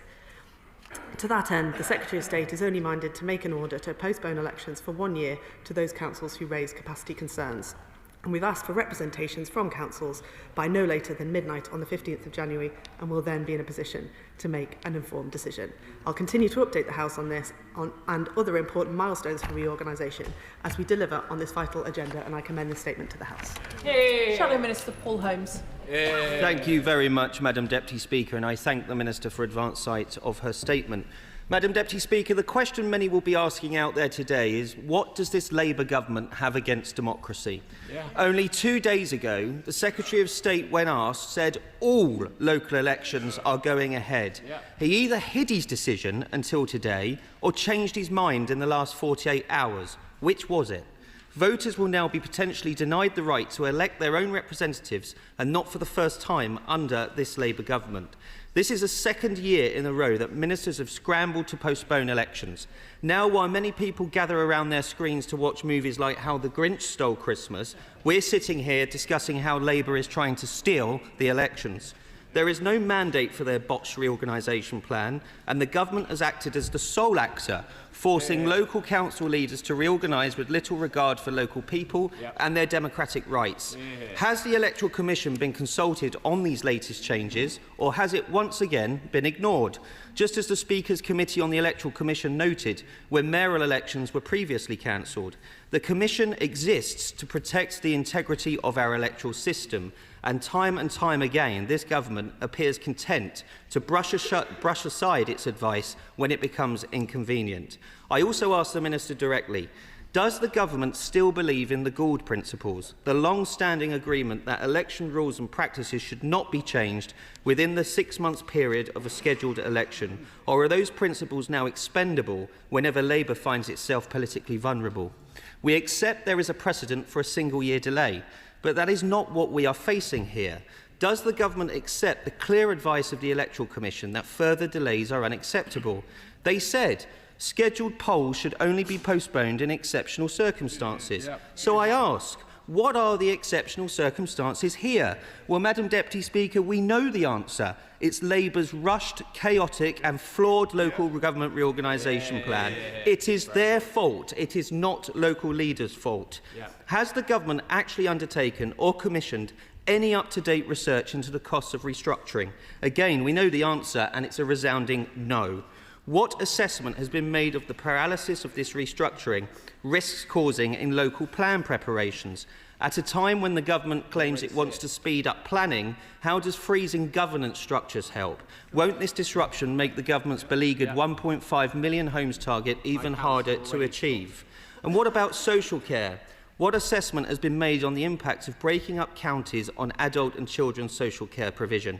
Madam Deputy Speaker, the broader narrative here is clear. Yes, there are some councils that have expressed an interest in restructuring, but Labour's process has been rushed and deeply flawed. Local residents have not been properly consulted, and local council leaders have been left with a gun to their heads by this Labour government. We support council leaders who have engaged with this process, like the leader of Essex County Council, Kevin Bentley, who has stated very clearly and in the public domain that he will not ask for elections to be delayed in Greater Essex. I'm pleased to say that my own authority, Hampshire County Council, do not support this move either. In December 2024, Conservatives set out several clear tests. Labour have failed every single one. Is this a genuine choice for councils and communities, or are councils being compelled and punished if they do not comply? And will they be more accountable as a result? Will this keep council tax down and improve services, or simply add new layers of cost? And will it avoid disruption to social care at a time of immense strain? On all counts, the answer is no. Earlier this month, Labour cancelled mayoral elections because they were worried they wouldn't win them.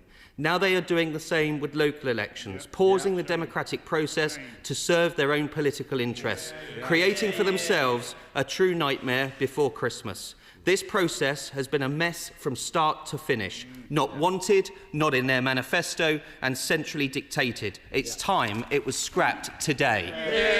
Minister. Thank you, Madam Deputy Speaker, and I thank the honourable gentleman for his response. I'll do my best to respond to a couple of the substantive points that he makes. But he says that they're supporting local leaders who are engaging in the process in good faith. And I thank him for that, despite the other comments that he made, where he indicated that perhaps his party is not supporting the move towards unitary councils, which we know are more efficient and effective, as I've said. On the important point that he makes about the Electoral Commission, of course, the Secretary of State will take that under advisement and take those any issues raised very seriously. As I mentioned in the statement, we want to take an approach that puts local insights first, and he mentions councils that don't support a delay, and as I said, that's absolutely fine. There's no problem with that at all. We want to support local leaders in what we're doing here. He mentions planning, which is an extremely important aspect given the desperate need to build more homes, and in fact that's part of the motivation for moving to unitary authorities, to get that work done effectively and efficiently. He also asks about social care, which is an extremely important area. There is a lot of change going on in that area, not least the work within the Department for Health. I'm changing the way that NHS England works as well, and I'm working very closely with my colleagues in the Department for Health on that, and happy to engage further with him on it. The position on elections is as it has always been, which is that the starting point remains that elections go ahead unless there is a strong justification. What we're doing today is writing to local leaders, themselves having raised with us concerns and justifications, to ask them to set that out so that an informed decision can be taken. Chair of the Select Committee, Florence Eshalomi. Thank you, Madam Deputy Speaker, and I thank the Minister for her statement this afternoon, and I appreciate the fact that she's outlined that she's listened to valid concerns from councils with regards to reorganisation, and this is an issue that I've raised with ministers in terms of the uncertainty councils will face with transitioning to new councils and running those vital day-to-day services. But I will add, Madam Deputy Speaker, I am a bit disappointed in the Minister this afternoon in that this announcement has come so late in the day. This is an issue of grave importance to so many members right across this chamber. Many of them will not be here today to be able to raise their concerns with the Minister. in addition to the Secretary of State's comments 2 days ago, on the 11th of November, he appeared before our select committee and he said, elections are going ahead in all areas where we are told they will be going ahead. In these areas where elections are intended to go to, they will go ahead. Can the Minister inform me what has changed between now and then? The deadline is coming in a few weeks. This leaves little councils, little time to prepare, making sure that we are informing the Electoral Commission as well. Can she advise me what advice she would give to election officers who are working on planning elections? That will take time, that's going to cost money. Should they go ahead or should that be paused? The Minister's asked for representations no later than the 16th or 15th of January. After this date, when will a final decision be made and can members have sight of that? Local reorganisation is complex, we appreciate that, but we cannot have a situation where the government keeps postponing elections. Local elections are vital and a healthy sign of democracy. Thank you, Madam Deputy Speaker, and I'd like to thank the Chair of the Select Committee for the points that she raises. Firstly, let me say I do take the point seriously that she makes about the timings of this. She'll understand it's been a particularly busy time and given all that's happening in the department, but I do accept absolutely the point that she's making. I've been in touch with many members of this House on reorganisation, on funding and other matters, and I anticipate that I'll be doing so over the rest of this year and very much in the new year as well. She asks about why now, and as I mentioned, we've had a number of representations from councils who are undergoing reorganisation. That is, it's by no means the majority of councils undergoing reorganisation. The majority of councils who are reorganising are not due to have elections in any case. So this is a minority of those councils, but we have received representations from them, and we think it's important that we take stock and check what their view is of capacity constraints. She also asks about timings. We've asked councils to come back to us quickly, and we'll be taking decisions swiftly. Liberal Democrat spokesperson Zoe Franklin. Thank you, Madam Deputy Speaker. And first of all, may I thank the Minister for advance sight of her statement. Just over 2 weeks ago, we were in this chamber for a statement cancelling the mayoral elections in 6 areas. At that time, the government assured us they intended to go ahead with May 26 elections. So it is deeply disappointing to be here again discussing cancellations and the prospect of people being denied their vote and their voice. I do wonder how voters and members of this House can trust the government on the topic of elections, given the repeated assurances elections will go ahead and then them going back on those assurances. In the Minister's statement, she indicates that the concerns have been raised regarding lack of capacity. With the government's timetable for reorganisation being clearly set out in July, it does seem strange that capacity issues are only just being highlighted.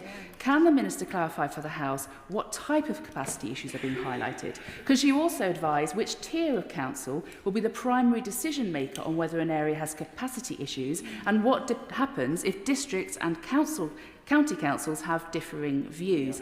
And finally, the Minister will be aware that councils have already committed significant financial resources, not to mention staff hours, to planning for the 2026 May elections. Will the Minister commit today to fully reimbursing councils for costs incurred in the planning for 2026 if they end up having their elections cancelled? Thank you.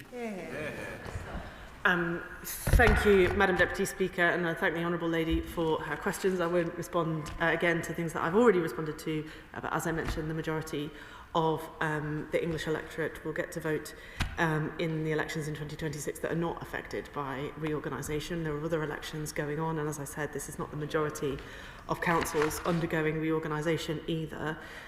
We've had a number of councils raise capacity issues with us, demand on limited resources, the challenge of getting the transition process right, and they've shared details with us, which is why we're writing to them to ask them their view formally about it, and we'll get on with this process as quickly as we can. Steve Rose. Thank you, Madam Deputy Speaker, and thank you to the Minister for not just the statement but for moving at pace with the local government reorganisation programme. Contrary to the shadow Minister across the way, whom I have great respect for, we do want local government reorganisation in Exeter and across Devon. I've lost count over the last 18 months of a list of places and topics where two-tier government is simply not working for a diverse and dynamic city such as Exeter. I will not list them today, Madam Deputy Speaker. However, I wanted to know, does the Minister agree with me that streamlining councils and allowing cities like Exeter to take control of their own economy, destiny, services will deliver real benefits, not just for the economy and for services, but for local people too? Thank you. Thank you, Madam Deputy Speaker, and I thank the honourable gentleman for his contribution. I understand that today we may hear more from those with concerns about reorganisation, but the case he makes is the right one. Everywhere in this country deserves the possibility of economic and social growth. Caroline Dinage. Thank you very much, Madam Deputy Speaker. Today, Gosport Borough Council has been given the lowest possible rating by a government regulator for the management of its social housing. The Minister will understand this is a deeply worrying time for the 3,000 Gosport tenants and for local council taxpayers. What isn't helping is the constant ambiguity, uncertainty and speculation from the local government department about the borough's future, and that is just compounding the chaos and confusion from the council's already quite hapless leadership. Now, she's already heard my colleague say that Hampshire County Council have already said they don't favour a delay, but does the Minister agree that today's announcement just adds to the uncertainty faced by thousands of residents across Hampshire? Thank you, Madam Deputy Speaker, and I'd like to thank the Honourable Lady for raising this issue in the House. It sounds really serious, and I will look at what's happened in Gosport. We endeavour to take decisions quickly and have that clarity, but I'll have a look at the issues that she raises because it sounds important to her constituents. Sarah Owen. Thank you, Madam Deputy Speaker, and I thank the Minister for her statement. I think outside the political bubble, many people, particularly those who have struggled to get local services that they've needed on their doorstep over the last few years, will welcome the idea of a modernised local government system. But this is also about funding. Luton North deserves more than just the bare essentials, and that's why I welcome the 63% increase in multi-year funding compared to the previous government's cuts of over £166 million to our town. Does the Minister agree that areas like mine deserve not only every single penny to bring back our play parks, our high streets and our local assets, but also the mechanisms to deliver for people in towns like Luton? Madam Deputy Speaker, I do agree with her. Luton deserves far better, and it's about time people in Luton had their fair share, and that happens. Monica Harding. Thank you, Madam Deputy Speaker. Can the Minister confirm that elections in Surrey will go ahead in May 2026? Yes. The fact of the matter is that Britain has one of the most centralised political structures anywhere in the world. If we're going to renew our democracy, rebuild confidence in the people, we do need well-led, finally secure authorities which can speak powerfully to the central government. So I advise her to proceed quickly and carefully with the reorganisation. Let me say this, members opposite, I don't want to listen to their advice. They launched a tsunami of attack, financial attacks, on local government which left resources, council strapped to the... But one final point, parish and town councils, there are 10,000 of them, and quite a number in my constituency. Will she have a look about how we can use those to help to renew our democracy? Thank you, Madam Deputy Speaker. I don't want to try your patience as much as I could say in response to the honourable gentleman who makes some excellent points, but I will just say that I've heard what he says and I'll do my best. Mark Francois. Labour's process of local government reorganisation is descending into farce. 2 days ago, the Secretary of State assured the House that next May's elections were going ahead. Now, the day we rise for Christmas, the Minister comes here and says, well, they might not. I back to the hilt the Conservative leader of Essex County Council, Kevin Bentley, when he says they must go ahead. He's right. But what about the lower tier? What about Labour-led Basildon, Labour-led Thurrock and Labour-led Southend? Are they allowed to run away and hide just because Labour are tanking in the polls? Thank you, Madam Deputy Speaker, and I'm pleased to hear that the Honourable Gentleman has been in touch with local authority leaders. They will have heard what he said, and I'm sure that they can take his views into consideration when they respond to our letter. Madam Jogee. Thank you very much, Madam Deputy Speaker. In Newcastle Lyme and in Staffordshire, there's some real discussion about what the future may look like, but it is clear that some things have to change because the councils aren't operating as effectively as they may. That said, can the Minister assure me that the views of local people, the history, traditions and identity of communities will be the driving force behind any discussion about what the future may look like? Madam Deputy Speaker, of course those things are taken into consideration, and we've set out some criteria by which the decisions on reorganisation are taken, and I would refer the member to that. But effective local government is built out of a strong sense of community, and I'm sure that will be reflected in his constituency as elsewhere. Stefan Maroon. Deputy Speaker, and I would draw members' attention to my entry in the Register of Interest as a serving county councillor. Why has the Minister given Norfolk Conservatives a route to chicken out of their impending electoral doom? And could she tell me why the government did not support my amendment to the English Devolution Bill, which would require her to win a vote in this place in order to stop elections? Does she not believe elected members here have a right to stand up for their constituents? Thank you, Madam Deputy Speaker, and I thank the Honourable Gentleman for his question. We're following the precedent in dealing with situations like this. It's happened under the previous government too, and we support that process. Council leaders will have heard what he said. I'm not sure particularly what the politics was that he was alluding to there. But nonetheless, local leaders will have heard what he said, and I'm sure that they will consider it when they take their decision. Jerome Mayhew. Thank you, Madam Deputy Speaker. This is another U-turn from this government. 2 days ago, the Secretary of State said the votes were going ahead. Now we're told, when a statement slipped out just before we rise for Christmas, that they're not going to go ahead. She uses as her excuse representations from councils that she tells us she has received. Can she take this opportunity to confirm that the Conservative leader of Norfolk County Council has not made representations to her and reaffirm her public position that she will not ask for a delay in elections in Norfolk? Minister. Thank you, Madam Deputy Speaker, and I thank the Honourable Gentleman for his question.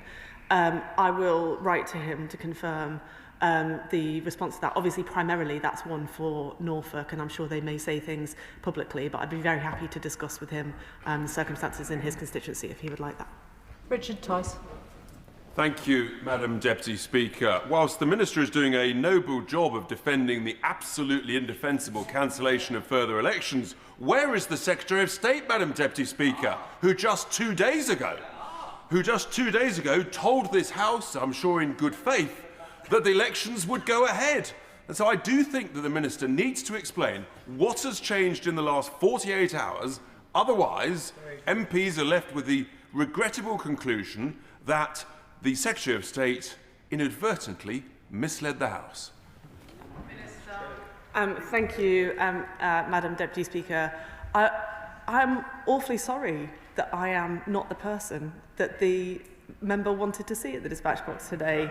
I'm Merry Christmas to him too. I feel disappointed that he is disappointed to see me here.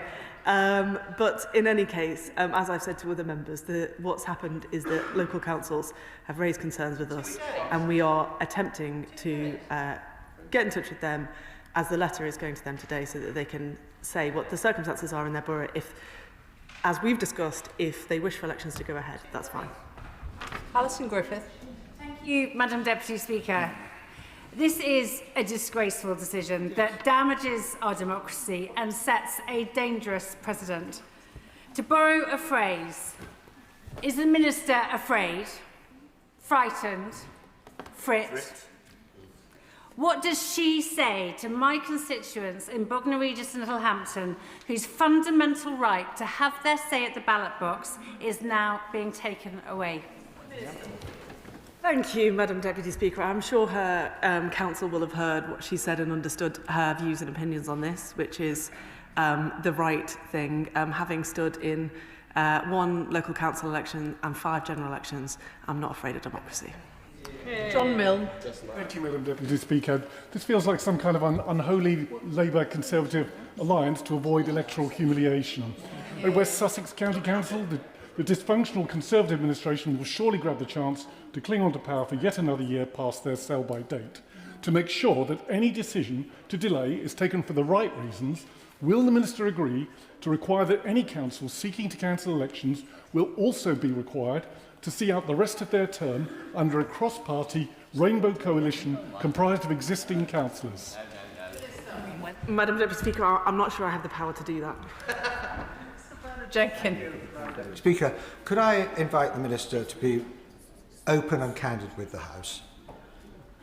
Could she tell the House what discussions there have been and what views or opinions or advice or instructions have been issued to her fellow ministers or her special advisers by the political advisers in number 10?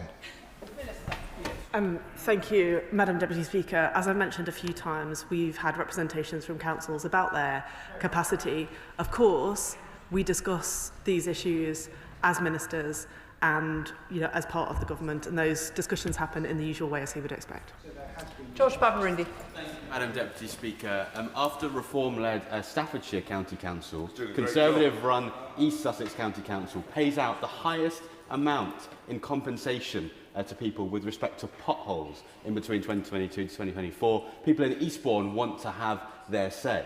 So can she confirm whether or not the leader of East Sussex County Council has already made representations to her about the cancellation of elections next year? And will she confirm whether she expects the people of East Sussex to have a say at the ballot box in 2026? Thank you, Madam Deputy Speaker. I'm sure East Sussex County Council will have heard what he's said, and they may discuss that with him directly, as I would happily do so if you would like that. Sir Julian Lewis. Can I explain to the Minister why this U-turn is worrying? She said there would have to be strong reasons for elections to be cancelled, and then cancelled them on not very strong reasons. Her predecessor said that there would have to be very strong reasons why boundary changes might happen during local government reorganisation. We are extremely concerned that Southampton City Council wants to split off the sensitive waterside that looks towards the rural New Forest and amalgamate that under its power structure in the future.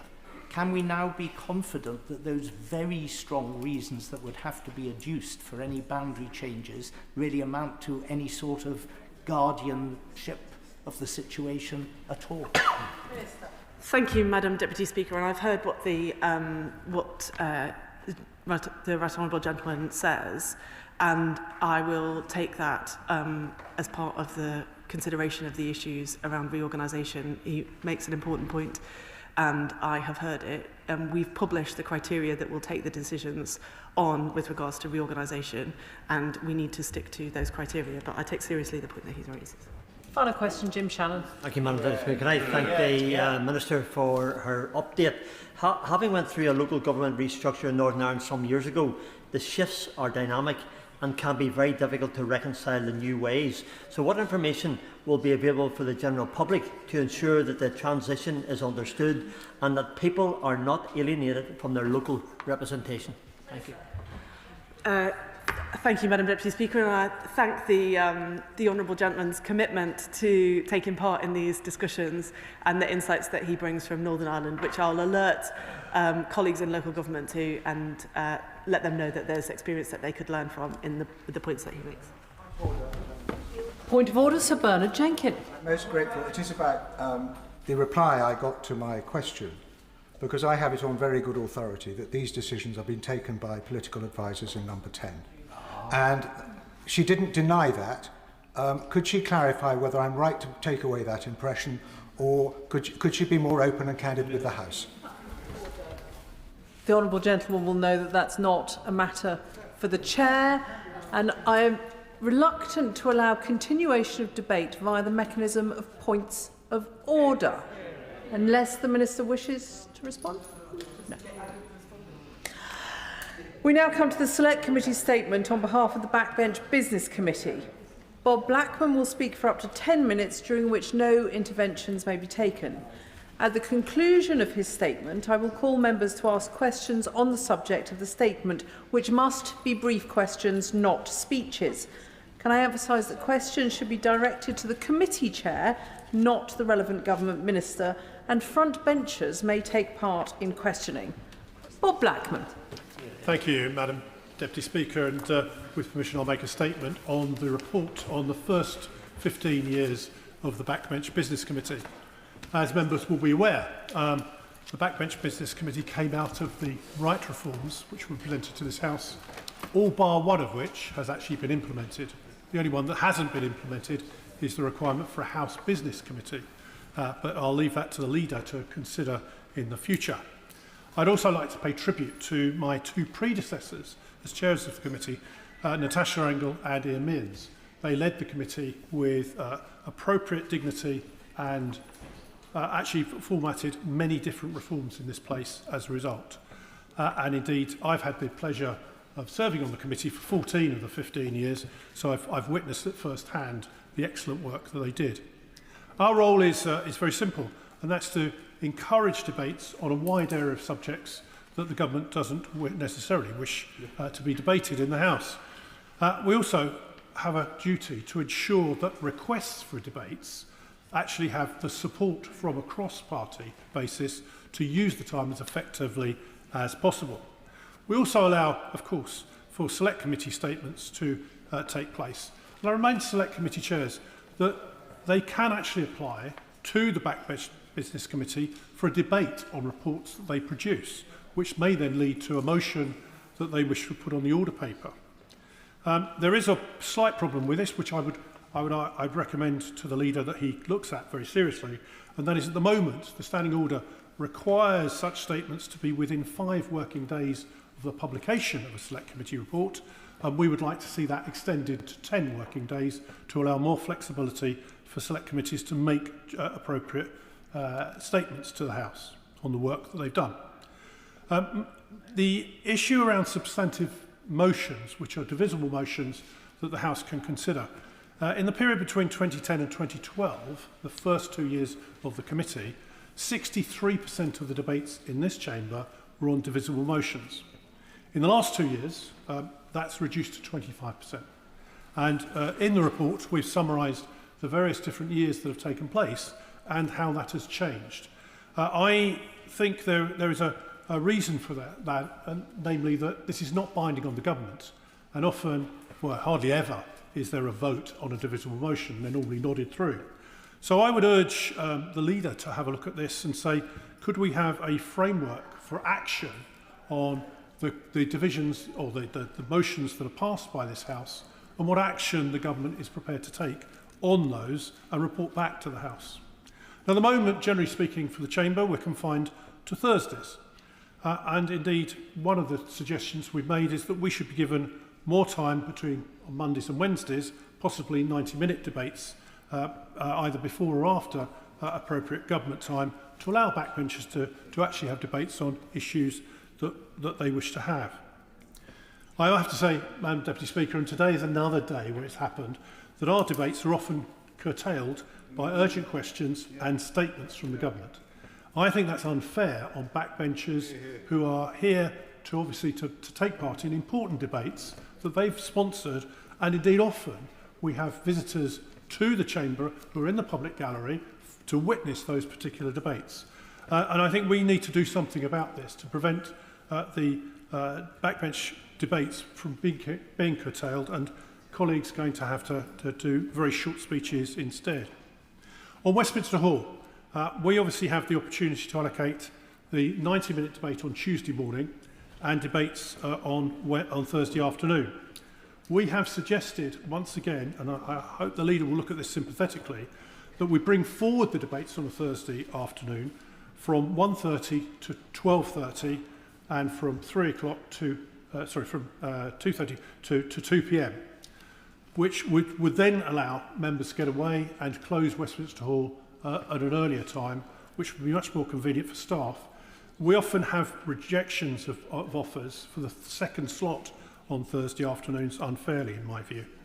I'd also suggest that given that we rigorously look at the applications that are submitted, that it would be helpful if we looked at more allocation on Tuesdays and Wednesdays in Westminster Hall, so we can ensure that there is sufficient support across party to make sure those debates are balanced. But obviously that's at the hands of the Speaker and Deputy Speakers, which I respect. I'd also point out that the Procedure Committee have made certain recommendations. They don't have to wait for a government motion to be put. They can apply for time under Backbench Business Committee for a House motion on House business. Often, and I'm not accusing the current government of this, but it's often been the case that the government have frustrated the Procedure Committee when they want to make changes by not making time available. So I'd alert the Procedure Committee to that opportunity. Equally, one of the things that we are looking at doing, and I would want to work with the leader on this, is the allocation of more topical debates. At the moment, we've got a 6-month waiting list for debates, and obviously it means by the time those debates come up, often the topicality is gone. So if we could get to a point whereby we could announce a topical debate on a Tuesday, have bids before our meeting, and then announce the result of that for a Thursday, that would really get us to a topical time. But it would require, I believe, a change in standing orders. One of the issues that we've often had complaints about, Madam Deputy Speaker, is the fact that our Backbench Select Committee is the only Select Committee in this House that has to have elections after every King's Speech and State Opening. That means that there is a delay after the King's Speech for the Chair to be elected and the members of the committee to be elected, just at a time when there's often an opportunity for general debates, either in the Chamber or debates in Westminster Hall. So I would ask that we change that to have it continuous throughout the life of the Parliament. There is a further issue which I'll just raise, which is the reform of private members' bills. I've piloted through 3 private members' bills myself through this place to successful conclusion, but they are dependent on, frankly, a raffle. So if you're successful in the raffle, you do well. One of the things that the Procedure Committee, when I was on the Procedure Committee, recommended, and I'm glad to see the Procedure Committee is now doing, is recommending that the Backbench Business Committee be able to consider those bids for the first 4 days of the private members' bills, first 4 sitting Fridays, for prioritisation on those that are well-founded with cross-party support and detailed work has been done, rather than having someone getting drawn in the lottery, that is the private members' bill ballot, and then deciding what they're going to do. I think this would be a better place for making law accordingly. So, Madam Deputy Speaker, I won't continue longer. I look forward to any questions that colleagues may have. Sir Julian Lewis. Has my honourable friend and his committee considered whether anything can be done to encourage more media interest in the subject of the debate which his committee grants? I have in mind a particularly outstanding debate on Ukraine, which was initiated by my honourable friend for Harwich and North Essex on Thursday the 4th of December. Every speech from every participant, with the possible exception of my own, was outstandingly good, and there was no coverage whatsoever that I could detect afterwards. Is there anything that can be done to persuade those whose responsibility it is to report on the proceedings of this House that sometimes it's worth taking note of what the backbenchers have to say? I thank my honourable friend for that question. The reality is that, of course, the sponsor of a debate is responsible for not only the content of their speech, but also encouraging the press to get involved and promoting their debates, which can be on a wide range of topics. I mean, one of the great things about the Backbench Business Committee is we consider things that most people have never even thought of as possible debates. And therefore it is important, incumbent on the individuals that propose these debates to actually promote them appropriately. Adam Jogee. Madam Deputy Speaker, and I'm grateful to the Chairman for the statement. Just a very quick point. A number of colleagues have found it quite frustrating getting debate applications successfully put, and I mean the fact that you have to get 15 government backbenchers and 8 opposition and the rest. So I wonder if there's any thought that could be given to make it a little bit easier, such are the circumstances of the general election result last year, which means there's fewer members of the opposition to add up for those applications. Well, our standard position is this, and that is for a 90-minute Westminster Hall debate, 8 speakers are required, and that is a reasonable number, I think, for a 90-minute debate. 4 should come from the government side and 4 from the opposition. That's the combined opposition, not restricted to one party. For chamber debates, I think it's perfectly reasonable that we look at getting 15 speakers, broadly speaking, a balance between opposition and government. Because what we want to make sure, and this allows me to say, that certainly in this session, that we have every single debate in the chamber has had, well, something like 70%, I think, I'm right in saying, have had time limits imposed on backbench speakers. And this afternoon is going to be another one, I suspect, very clearly. But equally, so we actually get enough speakers. There was one debate, which I well remember, and I'm not going to name the colleague who's no longer in this place, came along with a huge list of something like 85 members who wished to take part. He then stood up and spoke, and there was no one else that actually come along to speak. And after that, I am very, very conscious that we've got to make sure that people sign up, but not just sign up to agree to the debate, but also sign up to turn up and speak. Jeremy Corbyn. Thank you, Madam Deputy Speaker. I thank the Chair for his report. He will be aware that when we had a debate on digital ID inspired by a public petition, there was a massive turnout and massive participation. It was very crowded, and which was a good sign. But many of us thought that really a debate of such magnitude and such importance ought to be held in the main chamber. And is his committee making representations towards getting more time here for debates that are inspired by a very large number of people signing a public petition? Certainly when there's over 1 million, I think we ought to be thinking about having a debate in here, not Westminster Hall. The Right Honourable Gentleman for that question. The reality is, of course, that it is for the Petitions Committee to come forward with debates, and of course I would strongly support the Petitions Committee having time in the chamber, as long as it doesn't detract from the backbench business time that is available. But equally, on the subject that he raises, if he and colleagues wish to come forward with an application, I'm sure our committee will look very sympathetically, particularly as it was such a well-attended debate. Jim Shannon. Thank you, Madam Deputy Speaker. Thank very much the Chair of the Backbench Committee and all of the committee members for what they do to ensure that debates are held and heard. The Chair has referred to the numbers of backbench applications there have been, and they've been absolutely ginormous, I understand, and they will take us right through to maybe April, May of next year. The Chair of the Committee has often tried to ensure there would be extra time available in this chamber. Since there's no time available whatsoever in Westminster Hall for all the debates that are presently sought, what can be done to ensure that the main chamber can be made available for the backbench committee debates that have been requested? Thank you. Well, I thank the question from our honorary season ticket holder at the backbench. Prior to the, as is reported in the report, prior to the 2019 general election, he appeared before the committee no less than 44 times with applications.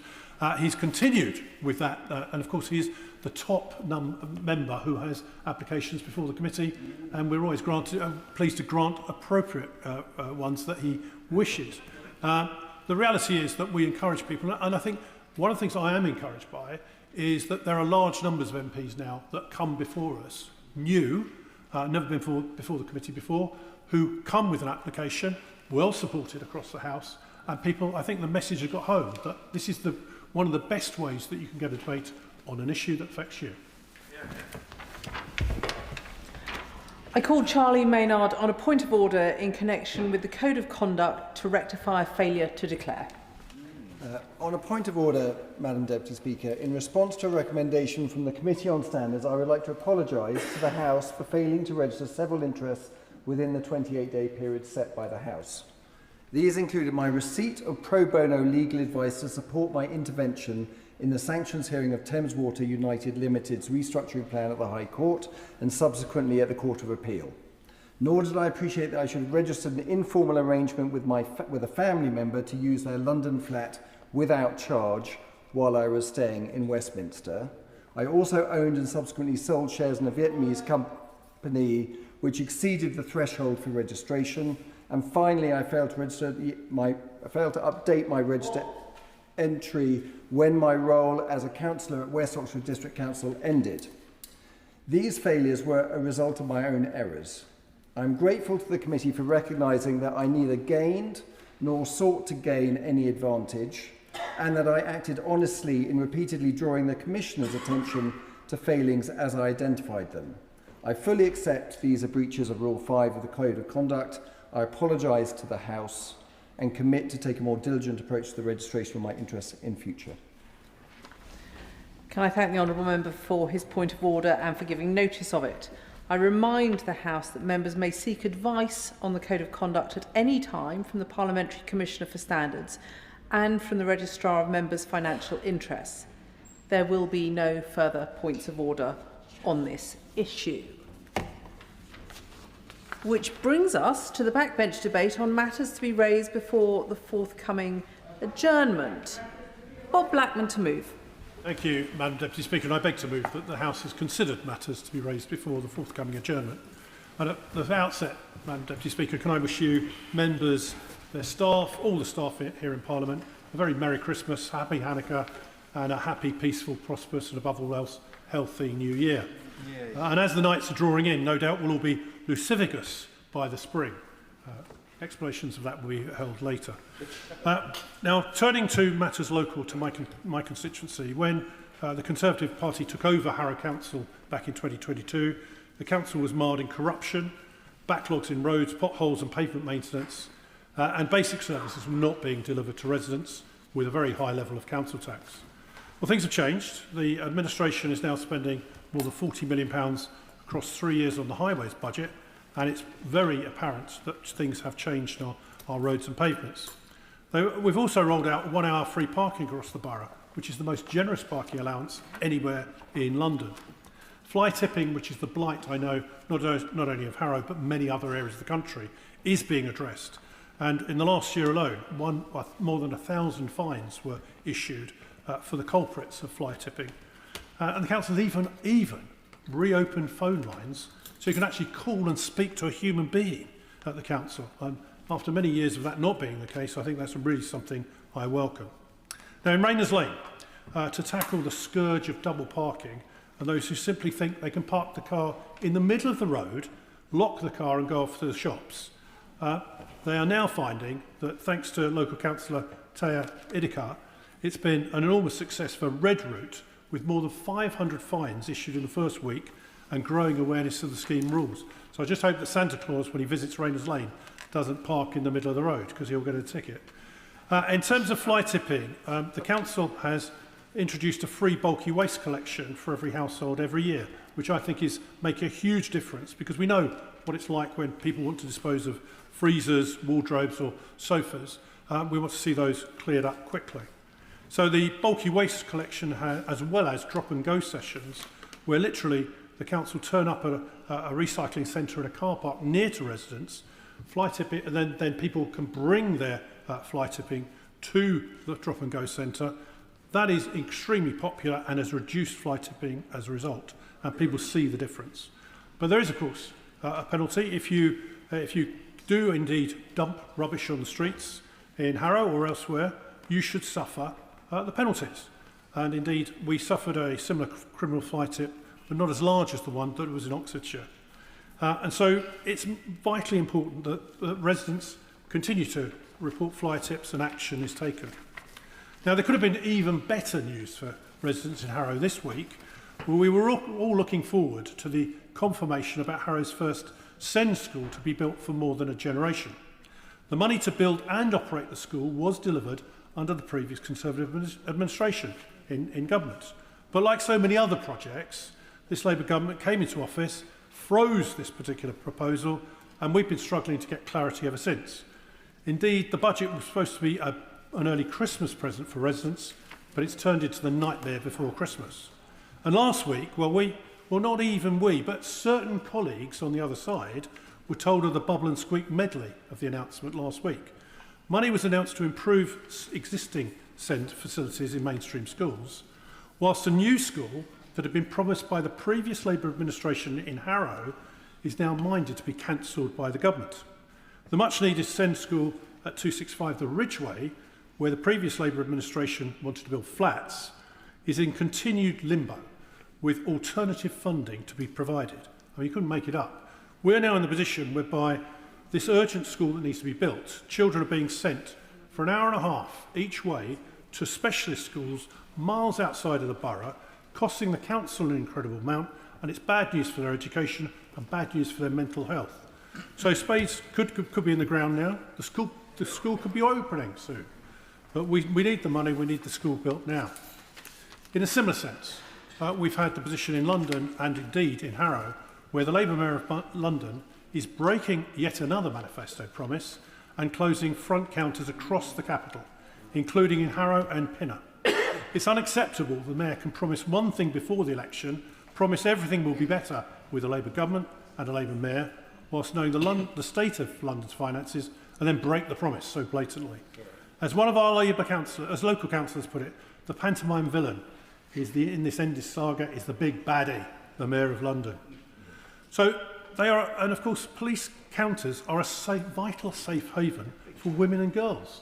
Those who have unfortunately been sexually molested or raped need to go somewhere where they'll be safe to report the crime that's been committed against them. And indeed, in Pinner's case, the front desk was even being run by volunteers. So there's very little saving indeed. So I urge the Government and the Home Secretary to step in, join the thousands of residents that have signed my petition and my neighbour, for the Honourable Member for Ruislip, Moorthorne and Pinner's petition, to keep Harrow and Pinner's police station front desks open as promised. Now, my campaign continues, and those that have attended these debates for a long time will know I've campaigned constantly for step-free access and lifts in stations in Harrow. When I was first elected, I took up the cudgels on this, and there's good news that Cannons Park Station finally has been shortlisted for a feasibility study, and I hope that comes. But we still await Queensbury and, more importantly, Stanmore, which is designated as step-free, but in reality, passengers face either 48 steps to the main entrance, 16 steps via the car park, 24 steps at the side to the bus stop, or the proposed step-free route, which is 140 metres long and includes a steep ramp that even the Paralympian Baroness Tanigray Thompson could not complete unaided. So, for the past 6 or 7 months, my office has been working to get Stanmore delisted as step-free, a proper definition of what step-free means, so that we can then get work to get lifts or adaptations installed. And can I urge any colleagues that face similar problems to contact my office so we can work together? And whilst on the topic, Transport for London continue to blame the September 2024 cyber attack for the backlog in PHV and PCO licences. That's unacceptable and delaying many of my constituents from gaining work. The new Piccadilly line trains have been delayed again. They're not expected until late next year. And graffiti on the Bakerloo Central line continues to get worse, despite the head of TfL claiming that vigilantes from Looking for Growth were actually painting graffiti to then clean it off. I mean, it's a complete ridiculous position. On homelessness, the position is that homelessness in England is increasing. Crisis found that record levels of homelessness with more than 300,000 individuals and families are experiencing its worst forms in 2024, which is an increase of 22%. London, of course, has the greatest homelessness pressures, and 1 in 50 Londoners, and sadly at least one child in every London classroom, is homeless. So as we approach Christmas, many of us will be doing our shopping, seeing family and loved ones, maybe turning the heating up a bit, but let's think of those sleeping rough. Cold, wet, often hungry, on a park bench, shop corner, in sub-zero degrees temperature overnight. There's no official stats on how many are sadly dying in their sleep, but one only has to imagine the harsh and life-threatening conditions they have to endure. So there are steps that can be taken, and I invite the government to do them. My oven-ready supported Housing Regulatory Oversight Act, yet to be implemented, could help. My private members bill, which had an unopposed second reading, it's still currently waiting for committee report stage and conclusion. But there are other steps we can take. And local authorities have to meet those rising costs so that victims of domestic abuse are not forgotten. Hospital discharges and the plight of temporary accommodation is not ignored. So can I thank the team at Crisis and all the other charities, the work they do to help the homeless people. Can I also report, Madam Deputy Speaker, that representing Harrow East, which is the most diverse constituency in the country, with someone from every faith, every country in the world, every language spoken on earth. So I deal with a large chunk of Home Office-related matters. What has not helped, however, that my staff have been told not to chase cases for upwards of a year, that they will get no updates for 12 months, and in some cases even longer. So I'm left flabbergasted and discombobulated by the position that the government must be thorough in their checks, but it doesn't do much for my constituents, their family members, or indeed my staff to be told month after month, I'm sorry, there's no update. Now, my office recently met Home Office officials to manage expectations and make clear I'm not going to stop chasing the applications until the applications are actually decided. Not just closed, but actually decided overall. And indeed, in my role as Chairman of the APPG for Fire Safety and Rescue, I've been continuously raising the issue of the Grenfell Tower inquiry recommendations. I note there's a written material statement that is on the order paper, but we now have other issues such as lithium-ion batteries, solar panels, modern construction methods and other technologies that come into the proposals. On three quick points, Madam Deputy Speaker. I know you wanted to wind up. First is, on Iran, let the government come forward and prescribe the IRGC in its entirety as they promised when they were in opposition. On India and Bangladesh, let us make sure there are free and fair elections that include every single party in those elections in Bangladesh.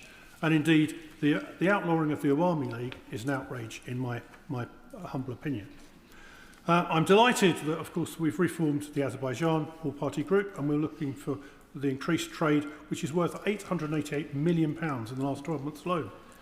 And finally, Madam Deputy Speaker, I was delighted to captain the House of Commons bridge team this year to a commanding victory over the House of Lords. And indeed, I was even honoured with having achieved the award for the best played hand. And my partner, former MP Erin Bell, left me in a very difficult contract, but I managed to make it. So, in closing, Madam Deputy Speaker, whilst we sit on these grim benches and we praise everyone and thank everyone, we must always think about the incredible team that are behind us. My team in my office this year have dealt with more than 12,000 individual cases, bringing the total to almost 100,000 cases since I was elected in 2010. So I'd like to thank my entire team, my wife Nicola, Hattie Shoesmith, who's now gone off to Dubai, Matthew Goodwin-Freeman, James Thompson, Rhys Benjamin, James Burke and Gabrielle Montaigne for their work. I hope they have a good rest over Christmas period and ready to do it all again next year. And indeed, one of my team, Rhys Benjamin, is off to Australia. Hopefully he might see some cricket and it may actually lead to a turnaround of England's fortunes in the Ashes. Merry Christmas. The question is as on the order paper and there will have to be an immediate 3-minute time limit. Jessica Morden. Thank you very much, Madam Deputy Speaker. It's good to see the Leader of the House personally taking this debate today, which I think shows the respect he has for the House, which is much appreciated. We were talking yesterday about the Chartist graffiti in the cloisters, which lay hidden until a few years ago when it was uncovered. And as the MP for Newport East, I can say we're very proud of our Chartist history in Newport, and I pay tribute to Newport Rising, who commemorate the Chartist uprising of 1839 every year, the last armed insurrection in this country. As my late constituency neighbour Paul Flynn used to say, we could do more in this House to recognise movements like the Chartists which shape our democracy, particularly in times when our democracy is under threat. Newport may have a rich Roman Chartist, and we're the city of democracy and industrial heritage, but also has a very bright future. Throughout its history, Newport has been prized for its location with our unrivalled access to rail and sea links, and it plays a central role today in the city's economy as we take steps into the new industrial revolution. 2025 has been a transformation year for Newport. Big investments in our exceptional semiconductor cluster, companies moving their HQs to the city, new tech jobs, work underway on the UK's biggest battery storage site, strong cyber local security expertise, and Newport is a key player in the South Wales AI growth zone thanks to the government, all of which is supported by two active governments at both ends of the M4, truly showing the benefits of two Labour governments working together after years of Tory neglect. Our traditional industries remain strong with tens of millions of pounds worth of investment in ABP's Newport Newport Port this year, and Tata's Steelworks, which clearly a difficult time for steel, but I do thank our ministers for an active industrial policy which is helping. Newport's the fastest growing city in Wales, with jobs in new sectors opening up many opportunities for the city's young people. And it's not just about our industries, it's about our people. So I have been really privileged this year to work with Newport Council, led with great positivity and great energy by Dimitri Bacciuni, who has a massive ambition for our city. The biggest ever settlement from the UK Labour government to Wales means that the council are able to address the things that really matter to people. Getting streets resurfaced, streets are cleaner, the city centre is on the up with 85% occupancy retail rates, which is great. There's still work to do, but the growth in our policing settlement is really starting to help.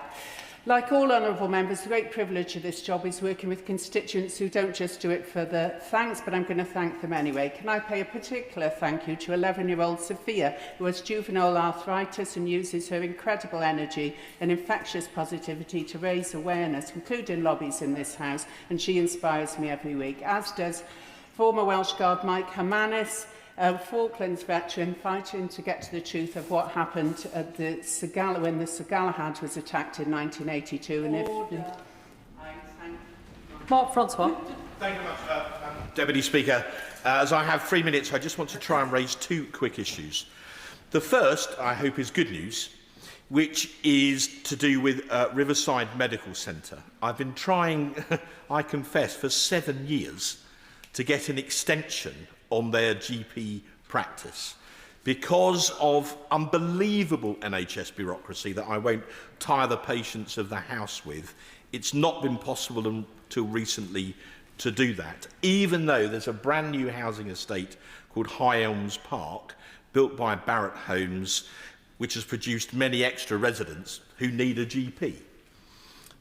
They've come up with an innovative solution. They've just sold the last couple of houses on the estate, and Barratt are going to donate for a notional £1 their sales office to the practice, who are then going to convert it into a GP annex that can accommodate 3 GPs with attendant training and administrative facilities. This is actually a big win for the local community. We had a public meeting in April with overwhelming public support. The planning application's been slightly delayed because of red tape, but Riverside assure me that that will be going in soon. Then it should be a relatively straightforward conversion, and hopefully that annex, which I think will be very popular in the village of Holbridge, should open sometime in the summer of 2026. So that's a good news story. We then have the saga, and it is a saga, of the old Co-op supermarket site in Wickford. In a nutshell, the Co-op closed it over 3 years ago. It was bought by a South African-based developer called Heriot. They tried to do a deal to redevelop it with Morrison's. That fell through. They tried to do one with Asda. That fell through. They recently got planning permission, and yet they still haven't managed to secure a contract with a new tenant, although there are rumours all over the town of Wickford that they've been talking to everyone from Lidl to Waitrose, although I'll believe the last one when I see it. My constituents in Wickford, I have to say, Madam Deputy Speaker, are exasperated with Heriot, and they just want a new supermarket. They deserve one by now. So can I make a plea in the Commons to the directors of Heriot, with whom I've had numerous meetings? Please, please bring this to fruition. Pick one group. You've got planning.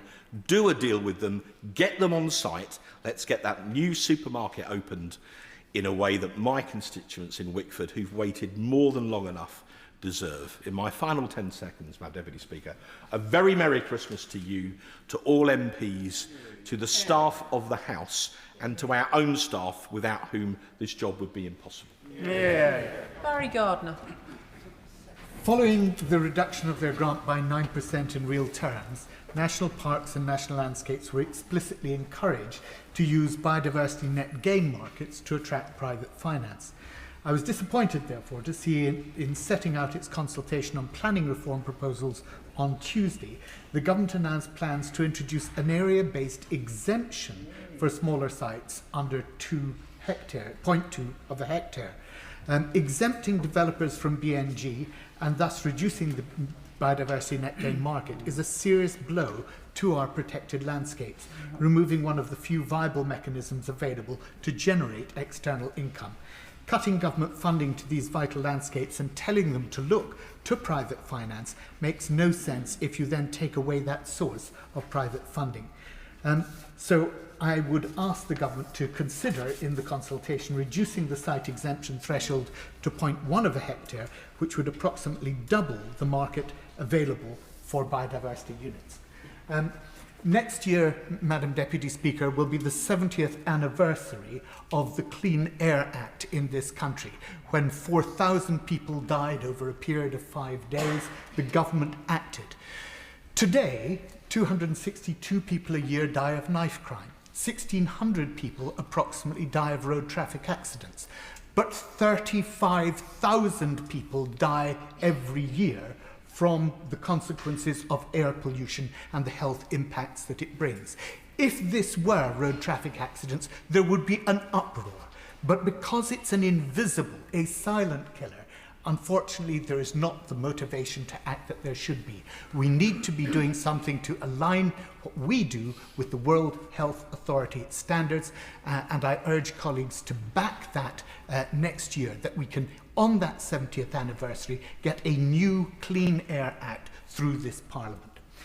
Before the last election, we promised change. In fact, the single word was the title of our manifesto, change. For 5 million households in leasehold, they have been demanding that change.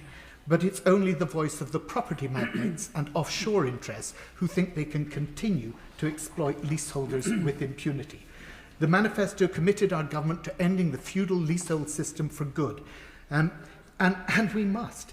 But we need to remember that the purpose of government is not to ask what the law tells us about the status quo. It's to legislate to change the status quo when it is unjust and makes no economic sense. Even Michael Gove promised to do away with ground rent. So why is this government, my government, the Party of Labour, struggling to take on the parasitical rent seekers who demand a ground rent for no service? Merry Christmas. Josh Paparindi. Thank you, Madam Deputy Speaker, and Merry Christmas to you and your team and all the House staff who all, in their own way, help MPs like us to give a voice to our constituents. I'd also like to give an enormous thank you to all MPs' staff who are the unsung heroes of our work. And on behalf of my constituency of Eastbourne, I want to say a massive thank you to my staff team, including the incredible Inga Frame, excellent Ewan Morrison, jolly smart Jack Morrell, conscientious Catherine Souter, cracking Cara Bishop, sensational Sam McManus, knock it out the park Nadia Wiley, just brilliant Josh Morton, and heroic Hannah Wayne. And of course to my parliamentary support team volunteers too, Shireen, Jackie, Ariane and Sue, who I will shower with alliterative adjectives in person. All of them and many more volunteers have helped to power my missions and more for the people of Eastbourne, and a key one will be helping to drive down homelessness in Eastbourne next year and beyond. The issue of street homelessness in Eastbourne is more stark than I've ever known, with rough sleeping soaring outside Eastbourne train station. And I've urged Eastbourne Borough Council to do its bit to get on top of this tragedy, and a task force has been created, bringing together homelessness agencies, station management, the council and others, including myself, to help drive this out. But we need the government to play its part, including providing the funding for the support services that street homeless folks need to get back on their feet. In particular, we need government to help fund more transitional housing, like that run by Kingdom Way Trust in Eastbourne, that provides a roof over folks' heads, as well as holistic support to help them to move from street homelessness into a tenancy that they're able to manage and sustain. Locally, we've got the model, we've got the expertise, we've got the will, and we've got the award-winning homelessness hub, but we just need the cash to scale it, and I hope that the government can support with that. Another issue I'd like to draw attention to, as I have done in many occasions in this House, is the issue of water quality and the conduct of Southern Water and South East Water in Eastbourne and the surrounding area. Not only do we have our sea polluted by raw sewage, not only do we have the air polluted by all of the stuff that's coming out of the Eastbourne water treatment works, but we've also had the issue of biobeads released from Eastbourne water treatment works that have polluted beaches in the surrounding area. Southern Water need to get their act together, and in 2026 and beyond I will be continuing to hold them to account. Merry Christmas, one and all. Alan Strickland. Thank you, Madam Deputy Speaker. 3 minutes and 3 fantastic community organisations to celebrate. Chance Drama in Ferry Hill, since it was established in 2017, has trained hundreds of local young people from across my constituency in theatre art, in singing, dancing, performing. It was brilliant to recently be in the audience for their production of Bugsy Malone, where the cast had great fun covering themselves and most of the audience with their splurge guns. But what was really heartening to hear was talking to parents in the interval and, of course, after the show, and hearing how being involved in local community drama had transformed the skills, the confidence and the experiences of their children and our young people in our community. They're tireless volunteers who put on several shows a year, work at weekends to train young people, deserve our thanks and our support. In Spennymoor, the heart of my constituency, the St Paul Centre has been running excellent community facilities for some years, an art and photography group, Dementia Friends, a really active bereavement support group who I met recently. They've just opened a new extension so they can expand their food bank but also do more for the local community. When they opened as a parish hall, they had an annual footfall of around 3,000 residents' visits a year. Now it's 34,000. So St Paul's Centre in Spennymoor is an excellent example of how a really well-led community centre can actually be a really thriving community hub. Finally, closer to home, in my hometown of Newton Aycliffe, we've got a new community hub which is just fantastic, and this is run by Lifeline Community Action. Their vision is to turn a disused shop in the town centre. It was formerly a Woolworths, in which I bought many happy pick and mix and lots of Now 95 cassettes back in the day, empty for 15 years, but they've bought that building with support from the National Lottery Community Fund, with funding from the UK Shared Prosperity Fund. And their vision is to bring 20 different local organisations into that building so that any residents can walk into a warm, friendly, safe, comfortable environment, and they can get job advice, they can get mental health support, they can go to the community pantry to buy heavily discounted food if they're in financial need. They can see the local police team, they can meet social workers, they can volunteer and get involved in a range of activities. I pay particular tribute to Pauline Chambers, their director, who has worked tirelessly for years to raise the huge amount of money that this really impressive project has taken, but also to Andy Boyd, recently retired after 30 years as a police sergeant in my hometown, who's taking them as well from strength to strength. So 3 brilliant organisations, really proud to represent all the work they do. Madam Deputy Speaker, Merry Christmas. Andrew Rosingdale. Thank you, Madam Deputy Speaker. May I bring greetings to all members of this House from my constituency in Romford, a town that I have been proud to represent now in my 25th year as a Member of Parliament. Having been born and brought up in the town, I can tell you that we are proud of our Essex roots. And although unfortunately part of Greater London instead of Greater Essex, nevertheless we are determined to reassert our identity as a proud part of that great English county of Essex. Now, on Friday, I will be hosting the carols round the Christmas tree for my local churches, scout groups and schools at Margaret Thatcher House in Romford, where everybody is welcome to come and celebrate our proud Christian heritage. But also, Madam Deputy Speaker, we enter 2026 with a lot of issues that we are simply not happy about, and the Leader of the House knows because I raise them with him every Thursday. The Gallows Corner roundabout, which is a disaster, and that's because of the Mayor of London and TfL's complete incompetence and failure to deal with this junction and rebuild the flyover much faster, affecting everybody in the Essex and East London area. We need action on that because it's making people's lives quite miserable. The Mayor of London is reducing our police counter hours in Romford. Already closed all of our police stations except the main one, but now the hours are reducing. We have an HMO boom in Romford and across the borough of Havering. Homes being built without consent of local people and causing much anger and creating disruption in many family residential streets. And plus we have the ongoing situation on the Old Church estate, where sanctuary housing have failed to deal with all the issues facing the residents of that estate, where unacceptable conditions exist. Complete failure of that housing association to do an effective job for the tenants that pay their wages. So I ask the Leader of the House perhaps another issue for him to raise on behalf of my constituents.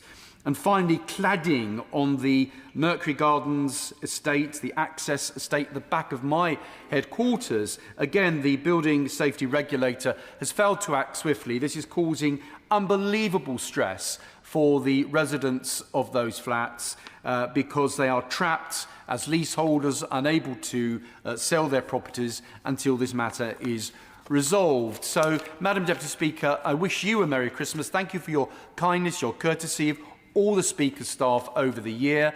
And all I will say is this. I'm here because I love my country, I love my constituency, and this House of Commons must always put our country first. Noah Law. Thank you, Madam Deputy Speaker.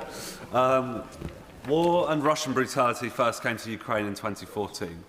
And whilst Ukrainians knew that it never left, I think it fair, Madam Deputy Speaker, to say that we did forget our friends in Ukraine were at war, that is, until 2022. And since then, we've witnessed the heroism of the Ukrainian people and the savagery of Putin's regime. In case it was not devastatingly clear, this is not just Ukraine's fight, it is a contest for the security of Europe and for the integrity of the international order. Because the Britain I know has always stood on the side of the underdog. We are in a phase of hybrid warfare. Other countries like Poland and Estonia are calling a spade, and it's time we do so too.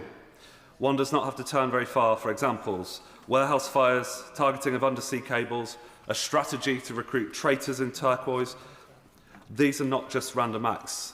These are deliberate steps in a campaign of destabilisation designed to test our resilience and erode our unity. And in case there are any illusions as to quite how direct the links between Reform UK and the Kremlin were, ask yourself why even local Reform supporters in Cornwall share posts attacking the plans to freeze Russian assets. Meanwhile, this Labour government is getting on with the job, as shown by the Prime Minister's announcement yesterday compelling Abramovich to pay up. As a former banker, I know as well as anyone, Madam Deputy Speaker, the importance of a rules-based order. But it's precisely that fact that we're engaged in hybrid warfare that means I have absolutely no qualms with these assets being used to help support Ukraine. I also greatly welcome the new probe into foreign interference in British politics, which will investigate how foreign agents target and subvert our political process. Madam Deputy Speaker, by next July, just this phase of war will have lasted longer than the First World War, and it's cost the European economy more than £4 trillion, and with barely a tenth of that being spent on support for Ukraine, Madam Deputy Speaker. Now, I'm not a defence or security specialist, I'm not even a banker anymore, but I can tell you that this war is a war that Europe cannot afford to lose. Vera Hobhouse.